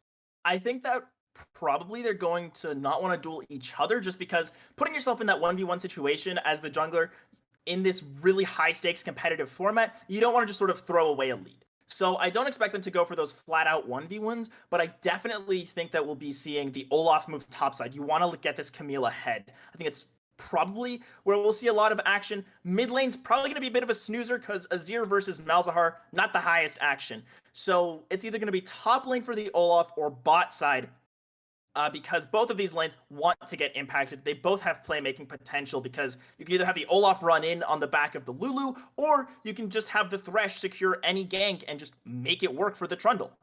Yeah, it's a forced fight that benefits them either way. And so we'll go ahead, get directly into the game for you here. We're excited to bring it to you. Coming in here once again, a B1 Blitz. Up currently 1 game. Thick have got to pull out some amazing styles to work with here. So options are up. We get some awesome, I think that's a Mecha Malphite, and mix of the Shamrock and the Mech. Yeah, and I just got some stats on the CS we were talking about. The old record for CS was actually Froggen with 764, and now it's Loken with 767 on Sivir. But still, the fact is, we're comparing them to last game just because of the rate and how high it was, how stupidly high Riverside was able to get his CS numbers, and it just goes to show the level of play that we're seeing in this uncapped tournament.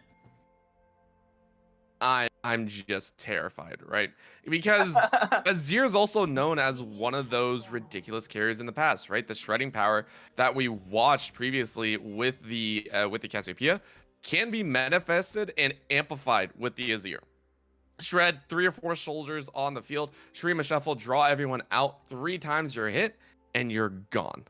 Exactly. And I mean, if he keeps up those same kind of CS numbers, we'll be seeing the Shred in full force, as both of these junglers are actually starting on opposite sides of the map. I think that this is just Tough Daddy wanting that red buff health regen for Olaf, and also starting on the AoE side of the map. It's always better for Olaf to get that red side start. The axes just demolish Krugs and Raptors, and the red buff is just a nice bonus on top of that. But it also means that he can start to try and impact the spot side early, not let this Lulu and Kog'Maw just get shoved in. And if that becomes the case, you can maybe get an early kill on the Kog'Maw, or an early kill on the Olaf. That can start to snowball. No one wants to see a Kog'Maw snowball. I am so sorry. I love the champion. It's cute, but and it's terrifying when it snowballs, honestly. Yes, it's there are old clips. It always sounds bad whenever I bring it up, but there are clips and reasons why Kog'Maw was one of the few champions that was, I want to say, macroed a lot. Watching a Kog'Maw just shred with how much innate ability shred you have. You shred armor and magic resist. You get an extra speed up. You get an extra range boost. Yep. If you are proficient with Kog'Maw, you have the ability to just negate any sort of item advantage that an opponent has. Yeah, I mean, I remember all the way back, I think it was Season 7, back when there were still the smite buffs on junglers. I played Kog'Maw jungle with Sated Devourer, and I 1v3'd from a bush with just 3 items. Like, yeah. Champion can go crazy. And already we're seeing Rengoku in the top side just assert that dominance that Camille gives you. And against Midst, no less, this is a Malphite. You do tend to run out of mana very, very quickly. I'm always in the preferential tree of actually going grasping and dying, and Mitz is going to be on the wrong side, but that's going to be a pillar going out, and Rengoku is deciding if he wants to dive Mitz or not, and Mitz actually just throws another shard. I think that's going to be the kill. Flash on top just to secure, but our Sidon still picks up one. Yeah, I think the flash was probably unnecessary for Mist, but still, you know, this is, I think, some of the reason why a lot of Camille players like to go Ignite. You know, that flash wasn't really useful when you're so far pushed up, and if she'd had Ignite in that fight, she definitely could have tried to turn it onto the Malphite. So maybe the Summoner's not the best for that early game dueling, but hopefully it will be better as this game scales out. But we're expecting action top, maybe not for the Malphite, but when the Camille's that far pushed up, I mean, it's just free. Bottom lane, getting pressured in, then Shadow and Dude Dork working the way through the first plate. Mid lane, Riverside has forced Jays completely out without mana. And for a Malzahar, that's a really tough pill to swallow. Yeah, it is a very tough spot to be in. And in the spot side, I'm going to say I don't really like how Thick is playing it. They're pushing in a lot, and yes, they're denying any potential pressure, but they're also denying themselves ganks because Olaf can't come in when it's so far pushed up. And Trundle just loves being in that space where you don't have to be eating every wave. You don't have to be using the Lulu Q to just shred it as fast as possible. If they're looking for an early back, maybe then it makes sense, but I still feel like maybe you just want to have a more neutral state so you can let the Olaf come in and potentially impact your lane. Yeah, you gotta prep with the team, right? That's always the way to think about it, but this is one way to do it. The flay, the hook, everything and more. Dude Dork realizes he is dead. Kill granted to Moonglade to start that snowball of the Aphelios. Yeah, and the Aphelios snowballing is just as, if not scarier, than a Kog'Maw snowballing. So you hate to see it, and that was, again, I think just a flat-out mistake from Thick where they didn't have their back timings together with the Lulu. I mean, your job as a Lulu is to keep the Kog'Maw alive, and the Kog'Maw is supposed to stick with the Lulu. You don't have the same freedom as someone with more mobility to try and, you know, escape those kind of situations. And good recognition by B1B to know that the Lulu wasn't around and this was just a Kog'Maw overextended. Well, you know who overextended potentially is Midst. got caught by the Olaf. Olaf was waiting in the wings, and Rengoku is able to get some revenge. You know what would have been really useful there? A Malphite flash. I mean, there's no reason to flash when your Trundle's just autoing away at the Camille. So it sucks, but good job on Thick to punish that overusage of summoner spells. And it's good to see on both sides of the map that these teams are really taking advantage of these positions where they know that they have a summoner advantage or a man advantage. That they're not letting these little mistakes go unpunished. Yeah, you always have to make use with those small windows, right? Because when you get higher and higher into competitive play, teams make few and fewer mistakes, right? And so you have to grasp at just about any straw. Normally, that straw is like a PVC pipe. It is ridiculous. You know someone messed up, you know someone stepped up too far, and you kill them and the enemy team's not rotating. In higher play, the opening might be a player stepped up and used a single ability too quickly, or they missed a single step up for a CS and they're going to try and overgress, or maybe it's they walked up too close to get a cannon minion. It's so little that these players have to kind of think about that's what differentiates a good player from a great player. I mean, that's exactly it. It's those little differences and knowing how to punish them. And it's good to see that both Thick and B1B are understanding what those mistakes are, and they are punishing them. As up topside, there looks like the Camille's looking for something. But yeah. Just a trade. Just a trade. Just a trade. Handshake. And with the plated, all right. We'll play it safe. No more junglers. Yeah, I mean, now with the plated steel caps in hand, this Malphite's going to be pretty, just annoying in the side lane. But now the suppress. Yeah, they're going to go ahead and just drop down our side, and even the subject.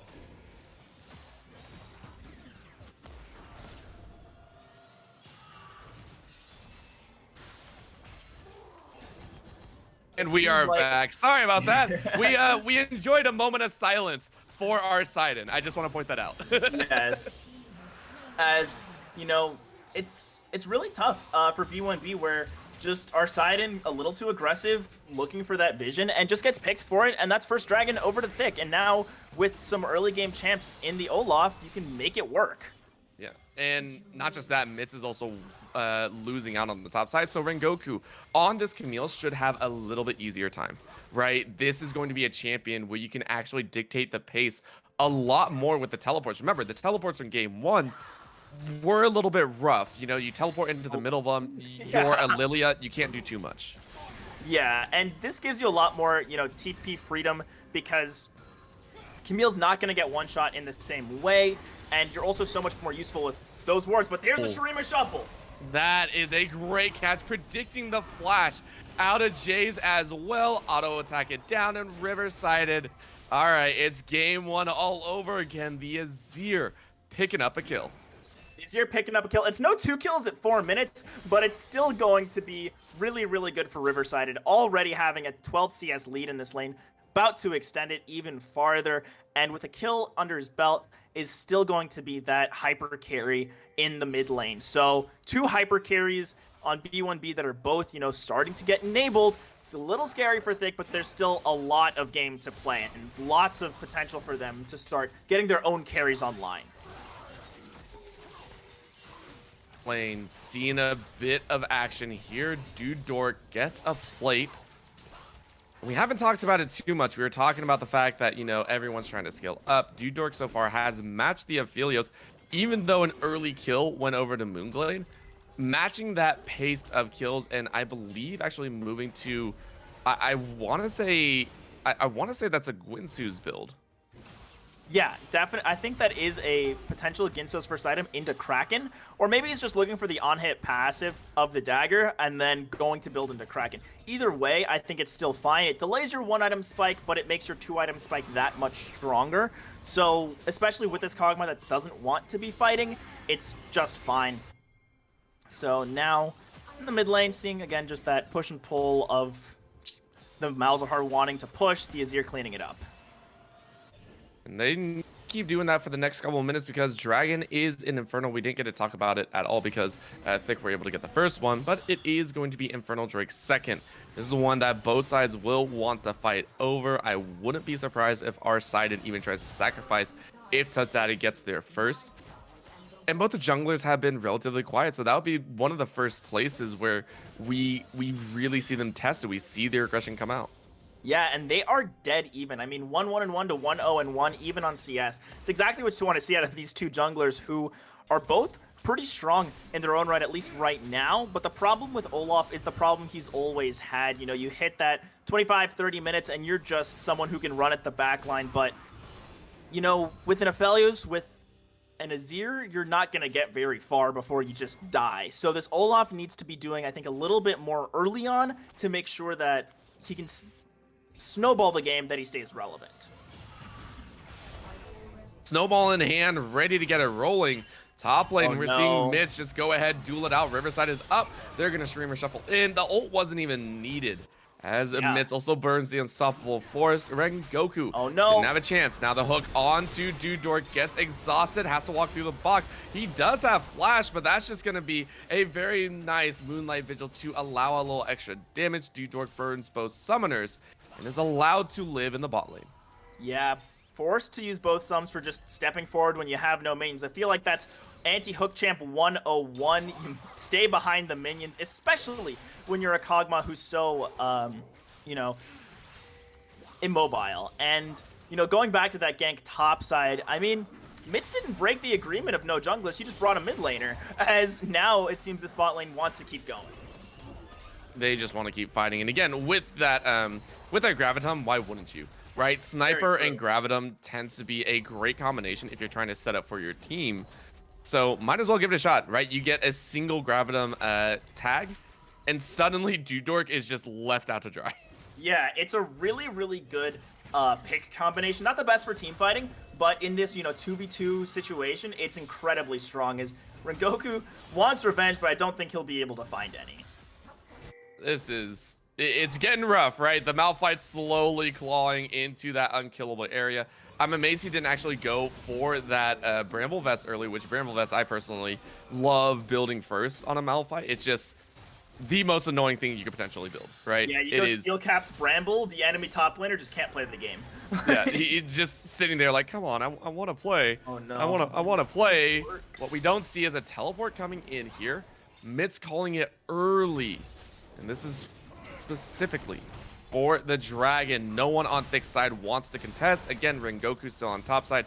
Had the teleport, but again, why would you chance it? No real reason to fight if you don't feel like you'll win. Dragon goes their way, and Mountain will be the call. A nice little stab breaks that wall, and they just collapse in. 1, 2, 3 strikes are out. The whole ball game is going as Tough Daddy is realizing that it's a 3-on-1. Riverside flashes an inch and gets the kill. Double kill for the Azir. Double kill for the Azir. That is huge. Might have taken a little bit longer than last game, but Riverside still in a very, very comfortable position, as now looking for Rengoku potentially up top side. Just hookshot away. Yep. Nope, done. I saw what happened mid. We're not dealing with this. Yeah. I don't want to have to deal with any of that. But going back to that sort of mid lane play, the range that this Azir has is so disgusting. And the fact that he was able to flash Q ulti when this Malzahar was like 2 screens away from him, and then just the unstoppable force to top it all off. And while Tough Daddy almost managed to get a clean an answer back, wound up just losing his own life, and those hurt. They hurt all day, every day. And as we get a little bit of calm moving into 15 minutes, I want to take stock of this game, right? Thick before in game 1, they were able to match with a couple towers each time. Now that they played the scaling, they're actually down about 1.7, right? This is a certain position that they probably don't want to be in.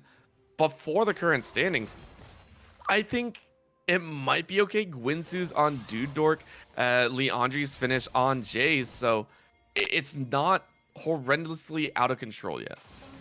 Not horrendously out of control. There's certainly ways to get back, but with Rengoku potentially getting picked. Yeah, that's going to be the Hextech ultimate. They're going to charge right in, and Riverside says hello. Flash up towards the Tri-Brush, and the ultimates come down. So B1B go ahead and net another Jays over the wall, trying to get a little extra, but I can't see him finishing. That's the double kill. Finally, Jays gets a shutdown, but that is going to be a Jays paying with his own life. Miss picks it up, A 1 for 3 on the top side as B1 blitz their way to a kill lead. They certainly do, and it's starting to get a little bit out of control now, you know? There's still always the Kog'Maw win condition. You can always have this Camille just be a nuisance in the side lanes, but with this Azir already at 5-1 and 2, just getting completely out of control, it's hard to think of a fight that B1B won't have the right setup for. This is a little bit scary. Oh, no. All right, Rengoku says hello. I got the teleport, but Riverside joins right in on the fun. A little bit of speed of the foot and miss. Barely says like the pillar. Oh, the pillar was so good. Our side and nets another for Riverside and B1 blitz. Our B1 blitzing their way through top lane. Up goes the Azir tower, and they're gonna send Scuttle or Rift Herald. I'm so sorry. I did not mean to disrespect the big shell. That's going to be probably another tower going down in the top side, unless Dude Dork has something to say about it. Yeah, and this is just, I think, frustration out of Thick. They're trying to find something, trying to answer back, and it's just not working, because every single time B1B is ready for it. Oh, the Malphite's a little low up topside, and there's a TP to try and answer? We'll answer a TP of our own. And then we'll send up the Herald and get even more for it. But now it looks like they're finally going to get to shut down this Azir. Yep. So easy, right? That is the simplicity of this duo, Jays and Tough Daddy, picking up a pretty try and shoot combo. Remember, they can only do that one at a time, though, so finding Riverside kind of walking, or I want to say just jauntily working his way towards mid, that is a price you pay. Yeah, I mean, when you disrespect the Malzahar, that's just what's going to happen. There's not much you can do about it. Rengoku's still just trying to harass what he can. I mean, this next dragon, I think, is going to be a pretty decent point of contention. It's just one Mountain Drake. It doesn't create soul point, so if you're Thick, you don't have to fight for it. But I think that they just want something. They want one victory, and maybe it'll be this top tower now that the Kog'Maw's on it. But I think they're just playing a little too aggressively. They're trying to get these immediate responses when you drafted a composition that just lets the Olaf get through the early game, not dominate it. Yeah. 3, 2, and 1. Right now for that Olaf, top tower is actually going to go down. So Dudork and Sen Shadow have been doing their best in clearing out those towers, and we're right back to square one, right? Game 1, we saw that happen. They go for the towers, B1B go for the dragons. This time, though, they might lose a little bit more than they would actually like. 2 towers on top might be the cost of this dragon, unless Moonglade has something to say about it. Yeah, Moonglade running on up. Don't think he'll get there in time. This is sort of a deja vu moment from last game where it was a 3-man squad with Herald last time, just running up bot side, getting tower after tower. And then the dragon was taken. And yeah, it feels rough to make that kind of trade. Ideally, 1 tower at most is worth the dragon. But in this case, I think because you have so much security in that bot side, you've already pushed up that top tier 2 to almost death, it's really not that bad. Yeah, it's negligible. Remember, this is the same MO, and when we say deja vu, when we say game 1, it really is. B1B gave so many towers just to sack these drakes, just to try and stack up these permanent buffs, because they know they have the chance of running through the enemy team later on in the game. The problem comes around with the fact that this can happen. The Emperor's Warriors cutting off Rengoku's chances of living. Rengoku now down 1-5 in this game. And I mean, this Camille is just can't play the game. She is constantly getting ganked and just really is not able to do anything. And it's also a little bit of disrespect from Rengoku, you know, sticking around that long when you know that they're coming down and not just immediately hookshotting when they come into vision. It's just a little bit of greed, and you can't have that kind of greed when you're trying to, when Camille's not the focus of this game. It's the Kog'Maw, it's the Malzahar. They're the ones who win this game for you, and the Camille is just a distraction at this point. Yep, just need the distraction. It's the auction of game 1, right? Exactly. It is this champion that, yes, if you leave them alone, they can push, but as long as you flip the coin, as long as you force Thick into the gamble of their own, B1B is going to be fine. Riverside at 7-2-2. We have not talked about this, man, for a little bit. I mean, he's just massive. Everywhere he goes, whenever there's a play to be had and he's present, it's just a kill or more going into his pocket, and that means that every single fight he's just scaling up that much harder. 2 items and a QSS already in hand, and that's sort of one of the benefits that I think a lot of people don't realize when you get so far ahead, is it's not just about hitting your item spikes earlier, it's also about having the liberty to buy defensive items so you can keep outputting that damage. Yeah, just keeping up in that range. Wards being cleared now as we are starting to move into that Baron section. This is starting to get a bit dicey as Sense Shadow has to get away and is going to be able to survive, but the rest of the team might not. A very nice Nethergrass is going to net Dudork a kill onto Thresh. Backline is deleted though. That's going to be a Moonlight Vigil taking a kill, double kill for Riverside over the wall. Rengoku, a nice Shurima shuffle, completely bamboozles Rengoku. He's trying to chase down Riverside, is going to pick it up. Arsidon saves his mid laner from good to bad to great. B1B take 3. They take 3, and now they're going to take Baron for it. It looked pretty good for Thick, honestly. You know, they had the Kog'Maw shooting, just shredding members in front of him. The Lulu managed to make it out. They almost got Arsidon. Feels bad for Tough Daddy, but it was this. They're so close for Thick being able to finally get that victory they've been so desperately looking for, and then Rengoku diving on forward just made it that much worse, giving away that Baron, and now Dudork and Sin Shadow are in a tough spot. Miss. I think you're happy about that. A trade of a flash ulti from a Malphite for a flash out of Dudork. That means the upcoming Drake in a minute is gonna be a huge opportunity to shut down Thick once again. 14-5. The kills are mounting higher and higher. Thick have got to find a beautiful team fight, or this game is gonna spiral out of control.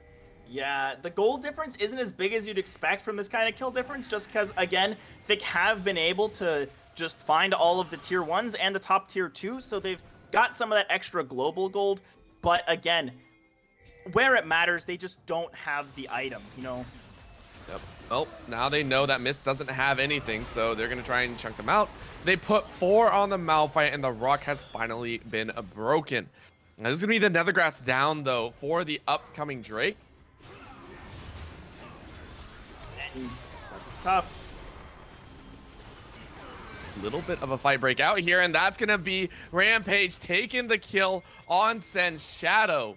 I mean, you like to see it, but the HP bars are not in place. So this is going to be a 3-on-4 battle. What can they do? 19 seconds still on Mitz, and the dance is being made. I mean, they've still got Riverside. It's still a Shurima shuffle potential. Ooh, yeah, but this is going to be low. Arsidon is taken out. That's going to be Shurima shuffle, just like you said, or not Shurima shuffle, Emperor's Divide. Snapping up that push out. Rengoku isn't going to pick up another kill, but they do collect the dragon, staving off Soul Point. Oh, no. Now they go all the way in, a little dive into the bush. And again, they do get the root. All right, they found one. Can they get a little bit more? They do get Rengoku a fly in from Rampage. Follow through with the unstoppable force, and this is the team fight cleanup that we were wanting to see. Yes, the dragon was taken, but at the cost of 4 lives, Moonglade is going to be getting... All right, well, they're trying to gift the kill, and honestly, at this point, just pick up the kill. Miss is just like, yeah, all right, I gave you like 3 chances, and you missed an easy shot. Like, yeah, that's just sort of the, you've conceded your kill, your access to this kill, so. But again, that was such an incredible fight. Yeah, they understood that they weren't able to contest that dragon after they lost their jungler. But then Mist, having respawned, can just teleport in, and that completely changes the dynamic of this fight. And with that unstoppable force, is able to just get, I think, a 2-man knockup, pressure on the Kog'Maw, and Riverside was able to do the rest. I just want to point out Riverside might get dove under the tower. Hextech Ultimatum goes down under the tower itself. I mean, I think that was well worth Rengoku. Plenty of HP to work with. Yeah, and picking up a shutdown that's going to feel really good.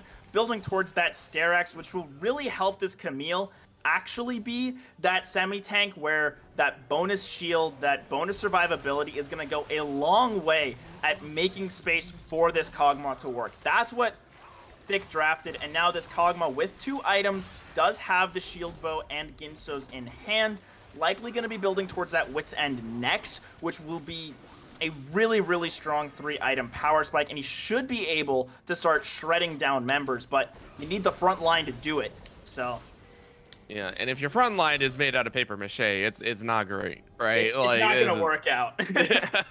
Listen. Maybe about like 7 stacks of paper mache might be able to stop a flimsy punch. I'm not sure. I haven't tested it yet. Yeah, But I haven't either, but regardless, it's not going to work out too well if they're just going to fold under the pressure. So let's just hope that this Camille and the Olaf can be strong enough. And I mean, going all the way back to, I think, you know, the level like 6 or level 7 fight around Herald, we were seeing just how many stats this Olaf loses when he goes Ragnarok. You know, he tries to dive, but at the cost of his defensive capabilities. Oh no!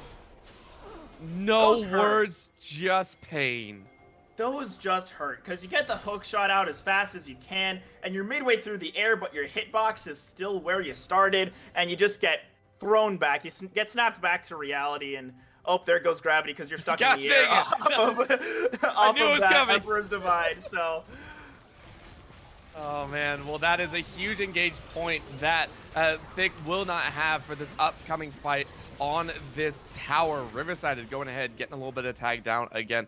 The space nastiness is going to cover about a third of his HP bar, so can't force the tower just yet. Baron coming up once again in a minute. That should be the next objective. You can see the wards coming out very, very nicely for both sides, so it's a battle of vision for the next about 30 to 40 seconds.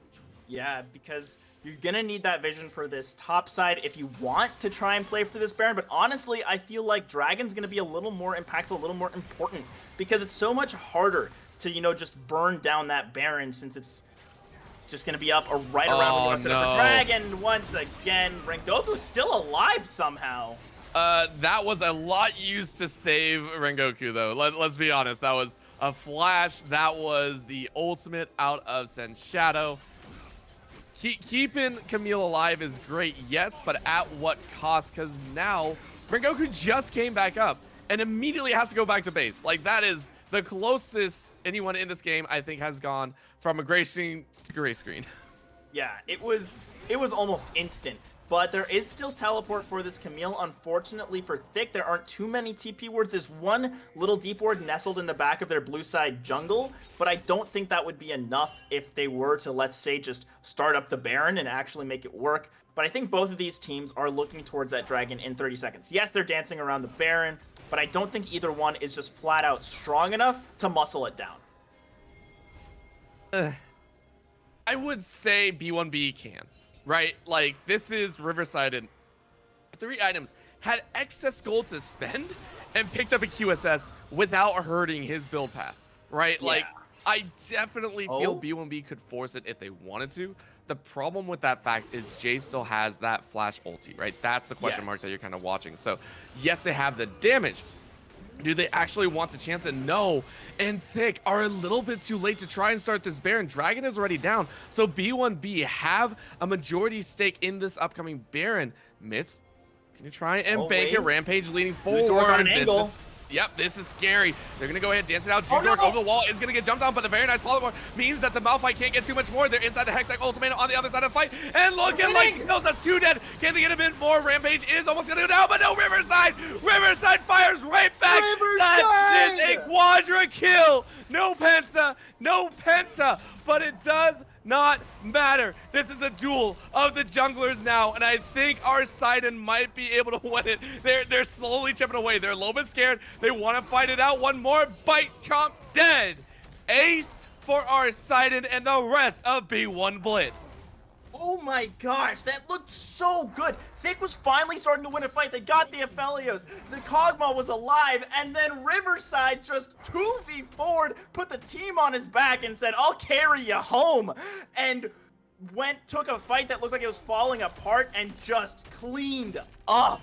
That was insane out of Riverside. And to dive into the backline and say, I will take the chance of sacrificing my life, I think speaks of volumes, knowing that that fight could have been the game ender. Unfortunately, it went 4 and 5, and now our Sidon is going to chase his way right back out of the jungle.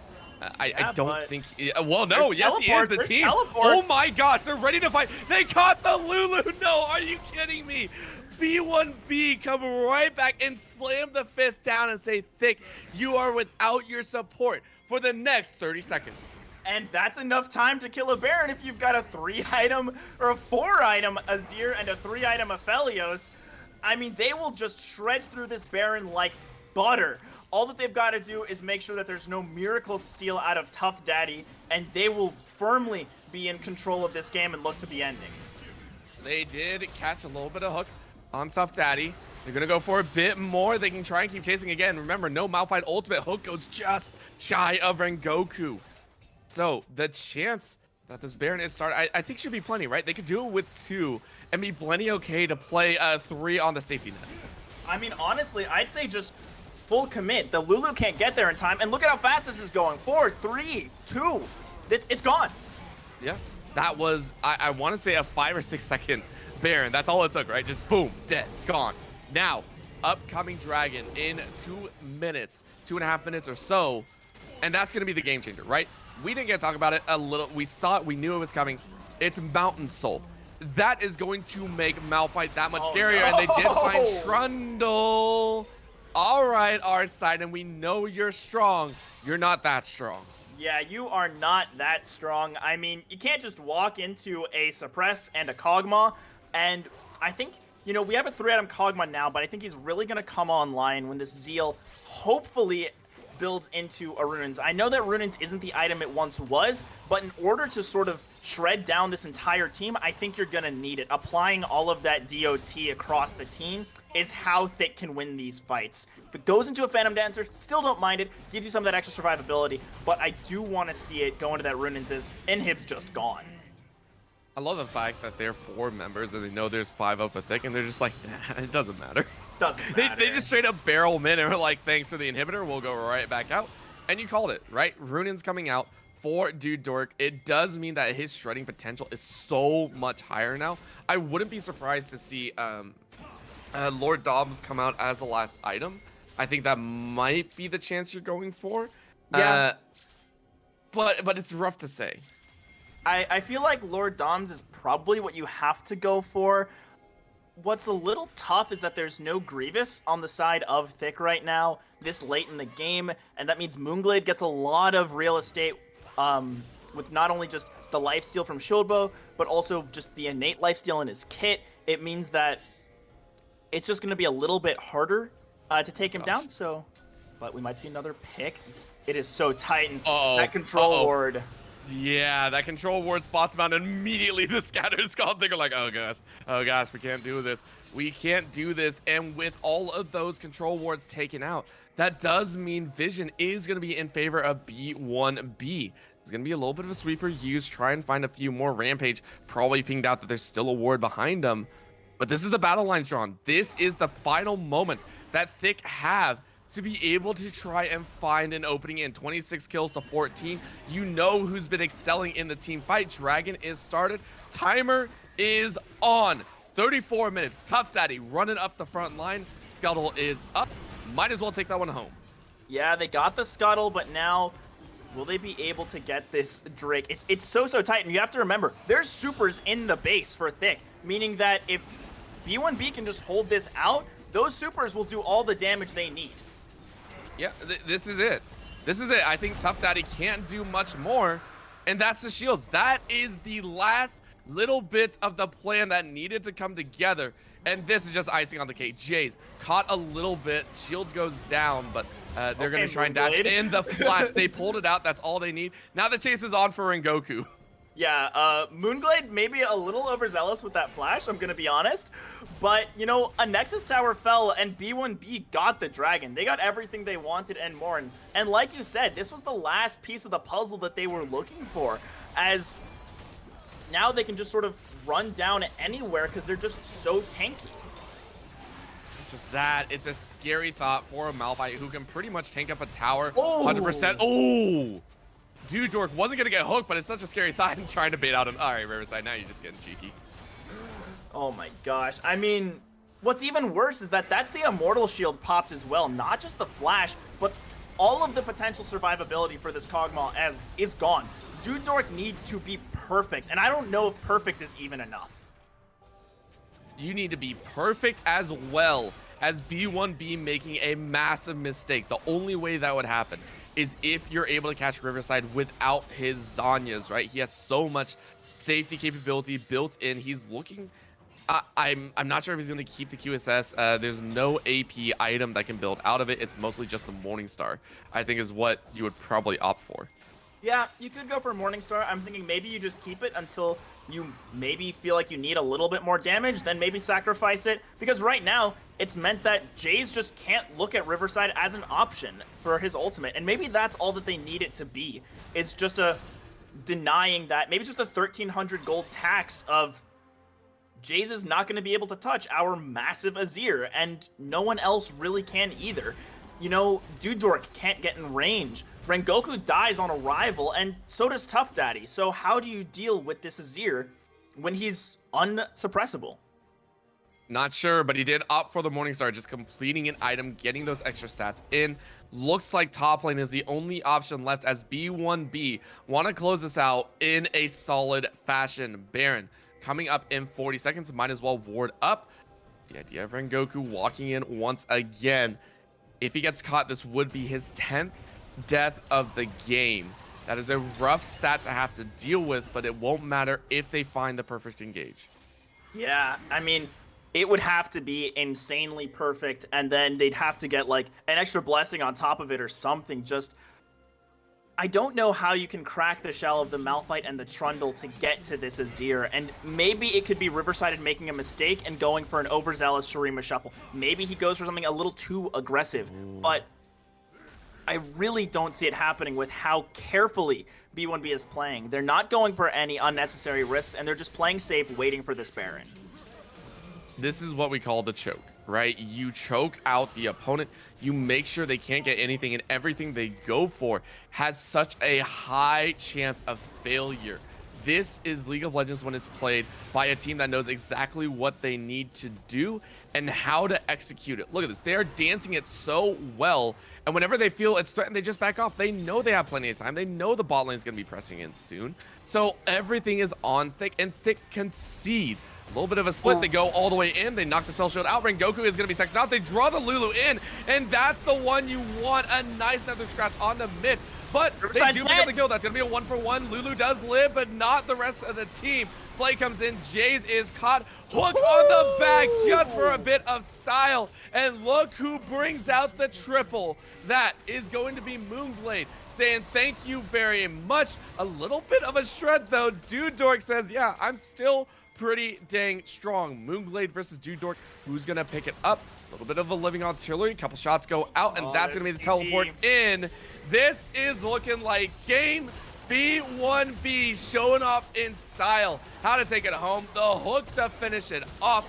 The ultimate to encapsulate the entirety of this series. That will be B1 Blitz taking the series 2-0. Yeah, and it was convincing both games. It felt like they were just always in control off the back of Riverside, always finding an advantage, not needing 2 kills handed to him this game, just finding them on his own, and it was just really well done. Always finding the angles that he could Shurima Shuffle, always finding that damage, and even at the end, when he didn't pick the Kog'Maw, when he only pulled out the Lulu and wound up going down at the start of the fight, there was still an Aphelios who was plenty fed in his own right to clean up the damage. So, incredible job by B1B to take the series home. So much fun to watch. At the same time, Thick were no slouches of their own. Multiple times we saw them have the opportunities to be able to push forward. It was just a slight miscalculation, right? Getting pinched at some of those team fights. It was a well-fought series, and I don't think the 2-0 really did it justice. Very well done on their side to be able to make it into the finals as well. So we congratulate both of them. But again, huge props to the side of B1 Blitz. With that, though, we'll go ahead and close out the League of Legends, or at least the main tournament portion of this event. We may have a little bit more action for you, so please stay tuned. We'll have a little bit update for you there. But please go ahead, enjoy the rest of the event. For any viewers at home, please stay safe and enjoy a little bit of lovely music.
Yeah.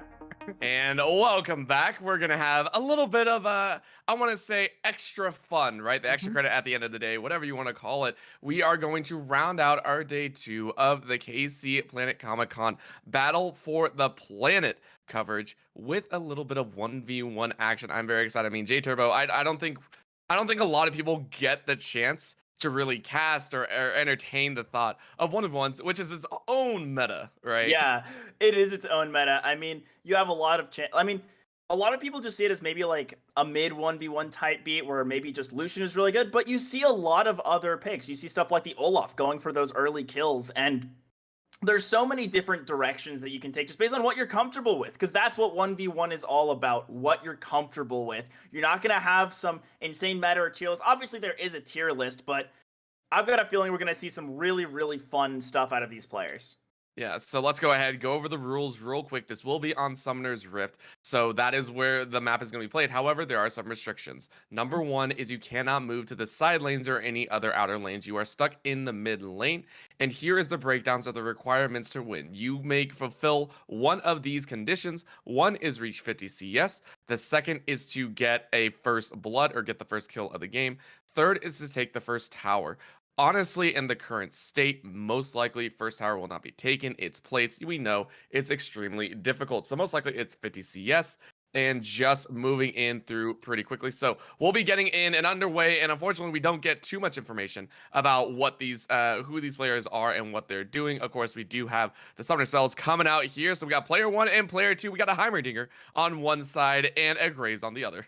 Yeah, I mean, I think this will be really interesting because Heimerdinger can just sort of shut down a lot of what the Graves wants to do just with those turrets. But if you can find that one opening, use the smoke screens really well. If I'm not mistaken, the smoke screens do still work on nearsighting the turrets. So maybe that'll be some of that hidden tech coming down. And we're also seeing some difference in summoner spells with the Graves going Ghost Heal. Maybe that was just a mistake on summoners. And the Flash Exhaust for the Heimer. I think that's definitely a better call. While you do have the speed with the Ghost, the healing, obviously from the heal, I think that the Exhaust will have a little bit more leeway. It'll give you more flexibility, and the Flash just get you out of those sticky spots as a Heimerdinger. Yeah, this is gonna be interesting. And again, first a 50 CS is probably what they might be marking for. That's what's gonna be the Heimerdinger, of course. So I'm Mm-hmm. interested to see, especially with the summoners change up, right? We see the exhaust flash from the Heimer, and then the ghost heal from Graves. Maybe forgot to swap the summoner spells a little bit. Feels bad, but you know that's how it's gonna play. First CS on the board, Heimerdinger. All right, Heimerdinger OP. That's it. That's it. Heimerdinger OP in the 1v1 going to be the front of this meta. Although I'm wondering, would the turrets count towards the CS total and sort of be a little bit of a hindrance if you can take them down?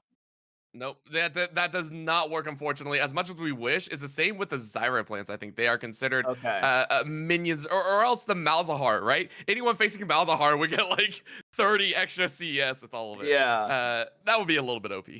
Maybe a little bit. So now we're just going to see. I mean, this level 2 going pretty much as expected. I think this Graves needs to hit level 3 before we can see any sparks start to fly, as the CS lead already firmly in this Heimer's control, just spacing out this Graves incredibly well. And a tough thing for Graves is he is really not good at CSing under tower just with the buckshot nature of his autos. So it makes it that much harder to go for that sort of win condition.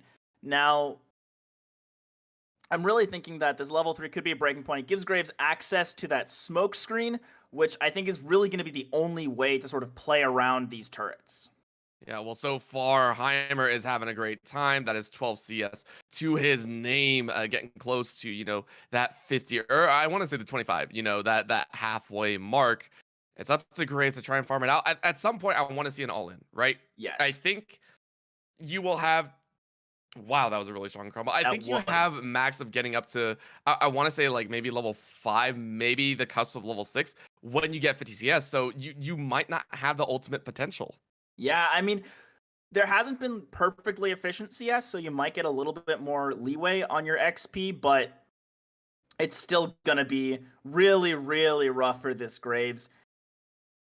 It doesn't even have items, actually, now that I look at it. So Unfortunate. just unfortunate all around the board for this Graves. I mean, this was just sort of a fun little tournament for everyone Hmm. at Planet Comicon to try and find a title to their own, find a title of their own. So I think that this is just gonna really be, can the Heimer survive? Now low on mana, that could be a factor moving forward as another CS lost. It's gonna have to be an all in from this Graves to try and Mm. find something. Yeah, and without items, you also have to be really worried, right? You're waiting for the back from one of them just to give it a shot to try and get closer in. A huge thing that comes down is when do you take the back timer, right? When do Yeah. you try and recall, get that little quick item power spike, and when do you have enough gold, right? You're not going to see the usual, you're not going to usually see that lost chapter come in. We might see the straight push of like triple Dorans come out. I mean, that's some adaptation that a lot of players look towards in a 1v1 setting because you just can't, it just gets you so much more value than if you were to say let's get a blasting wand or something, because Mhm. now you have the opportunity to have that extra health. You have that extra life steal, which with no ignite on the board could be pretty relevant. Yeah, I think one of the main things people really like to play with is, I think it's the Ignite Exhaust is usually what Hmm. people like to go Yeah. for. It is the standard for 1v1s because you're just straight up, yeah, screw you, I'm just gonna fight you. It's not great translation over to a 5v5. I will say, if you actually run Exhaust Ignite, you better be a Yumi. Yeah. Yeah, that is true. If I You see it better anywhere believe else, me. I may or may not flame you. No, I'm not. I'm not. I don't flame. Totally honor for and everything like that. Yes.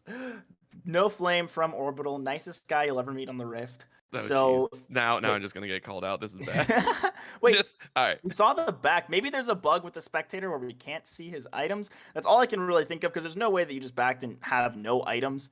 Mm, Um, but this is really what it's going to come down to. Level 6 already for the Heimerdinger. If you want to go for an all-in as the Heimer, this is your opportunity to do that. yeah. Otherwise, it's great. It's just bleeding out on CS. Yeah, it looks like it might be over here. Just a wave and a half more. If the Heimer is able to CS perfectly here, that should be it, right? Perfect CS, that's going to be one. That's going to place it pretty dang close. And unfortunately, this is looking a little bit dire. Gray's probably feeling the heat a little bit here. Not perfect CS, so surprising. It will be probably another full wave before the Heimer can actually pull it out. All right, so 5 needed. 5 more, and the Heimer might come out with the win. Yeah. If you're Graves, you've got to just go for it here. I mean, those turrets are going to be tough, but not much mana on the Heimer, doesn't have access to that full combo. If you're going to make it happen, it's do or die. Ooh. 45 still on the board actually means can't get it in this wave, but it still means that you've got to go for it because then the first CS that this Heimer sees is going to be that game breaker. Yeah, first two actually. Heimer, unfortunately, the turrets do make it difficult, which is always funny to watch. Some players try and take care of it. It's just like the management of what's gonna be hit, who's gonna be hit, what's gonna happen here. So last two CS, I think the Graves is a little bit slower on the uptake here, unfortunately, and that is going to be it. 52 CS. That is going to be it. So the Heimerdinger does move on. And I got word. I will say I got a little bit of information, a little bit of insider information, if you will. We have the bracket, or at least I do, right? So the two players that did just play were Eddie and Ray. Eddie was on the Heimerdinger. Ray was on the Graves. So unfortunately, Ray is out. The winner of this match, Eddie, is now going to move on to face off against Tryhard, which by the name, hopefully going to be entertaining. Yeah, hopefully going to be entertaining. Might have some of that extra 1v1 practice in for him. So now going up against that number 1 seed in Tryhard, certainly going to be tough for Eddie. But I mean, maybe the Heimerdinger's the strat. Although players do get 3 bans, so I'm not expecting that one to make it through again. Okay. Let's put it in perspective. All right. You get 3 bans out of like 150 champions. You are blocking, I think that's less than 1% of the champions available. I think Math is hard. Math is hard. It's like 1 in a 1/3% or something like that. Yeah, it's hard. That's all we're gonna say. You're guessing the best, so it's just like play what you feel comfortable. It's so much fun to say. It's so good. But we're gonna be moving on to the next match hopefully soon between Campaign and Taylor. So please don't go anywhere. We'll be right back with that match. Maybe. Yeah, there we go.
And we are back with some more 1v1 action. We had a Graves versus Heimerdinger last time. We're getting right into the thick of things. I think I heard a LeBlanc ban as well. But Yeah. the characters that hopefully we get to see will be entertaining. Yeah, they certainly will be. I mean, like you said, you can only ban 3 champs, and there are so many that are all really strong 1v1ers in their own right. I mean, maybe you want to go for something a little more controlled, just go for that space. You've got the Heimerdinger, you've got options like a Syndra. If you just want to run someone down, then there's the Olaf and the Lucian who can sort of enable you to do that. So I think that moving into this, next round, after seeing the first round, maybe Campaign and Taylor will have a slightly better time, at least understanding how exactly the format's going to work and what kind of picks they're really going to look for. Yeah, that is very correct. You have to figure out which win condition you're going to go for, right? For some, it might be the CS. For others, it might be the dueling potential, right? Okay, look, I obviously probably won't be able to get that CS. Let's go for fighting. I know how to fight better. Or Mhm. I know how to CS. Let's stay away from my opponent. Let's go ahead, go the long range. Go, that Anivia or something like that. Or an ADC, right? Go Caitlyn or something like that. So plenty of options available.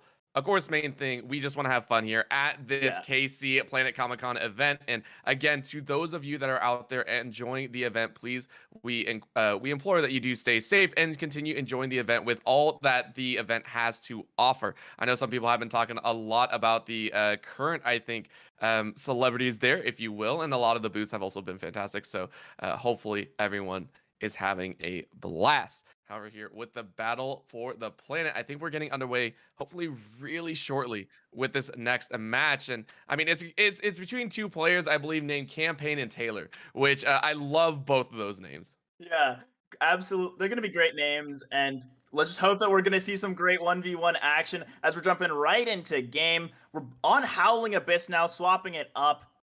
Don't Yeah. think that they'll be able to back, but maybe this just gives them a little bit more of that prowess, having that early level 3, giving you access to all your abilities, as we're, again, seeing just, again, a 180 on these players as we had Graves and Heimerdinger. Now we've got Akali and Misfortune with the Akali campaign going for that, like you said, more traditional summoner spell option in the Ignite Exhaust. This is going to be the Akali straight up looking for the kill. Feels like, right? Misfortune went, and I think that is Taylor. Taylor opted for that, the straight up BF sword, which is great for chip damage. The problem is Akali is one of the few champions that loves to just farm up, right? You are okay life stealing off of specific abilities. Fleet footwork is going to be really nice, and yeah, you can see the weight. Okay, I see. We see what's going on here. Yeah, but gonna have to lose that element of surprise, go for that first CS because everyone's first sort of, I guess, idea is going to be going for the CS win because it's the safest option. You don't have to risk too much, and if you have perfect CS at the start, then there's really no issue. As Taylor taking that 1 CS lead as Akali campaign missed one. This is gonna be rough. The push in from Misfortune is gonna be really nice. Don't have to worry too much about missing. It feels like just yeah, that's gonna be the duel back and forth. A nice little dodge on the Shuriken, backwards flip and a Oh, flash flash and an forward. ignite. And unfortunately, I think that I don't might think be that. it.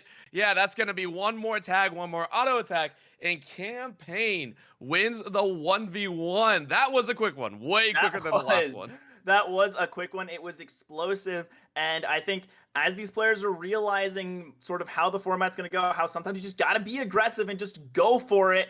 That's what we saw, and I mean, with the Misfortune into Akali, don't know if that's the one that you want to be going for that early fight, especially with that Shroud being available. Going to lose just all of your damage because you can't auto, but good to see Campaign moving forward on that Akali. Should be pretty interesting to see how his champion pool goes during the rest of the tournament. Yeah, it's and honestly, the meta for this is very difficult. It's really what you Mhm. feel comfortable, what you know you can 1v1. Because I think the last time we saw 1v1s played in any professional setting or anything like that was either 2017 or 2018 All Stars. They actually took Mhm. the 1v1s, I think, out. And then I would love to see this if we ever get the chance, right? If you're listening, please implement the 2v2s. I miss those days of 2v2. Do you Yeah. remember those, Jay? Yeah, yeah, You have yeah. to remember those. Those were pretty sick. I really like those. I guess the most recent format would be the Red Bull Solo Queue 1v1 tournaments Mm. that they've been running right around Worlds. And it's sort of like an open entry. Anyone can enter the 1v1s, and winner, like, I think gets a ticket to like Worlds or something. So pretty cool stuff. But it's going to be interesting moving forward. Obviously, we don't have the same, structure and everything there. This is just on the floor of Planet Comicon, but it doesn't make it any less fun. I'm really enjoying these 1v1s because you just get to see an aspect of the game that doesn't exist in Organized Summoner's Rift. Well, coming up next, we are actually going to have a fan favorite, at least for some of those watching at home. We have a gentleman named Chrono. For those that do not know Chrono, or I hope you do. If you meet him there at the event, please go say hi. He's awesome. He's amazing. Chrono, yeah, he's one of the organizers for the For event this as well. game, Has been Grant, helping out invite quite a 1 and bit, 2. and I love it. It's so much fun. Chrono is an amazing person. But we get to see his skill, right? That's all I'm excited about. We get to see him actually play. It's like we've only really seen him behind the scenes organizing everything, sometimes in the mastermind behind a lot of these incredible events. And now we'll be able to see him on the Rift and just pulling out that, league prowess. And so I really, really want to see this 1v1. I'm excited to see Chrono. Never seen him play before, and this is going to be awesome. Oh yeah, it's gonna be great. I'm curious right now. We'll have to wait and see. We are getting things kind of finalized again. Running a 1v1 tournament is a little bit difficult, so we're making sure that it's set for the players, at least hopefully that they're having fun. So we'll go to a very quick break. Hopefully right back in just a minute.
We told you just about a minute. That's all we needed, right? Just a minute, maybe a minute 30. We're not sure.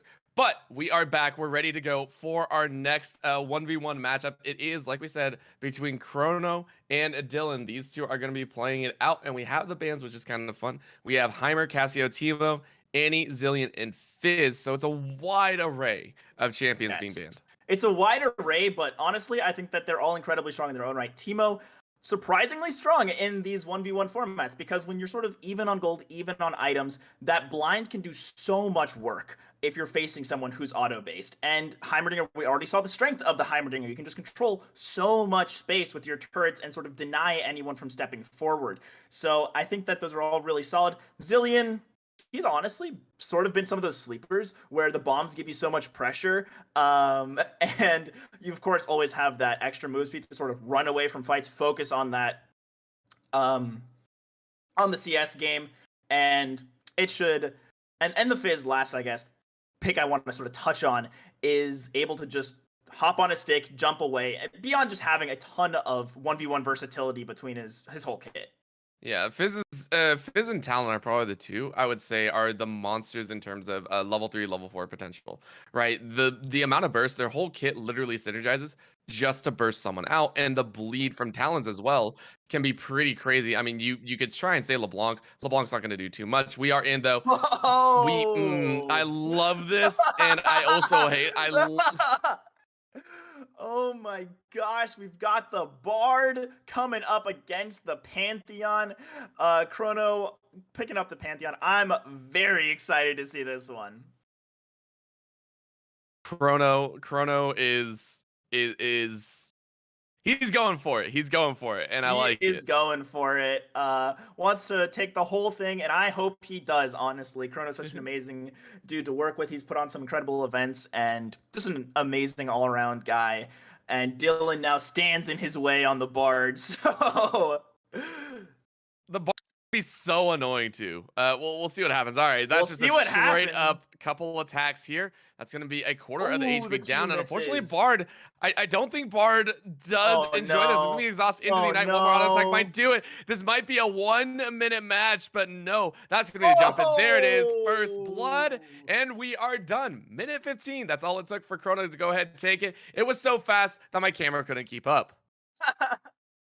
It was incredibly quick, but right there we did see just how solid of a player Chrono is, of course, and hopefully we'll be getting into the next game, which will be between Andrew and Diaz. So wondering what sort of tricks they'll have up their sleeve. We'll get some info. I think they're trying to make sure people are good to go. And again, it's so much fun. So far, let's go ahead and talk about some of the champions that we've seen so Yeah. far. Right, we have seen Heimer Graves. Second, I believe, was the Akali Misfortune. Misfortune, and then now we just had a Pantheon and Bard.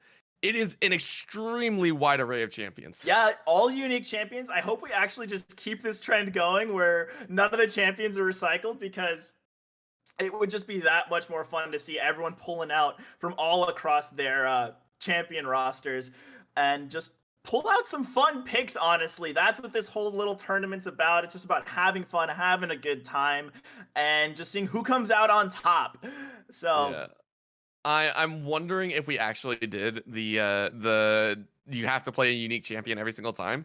I'm trying to guess. So it shouldn't be too bad. But if we actually did that, there were 3 matches there. Looking at the rest of the rounds, as of course we this one could be considered the play-ins into the Mhm. quarterfinals and in the semis and finals. So that is again, I am committing the cardinal sin of doing math on stream.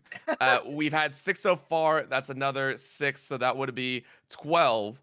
Uh, shoot, lost it. 14, 16, 18, 20, 22, 24, 26. Remember, I can count. Don't worry. I promise. We would have 26 unique champions. And if we actually got that, I think that would be impressive.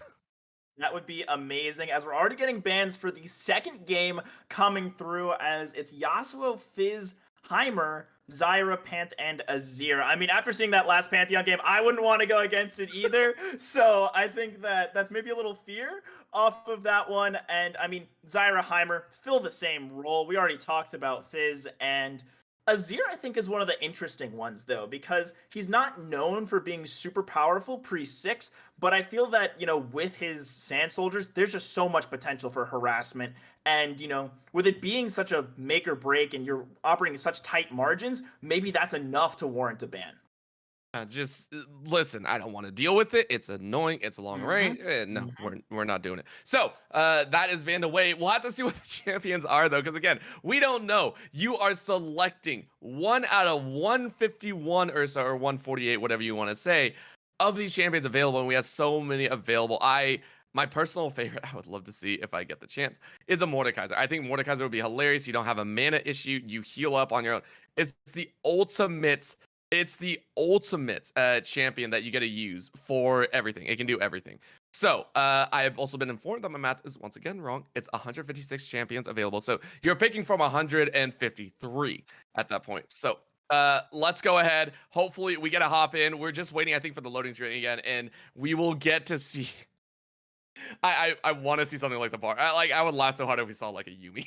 Yeah, honestly, if someone pulls up the Yumi, they just win. But we are Ooh. going to be seeing an Akshan, the 156th champion, 203 years of development, honestly, on this guy, as he, I think he's going to be really strong in this 1v1, quite honestly. Now, he is going up against an Ezreal, so could get poked out pretty early on.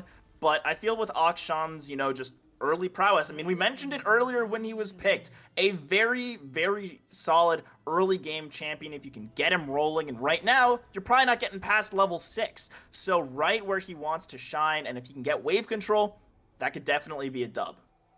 And take a look at the item differences, right? On I want to say Andrew's side, he went ahead and decided to go for that Noon Quiver, right? Noon Quiver is set. That's great. That's a good item for farming.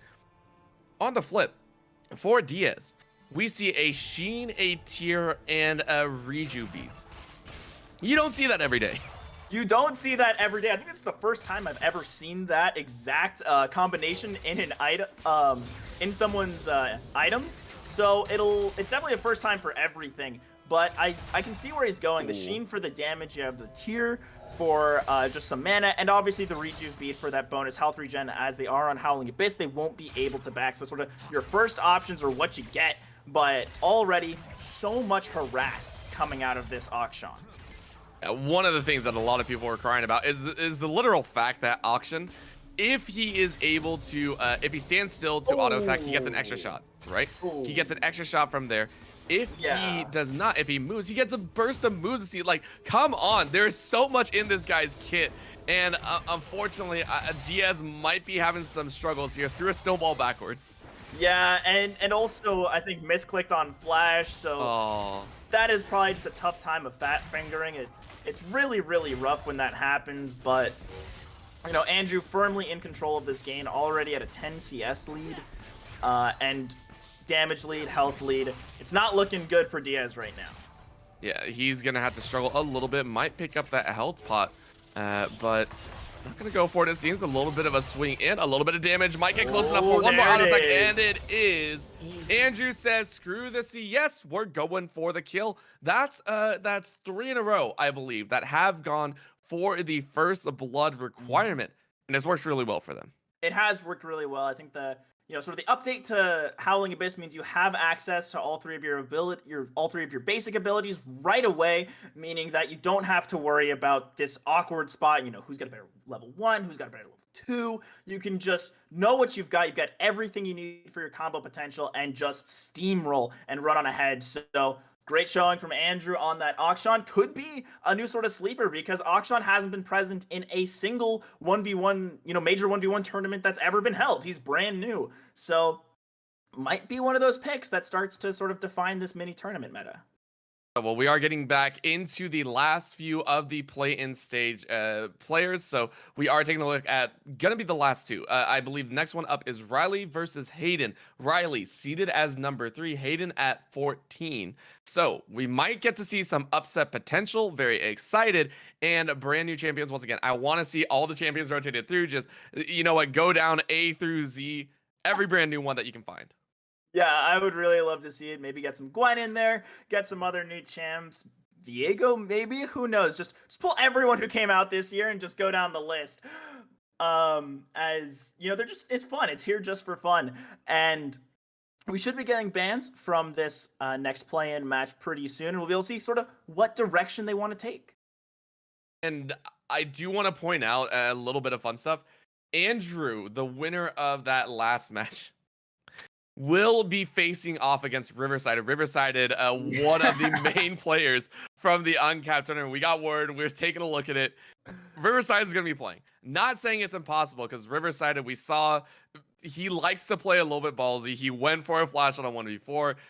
There might be times, but that is something that I'm definitely looking forward to. Yeah, I'm looking forward to it as well. Definitely one of the favorites coming in as you know, we saw just how insane this guy is, flashing in as a Casio in a 1v4 that was kind of a 2v4, but really just going balls to the wall, trying to make anything and everything happen. So I'd like to see that same kind of gusto in the 1v1s, but we still got to get to that match first. So You we'll got a have few more. Yeah. we got a few more. We've got Riley and Hayden coming up soon. They're still working out just a couple of things for that matchup. So we don't know exactly what they're going to pick, but I'm expecting we're going to see that same kind of trend of keep the Heimer out, keep the Zyra out. You don't want to just hand over someone who can say, you're not going to be able to play the game in the lane. You just have to try and get a kill because I will out CS you. Yeah, so far we do have Misfortune, Heimer, and Yi taken off the table. So Master Yi one that's a little bit trickier to think about. Azir next to follow, so pretty standard across the board. So while they're finishing that up, let's go ahead, J Turbo. What are your top 3 champions that you would take into a 1v1, and why would you pick them? Let's hear it. Let's hear it. Top 3. I really like Lucian because you can just dance around really well. I think that, you know, your W passive giving you that extra move speed gives you some of that extra mobility if you're going for an exhaust ignite. I also really like watching I really like Olaf as well because you just have the potential to run someone down, and that's sort of GG if you land like one axe and just combo it into the next when you've got that exhaust on him as well. So that's number 2. Now, number 3, I think if I'm going for a CS game, it'd probably be Caitlyn. Just because you have that range advantage, you can harass with your Q if anyone gets too close, and you've got the 90 caliber net to get out of trouble. So I think that would be my top 3. What about you? We don't worry about that because now we know exactly what to ban against J Turbo if we ever face off in a 1v1. I have won this matchup here. I am the winner of this set. So now you got to find a 4th. Anyway, I'm kidding. Number 1 for me, terrible selection, by the way. I would do Veigar. I love Veigar. Veigar's hilarious. Horrible champion for a 1v1. You get literally nothing out of the kit except a little bit of a twist. So, no. Second would obviously be I am a huge proponent of Varus. Varus in the mid lane was like the OG AD that you take just about anywhere. It was the AD meta before the AD meta in the mid lane became a big thing because of the piecing error, because of all that damage. Third, you got me questioning. Because like I said, the Mordekaiser is fun. You get down to that third one and you're just like, Yeah. Well, I want to say all the champions. Just like throw them all in a conglomerate and just like send it out on the field. Gosh, if I had to take... If I had the mechanical skill, because you see my hands, they're fat, they're chubby, whatever. I don't deal with it. My mechanics are slow. It's molasses. I would love to do Aurelia. Watching Aurelia's in 1v1s is some of the most fantastic play out there. Out of all of the kits, I want to say Aurelia is probably one of the harder ones to duel with, right? You're dashing around. It's a lot of skills, hitting skill shots, and then being able to land the combos properly without messing up the juggle. It causes a lot of problems, and if you mess it up, you're just like, well, crap. All right, gotta wait for the regen of 50% of my mana for one set of combos. Yeah. All right. All right, so we are underway. We have gotten word that we got Riley versus Hayden, and I love the information. We have gotten information that these two are twins. They're here just enjoying their time, and we have Master. You know what? It was banned. It doesn't matter. These are siblings. They allow anything to go, and we're straight into the game. Yeah, we are straight into the game, and I think, unfortunately for Riley, there's no items. So either that's a spectator bug, or it's just going to be... It's just going to be a really good time for Hayden as we get confirmation. It's not a spectator bug. It is just no items. So, Hayden, if you don't win this, you know, that's on you. It's okay. You know what? Items don't mean anything in a... Okay, yes, they do. Yes, they do. But it's not all important in a 1v1. I take it back. It takes you back, seats. Just, no. Erase the body. Erase the body. But, Master Yi versus Zed. Zed... the one that set the precedent, I feel, for 1v1s, right? When League was just starting to get popular, everyone knew of the faker play. I mean, it's the play. Honestly, I wish we could go back to those days where like I loved the old LCK format where Yes. finals were blind pick. I thought that was so sick, and I mean, it's the only reason we have the Faker. What was that? As right now, Riley with a bit of a CS lead, but a health advantage right now as Hayden's just sort of tanking the waves. But now with level 6, does have access to that death mark. So we'll have to see if or when he uses it. Yeah, it's an option available, and unfortunately the Master Yi is going to have a tough time farming under tower. 13 Yeah. CS up, so I mean, it's a good time so far. Now level 6 for both. And this is a chase. no. Unfortunately, Oh, Zed might be no. taking a couple tower shots. One more might do it. That is first blood. It's over. Riley, with the mind game of mind games right there, is going to go ahead and get the first blood and win to move on into the quarterfinals.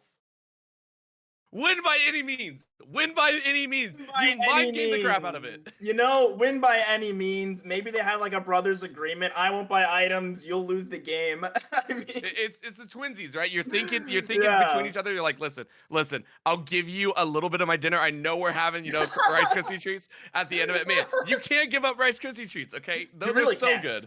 I will say, you can't give them up. If I was offered that to throw, it's a maybe. Yeah, yeah. You throw in a chocolate chip cookie on top, and you're like, all right, I'm sold. Man, I'm good. Yeah, I'm sold. I'm sold if that's But All yeah, right. that was different than we expected, but it was you all can tell fun they're enjoying it, nonetheless. though. Yeah, You exactly. can tell they're enjoying it. So exactly. So long as everyone's having fun, that's what we're here for. Just to make sure everyone's having a good time. yeah, so let's go ahead. We're getting down into our last play-in match here in the 1v1 tournament. It is going to be Ivan versus Logan Baker. And so now, again, we have brand new champions. We had the Zed versus the Master Yi, and it's still keeping with that trend, right? Brand new champions every time. Champs.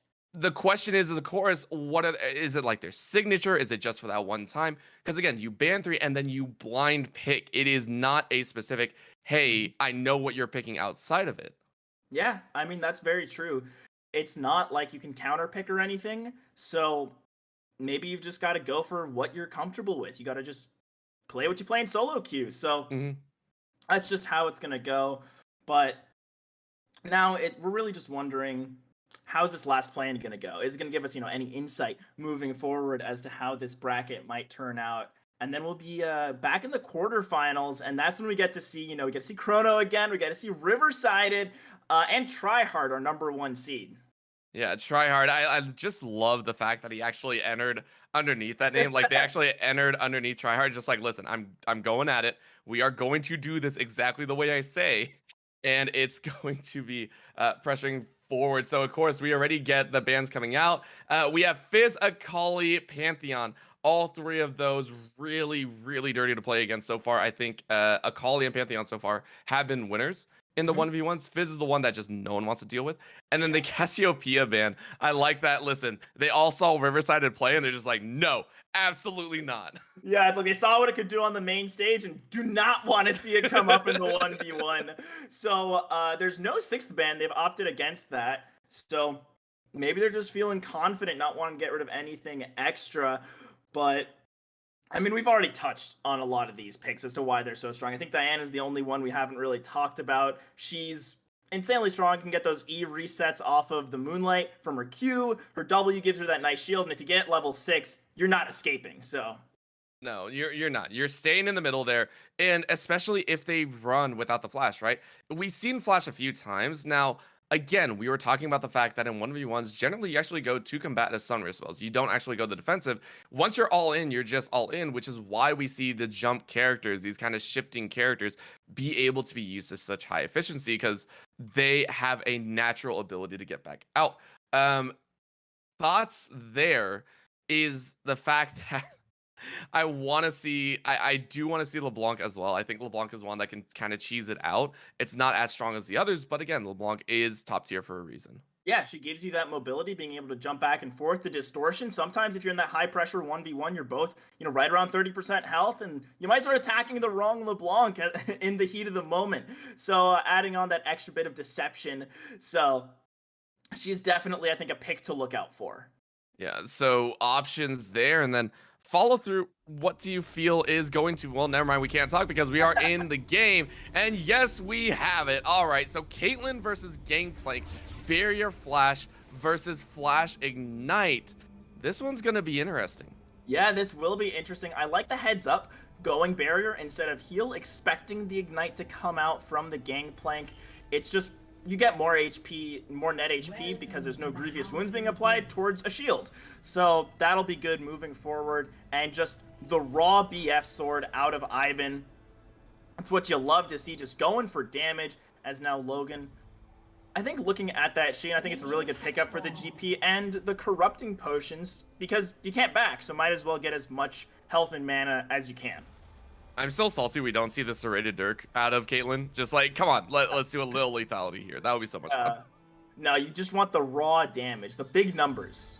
Just the heavy club instead of the sharpened blade. Just, I want to whack you over the head as much as possible. Exactly.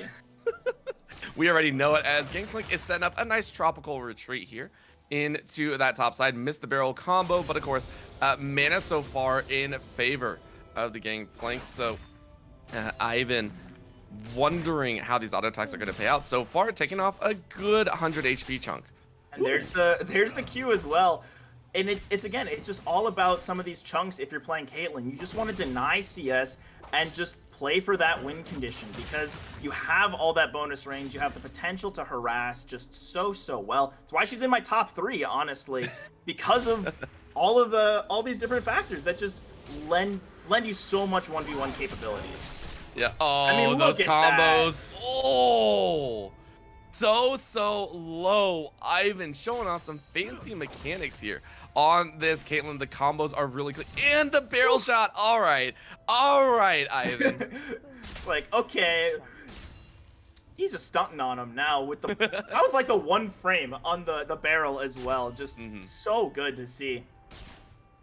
You know Ivan's played against a few Gangplanks and just like, listen, I can't deal with the barrels right now. I know what I'm doing, buddy. Yeah. Just no. All right, so getting underway though. There's a huge waste. Oh, come on, let him get at least one barrel down. That's the way you play it. Nice. All right, so another pot being picked up, which is nice to have. Oh, a very nice trap into 175 damage. That's gonna be the ace in the hole. Oh my gosh! Flash and auto attack. There it is. First blood for Ivan. First blood for Ivan, cleaning up on the Caitlyn. Really great stuff to see. I mean, she's just good. You have the really long range ulti. I didn't even mention that when I put her in my top 3. Another ability, just top tier. It's so good, and that was one of the cleaner wins that I think we saw as well. Very nicely done to use the combos, and of course the Gangplank, unfortunately, in a blind pick scenario, you just have to be aware that some of these are going to be coming out, right? You know what champions have a long range, have the ability to kind of see us down. So very well done there. We're going to go ahead and move into the quarterfinals round.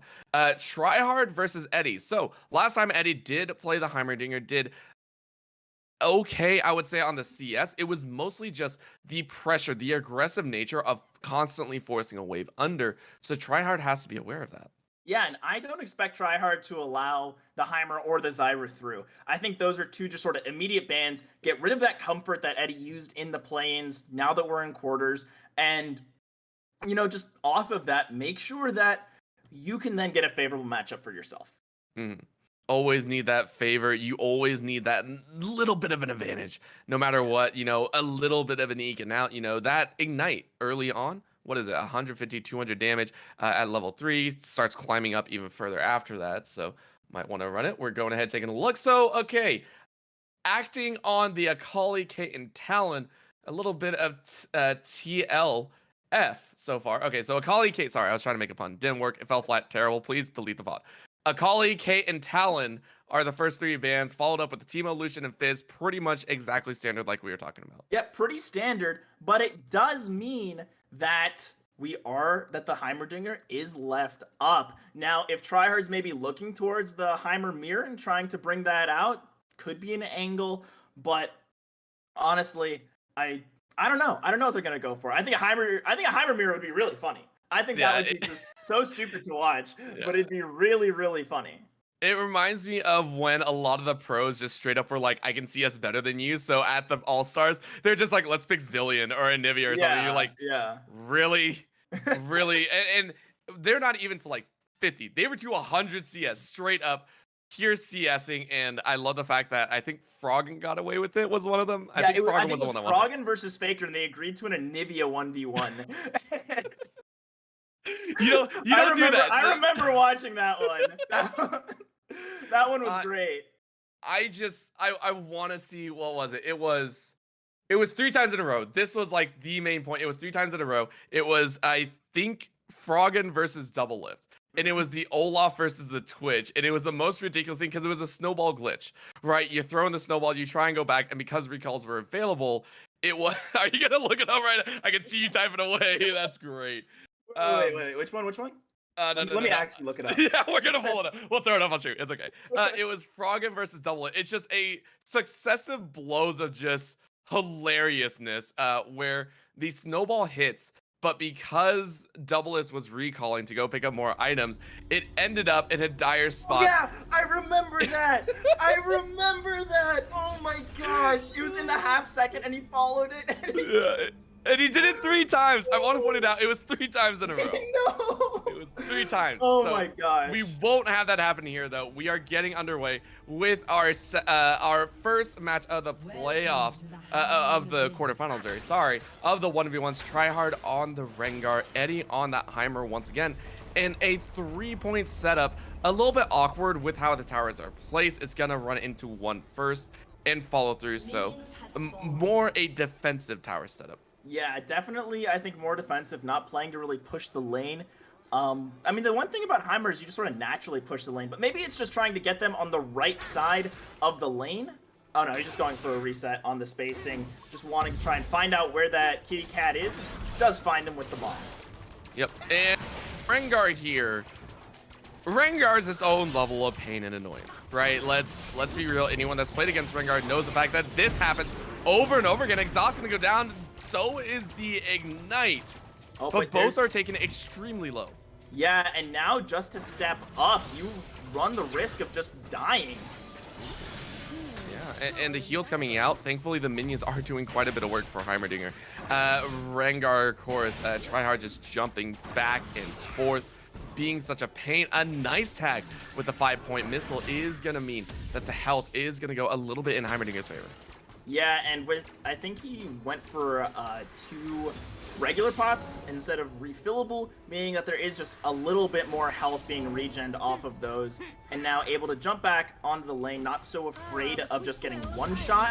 So this is going to be tough, although this is a massive wave crashing for Tryhard. If you can CS it up, we'll definitely take that lead. Yeah, it's difficult, but under the tower, right, you don't really have a whole lot of bushes to jump through, so he has to balance this out very well. That's going to be one. Now it's the cannon coming up here. Can he get it? He is able to pick it up. Now he is probably going to lose out. Yeah, this is going to hurt. This is where it's super difficult to close the distance because of Heimerdinger's range. And Heimerdinger's full health. He's level 6. He's having a ball. Yeah, he is really just chilling like a villain, spacing this Rengar out beautifully. Now, still does have a CS deficit, but moving those turrets up should help out with some of that passive CSing, so you don't have to be as engaging, just worry about harassing down this Rengar. And with Lost Chapter in hand and how quickly you level up on Howling Abyss, honestly, doing just fine on the mana as well.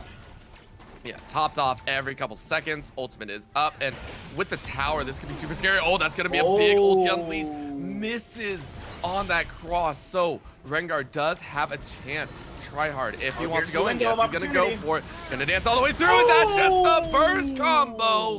Rengar takes it home, and that is going to be Tryhard moving on into the semifinals. Yes, and I mean, once you miss that ulti, it means there's no threat of the giant turret, there's no threat of the multi-stun, so Rengar just jumping on, getting that one shot off the bush. Lasted a little longer than some of these previous matches. They at least made it to level 6 this time, so refreshing to see that, but unfortunately for us and our little tally, we did get a repeat of champions in the Heimerdinger. We got to see him twice. Didn't have 100% unique champs, but beyond the Heimer double, we have had 100% unique champs. Did you just say Heimerdinger?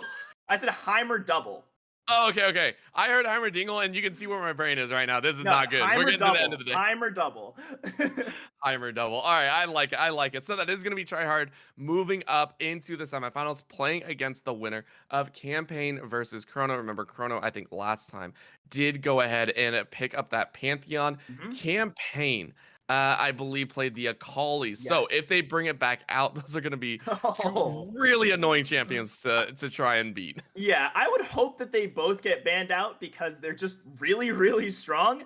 And you already saw what your opponent could do on those champions. So would not want to run into Campaign's Akali or Chrono's Pantheon. I want to see them diversify a little bit, try out some new stuff. Maybe we'll see a complete 180 on their style and they go for like the Caitlyn.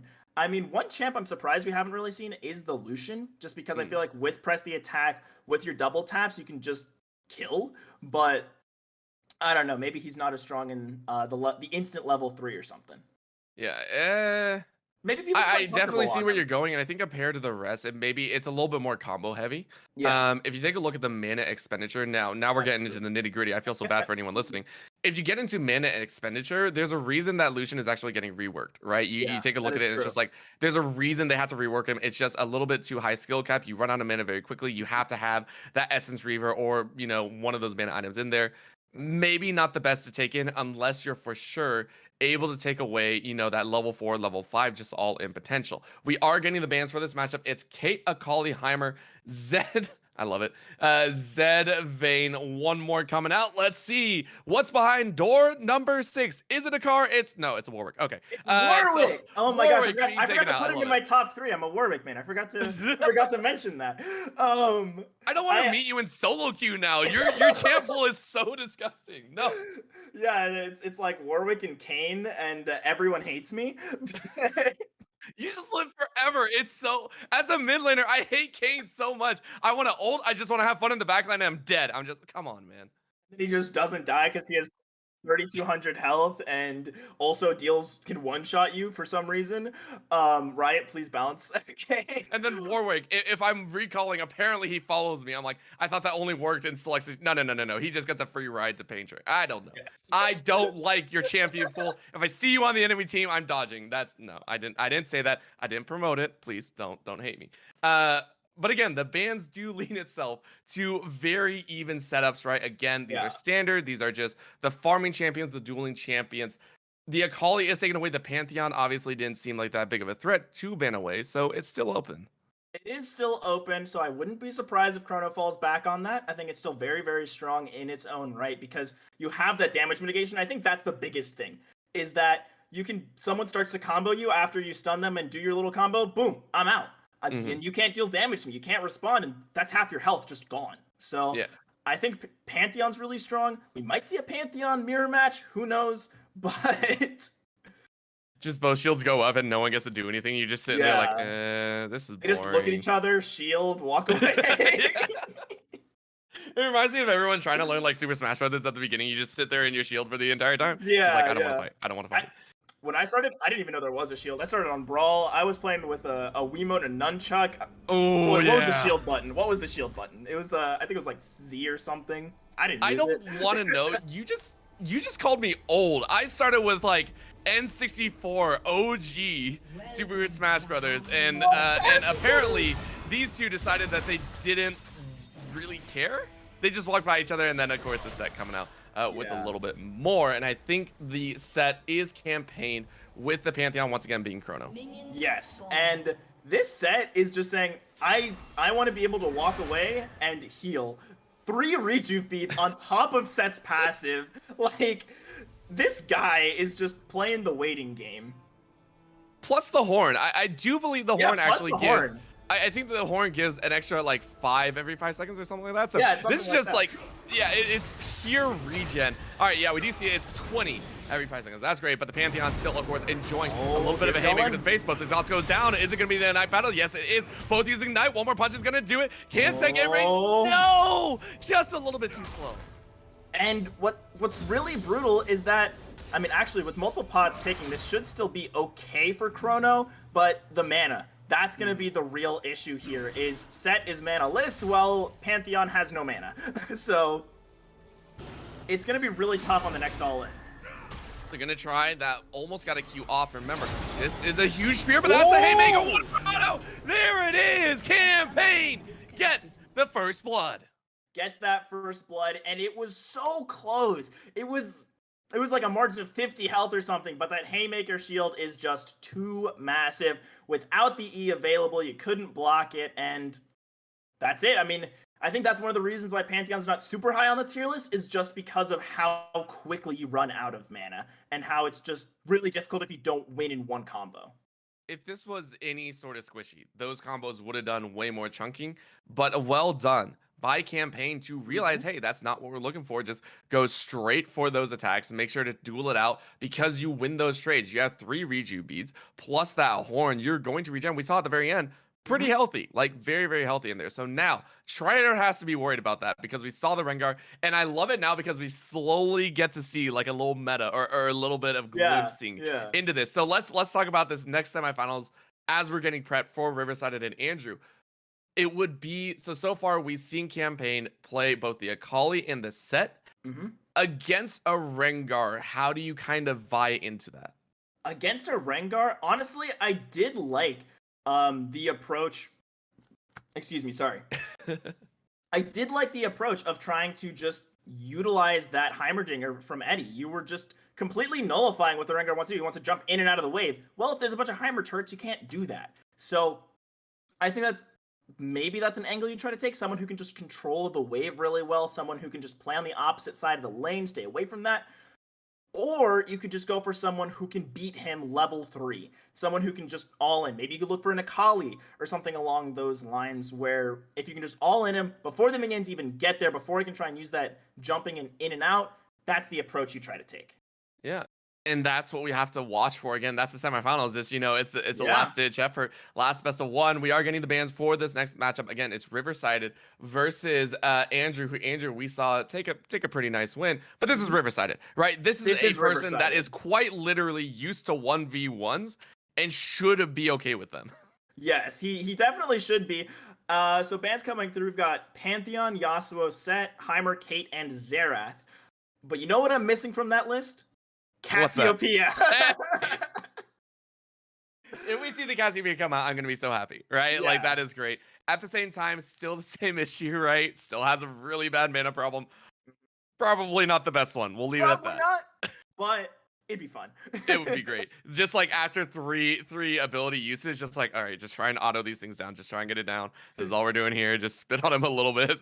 Like, that would be so depressing to have. That would be. It'd be really sad. I doubt that it'll actually come out, but it'd be fun if it did. You know, get to see Riverside on that, signature champ. I'm also amazed we haven't seen a Corki. To think about it, Corki would actually be a great wave clear potential, has shred built in. So many options here. But of course, we get to see what they choose. And again, this is going to be Riverside.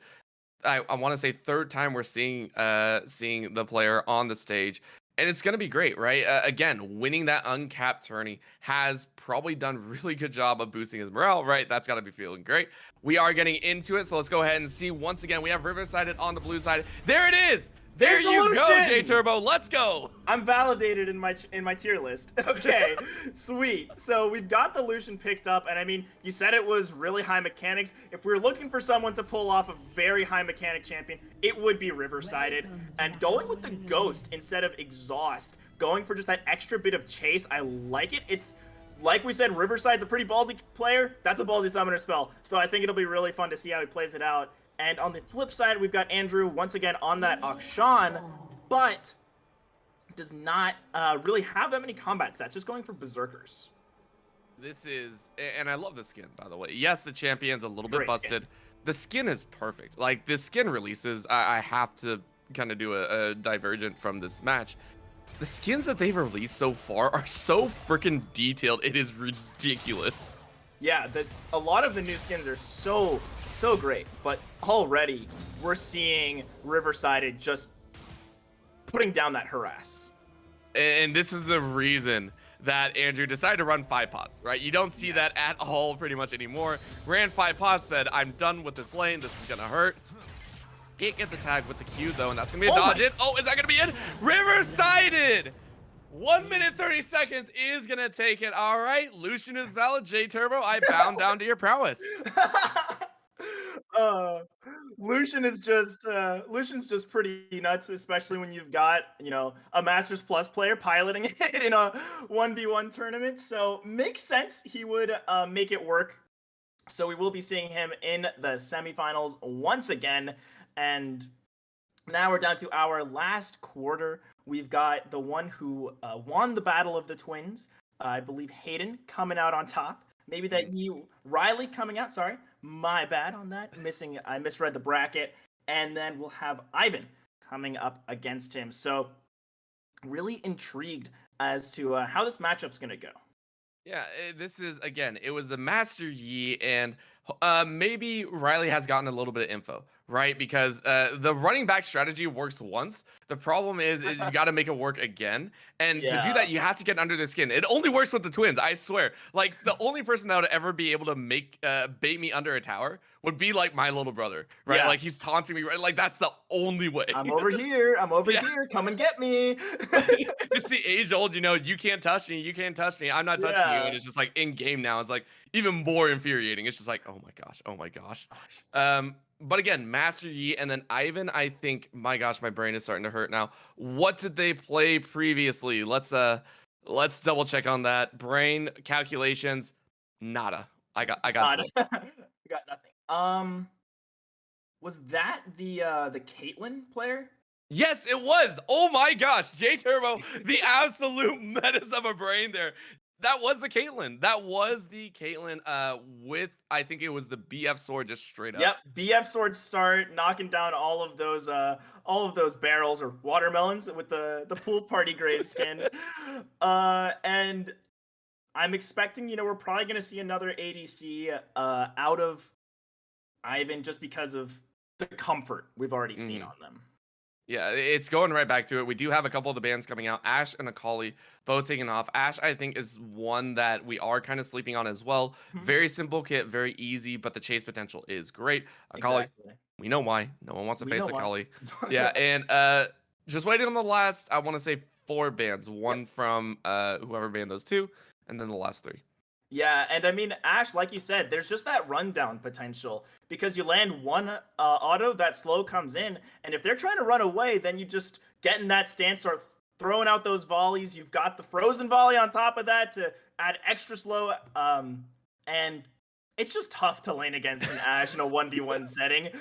Especially if they just get that, like immediate Noon Quiver or BF sword, and their autos just hurt Yeah, you just cry, right? This just a is little bit. pain. So we go ahead, take a look. It is Yi, Zed, and Misfortune are the others coming out. I think that was a forfeit of the last band. Just said, hey, don't worry about it. There's Mhm. plenty of champions to play through. The Zed, though, is pretty entertaining. I really like seeing that band out. Just like, you don't get the chance to outplay me. Yeah, exactly. And I mean, Zed, we've seen it. Oh, we actually have the last band coming through. It is going to be Diana, which again makes sense. We haven't seen her yet, but we've seen her banned out for good reason, as she just has so much, 1v1 potential with those E resets and with everything we mentioned before. So now we're just going to see what angle they take moving forward. But Caitlyn's not on that ban list, meaning Ivan can get on that comfort champ once again. Yeah, and just be an absolute menace to society, right? Mm-hmm. And how would you deal with the Caitlyn? I want to ask this. I want to pick your brain as a jungler. Apparently, very very rude. Just saying, you make our lives hell if we are a mid laner.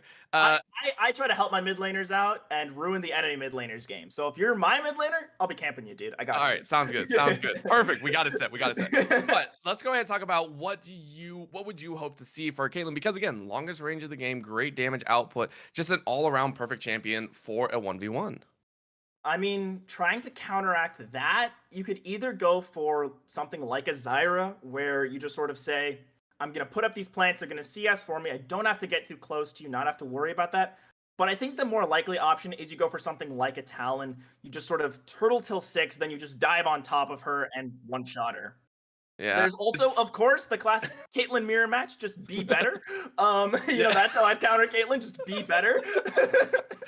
When was the last time you actually played blind pick? Let's hear that one, right? Actually, a few days ago, Hey, we got. because it was specifically because I've got some friends who are going to be new to the game, and so I want to make an account. Here we go. We've got the Caitlyn mirror match. So now it's going to be a question of who's better. And I like Riley so far, testing out the abilities. Like, okay, what do I do here? How do I use this, right? And that's great. Testing out the Oh no. limits. Oh We no. There's no do. items. Yeah. Uh-oh. Oh Uh-oh. no. Uh-oh. No, the shop is right there. Shop. It was the spot. Oh, Okay, oh, good. this We okay, see the this items. one's Yes, fun. the shopkeeper Yes. is nice. Yes. Yes. Minions have I was spawned. so afraid. Okay. Listen. So it's the the back line of shopkeeper's the always Nexus. a Oh dick my to me. gosh. He was really playing with fire. He was like on that border of am I in, am I out? But does have a Noon Quiver, no potions, so that's kind of tough. But regardless, still we gonna have items on both players. We have not been able to say that for every single one of our matches. It's okay. It's the disrespect level. It's just like, listen, I don't need items to beat I don't you. need items, exactly. That's the disrespect, honestly. Yeah. As first couple minions going over to the side of Ivan. Now just getting that harass we're expecting. Proccing press the attack, as Riley might just be going for a bit of a turtle, just try and farm under tower, do what he can. Yeah, and this is the tough call, right? In a mirror matchup, it's actually pretty scary because not only do you know the champion, you know exactly what the opponent's probably gonna do, and it's scary to get hit by your own character's abilities. It's like you know what to be afraid of, and that sometimes makes you turtle that much harder. And so far, it's looking like Ivan's having a great time, right? CSing up very, very well so far, Yeah. collecting most of the CS here as well. Just forcing Riley completely out of this lane and forcing him to just try and CS with Qs, and that's not gonna win. You've got to try and get in there, get a couple CS. Maybe now that he's under tower, just get a little closer. And we also have to remember, towers are a win condition, and this one's already at half. Yeah, this is going to be a little bit rough. We're watching Riley just try and take a look, and honestly, it's difficult. I understand that, right? The traps are down. You don't really have a whole lot of options. And Caitlyn, honestly, with those headshots, can chip away at a tower. One more wave is going to be plenty enough, but with no mana, it's going to be a little bit of a chore. Riley, of course, just still meandering a little bit behind, and I can't blame him. I mean, I can't blame him either. After seeing Ivan's Caitlyn, it's just brutal. Going back for that health pack for the mana, just to try and secure this tower, I believe. So, taking a little more conservative route, no shame in that. As this one's just looking a little tough for Riley, just doing his best under tower, but can't. Oh no! Okay. All right. I was Yes. I would have been so sad if it killed. That Yeah, been it's tragic. about down to 200, and that's going to be enough zoning. So well played by Ivan. Riley, of course, just not really able to do anything right now. Yeah. So last little bits of CS being built up. A couple shots go out, and another tag back. Ivan just going ahead, cleaning up the last little bits of this wave. Last couple minions, and should be knocking this tower down right about now. Just a couple autos. And that's going to be it. Our first tower victory we've seen today. Yeah. And I feel that would have happened in the very first game that we did watch as well. That was on Summoner's Rift. It's a little bit different. We were making sure that players could recall. But again, it's a 1v1. Honestly, just play it. We'll see how it goes. And again, Yeah. congrats to Riley to be able to try and make it. Was able to make it. Didn't try and make it. Literally made it into the quarterfinals, and that is great to see. Right, feels good to be able to make it up there and also get a win over your twin. Like, Oh, 100%. absolutely. That's You're gonna bragging run rights that for the next forever. week. Yeah, exactly. It's like for the next week, they're going to be like having an argument, and then he's just like, well, I didn't lose on stage, so. Yeah. Oh, that's even meaner. No, you can't do that. I beat you on a stage, by the way. That's the best one. Exactly. Like that's the best part, I think. That's infinite bragging rights. So Yeah. We So are. we're gonna go ahead, get into the semifinals here. It is Tryhard versus Campaign. Unfortunately, Chrono did not make it in. But again, this is the one that we were kind of talking about. The fact that Tryhard is a Rengar player might be able to bring something else out. And now that we've seen the Caitlyn become that staple, the meta, we should say, of this 1v1 tournament, maybe they bring it out, maybe they don't. Yeah, maybe they do bring it out. I'd like to see it because it is just so strong. I'd like to see it banned actually Mm. because it's a bit of a snoozer on gameplay because it's either just poking down or you're just using your Qs to harass a little bit. I mean, it works, but if you're just trying to win, but it's not that exciting. So if we get like double assassin or something, that's what we're really looking for. Just a scrappy back and forth, like we saw with Campaign versus Chrono. I mean, they took two bruisers, the Pantheon and the set, and it was so close. And those are the kind of moments you live for in 1v1 tournaments. I don't know. I don't know about you. I'll go the other way. I like Really? just seeing the win, the victory title on my screen. So I'll take it any way I can. Well, I yeah. I am a mean, I would go for the. I'd play the Caitlyn all day long. I'm not saying as a player. I'm saying as a caster. It's so much more fun to see these explosive fights. But if I'm playing to win. I love that. So listen. Totally different story. Different set of circumstances, different set of answers. Catch me on a good day when I'm on stage, right? Catch me on a Yeah, good day. exactly. We are a set of casters that really don't know what we want up here, I feel. So I like far I like seeing the fighting. I play for the win. you'd be the one to go like, hey, just play the CS fight and then like come out with a level 5 all in. Just a Yeah. terrible thing. Oh, I no. would I would do it once and probably get like my butt kicked later. Like on stage is like, that's not good. All right, so we get the bands coming in here. We immediately, right? You called it the Caitlyn band, Zed, Olaf, and Akali. All four of those And followed with the Lucian. Lucian. Yeah, just straight up right down the row. These are the Yep. champions that are going to cause me the most problems. Mm-hmm. All three of my top three getting banned out in one of the in the semifinals. Yeah, but mine didn't even get touched, by the way. Mine are too far off the radar. They're just but like, yours are listen, fun. orbital. Yours are really fun. So they're There's a really reason fun. I'm not an analyst. Please never.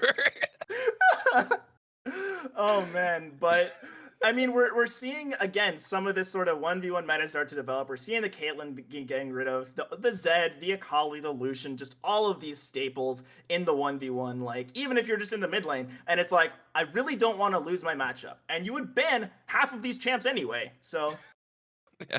Just listen. Let's go take the champion pool of this entire set and let's just send it, right? Let's just go ahead and ban out 40 champions each and that's all. Just send it. We're good.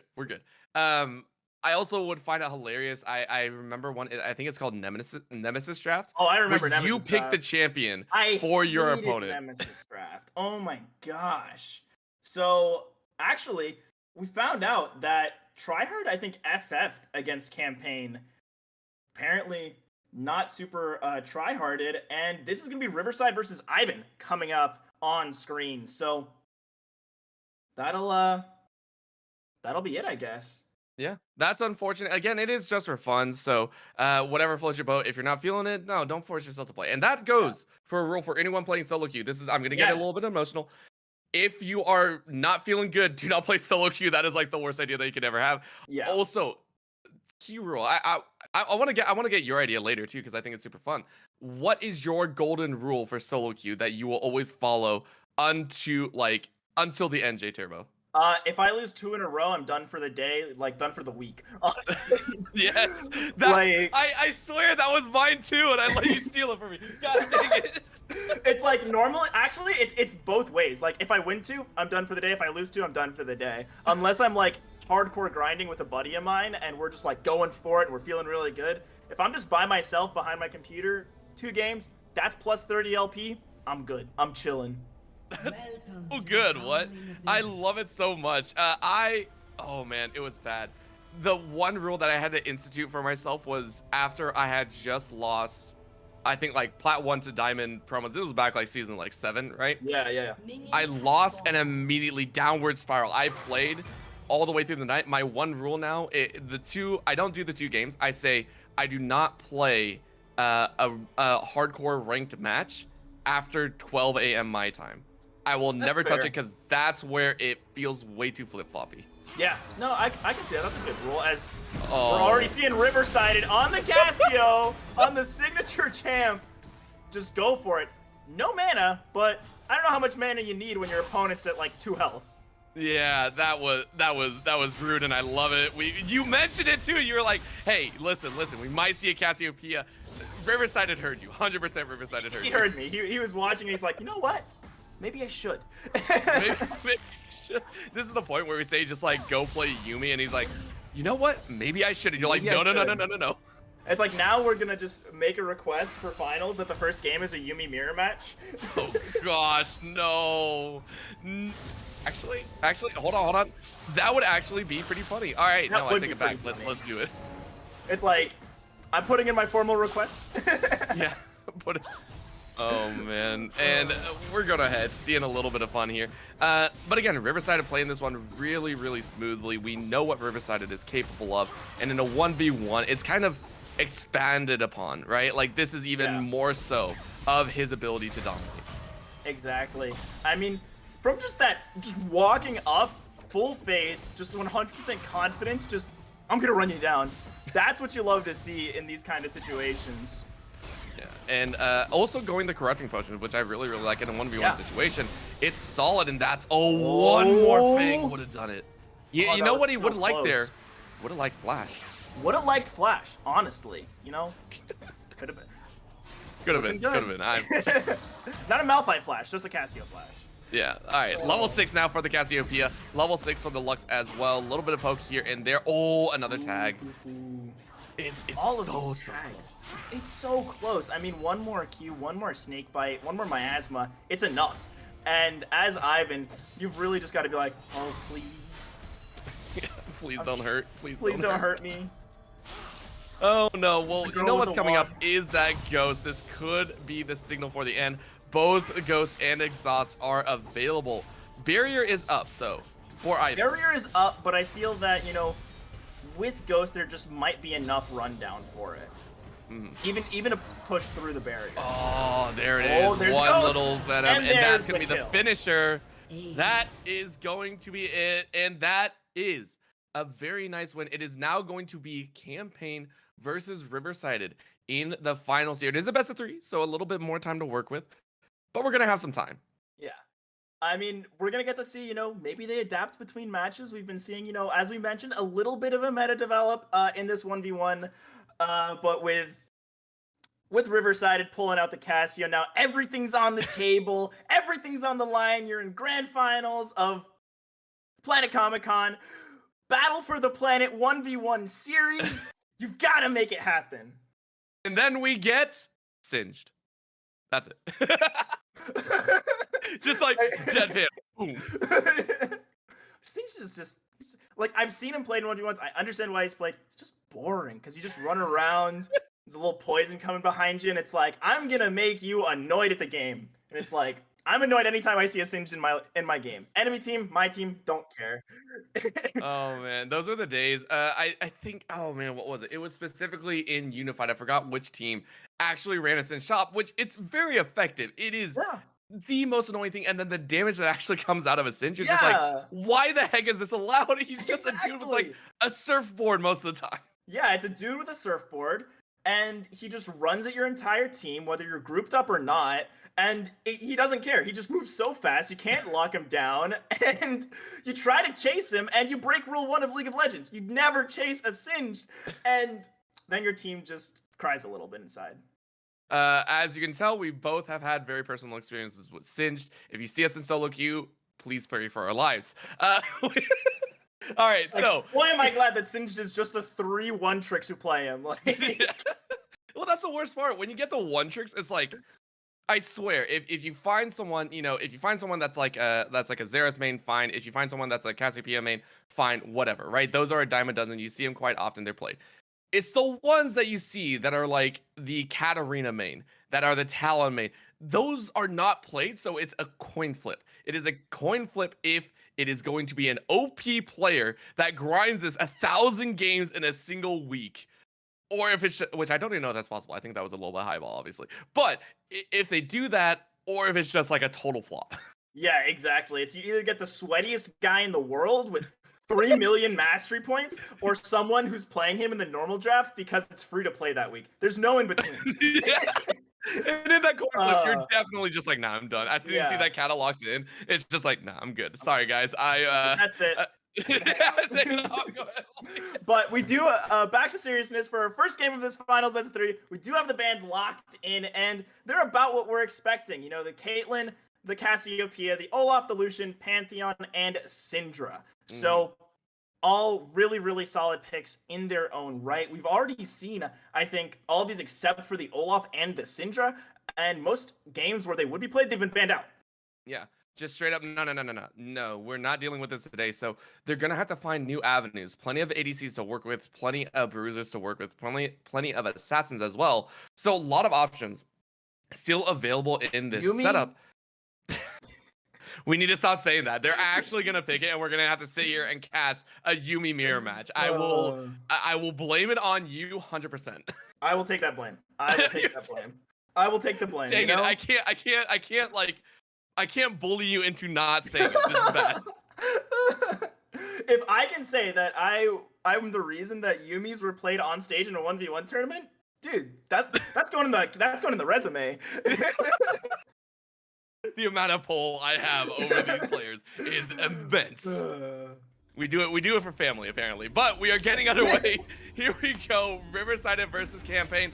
And we have a LeBlanc. All right. So Riverside on the LeBlanc, campaign on the Aurelia. This is what I was talking about. Yes. Now we've got 2 high elo players, and we are seeing some high elo picks. The Aurelia, like you brought up, super mechanical. You have to really structure your minion wave perfectly so you can get your stacks and then just kill. And then LeBlanc being that just really slippery distortion character who will just really mess you up.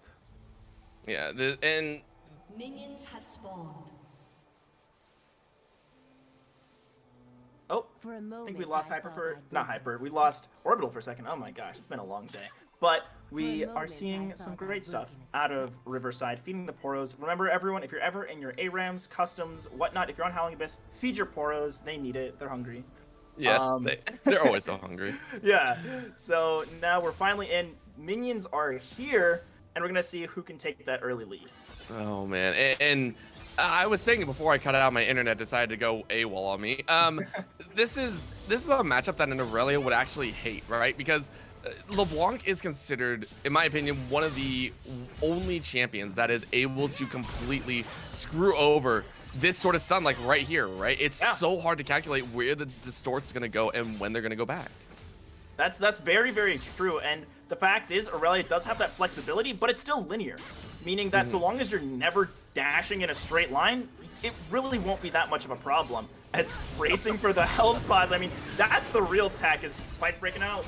Ooh, yeah, that's gonna be a Knight going down, and now this might be a chase in. Chain misses though. That would have been the play, and a flash out by Riverside. That was so dangerous. That was very, very dangerous, as both of these players right around half health, looking for it. That's the tag, and that's gonna be the distort in, and Riverside takes a very close 1v1 in game 1. Yeah, that was really, really close. When the all-in happened right around that top health pack, I was afraid. You know, I was like, ooh, what's gonna happen? It could go any way. And fortunate for Riverside, did have the flash, was able to get out of there, did not opt in for that exhaust, and it worked out for him perfectly, able to then just wait on that cooldown rotation and knock it out of the park.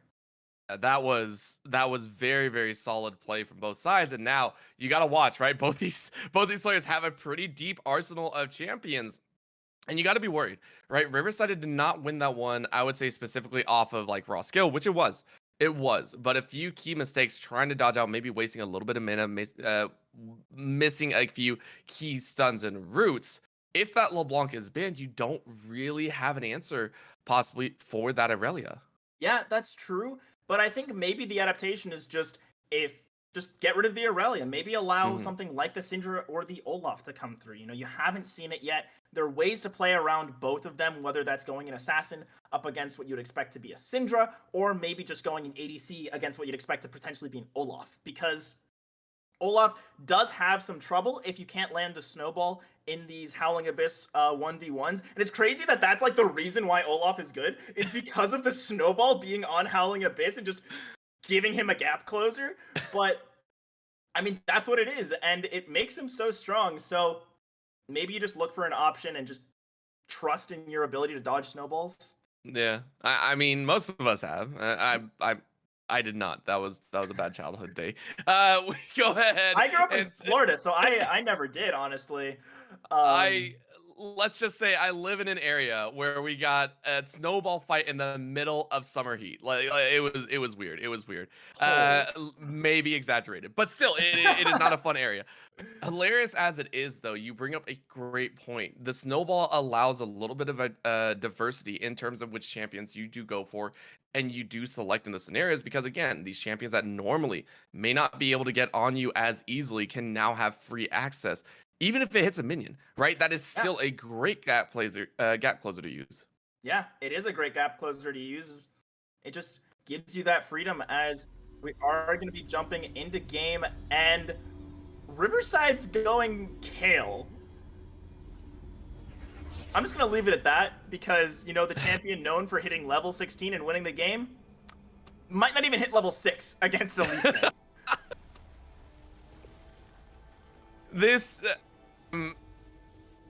Riverside, we love you. We love you, but we understand when this is a little BM in the pocket, right? Yeah. Like, there had to have been words exchanged between these two.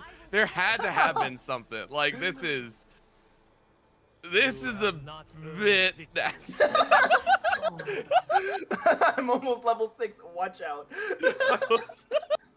I love it so much, yes. Oh,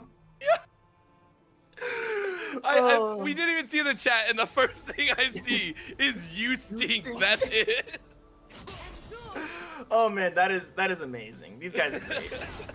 Great sports about this whole thing, as now campaign just doing Lee Sin things. Yeah, this is a Kale's worst nightmare that someone opted to take the nightmare. Like, they knew Freddy Krueger was on their butt and decided to willingly go to sleep. Yeah, like actually, he was on Elm Street and then watched the scariest movie possible so he could get a nightmare. Like, listen, I want this to happen, please. Thankfully, the range is up. That is kind of nice. A little bit of opening. It used to be, I think, Kale was just straight up, you know, had to play that melee range for a little bit too long. So dancing around, and this is gonna be painful, right? The only way that Riverside wins this, I think, is if campaign gets a little bit over aggressive and goes for like a tower dive. Yeah, like I think that's probably the only way, or maybe if they wait till 6th, a perfectly timed Kale ulti. That's also, I think, a win condition. Not a very consistent one, but it could be one. Yeah, that's right. That's right, campaign. You dab on the haters. You dab on all of the haters as much as you can. Oh no. Oh my god. I love it. This Now, is amazing. with early Oh, the 6. king goes in. Oh, he gets it. Has the down right back out because he saw it down. Oh, that was almost. Oh, that was really close. Oh, no, he got it, the flash! Oh, are you kidding, campaign? That is a baller way to end that game. You show him you don't let Riverside in. Go with Kale in a 1v1 matchup. Yeah, you never ever go Kale. Like, if he was level 6 when that happened, maybe a different story. But he wasn't. He was level 5. The level advantage came through. And we get a game 3. We get a full series. I really hope Riverside doesn't play Kale again because it was pretty bad. All right, we're calling it now. We're calling it now. You mean to end it? Yeah, you mean to end it. You mean to end it. That's the only logical choice, right? Like that that's all has you to be can it. do. Yeah, I mean, there's no other champions in the game. Like, it's always been Yumi. It's just been Yumi all day. Wait, it's all Yumi? Always has been. Worst time ever. Or if we get Mundo Dodgeball, that's the other. Mundo Dodgeball, also an acceptable way to end. How would you do that on Howling Abyss, though? Would we have to go to Summoner's Rift? Would we have to? I don't know. I think you could do it in Howling Abyss. And it's like they add in a caveat where the first one to like get hit just ints and runs it down. I feel that's a little bit steep, right? Like, that's just like straight up. Listen, Like, You Mundo has get the hit biggest once, hitbox ever. game over. Yeah. Game over, buddy. The ultimate Mundo dodgeball is just like, Yeah. you didn't get hit by a cleaver. You got hit by the axe. You got hit by Thor's hammer. It's Yeah, just like, or they just do God. it where it's like you can only use, where it's like if they're fighting, the only abilities that can hit the other one is the Q, and then it's just a war of attrition. Yeah, just over and over again. Like, this is brutal. Yeah, It's that like would two be- metapods constantly in battle with each other. It's just like, nope. That is what it would be, honestly. That's what it would be. It's just a Metapod versus Kakuna. Like that's what it is. Oh man, I'm dipping down into like my memory bank, but I swear there was an episode where it's just two metapods and you just see what was, oh my gosh, it was like the most, as a kid, you think about it and it's just like all like the whole like 5 minute scene. It's just like harder and harder, and you're like, what the heck is going on here? What is that? It's like, okay, you have stats. My Pokemon's still at full health. What do you want from me? That you gently bowl them into each other, right? Like that's how Yeah. you win them. All right, going back to it, we are getting into the final game of this 1v1.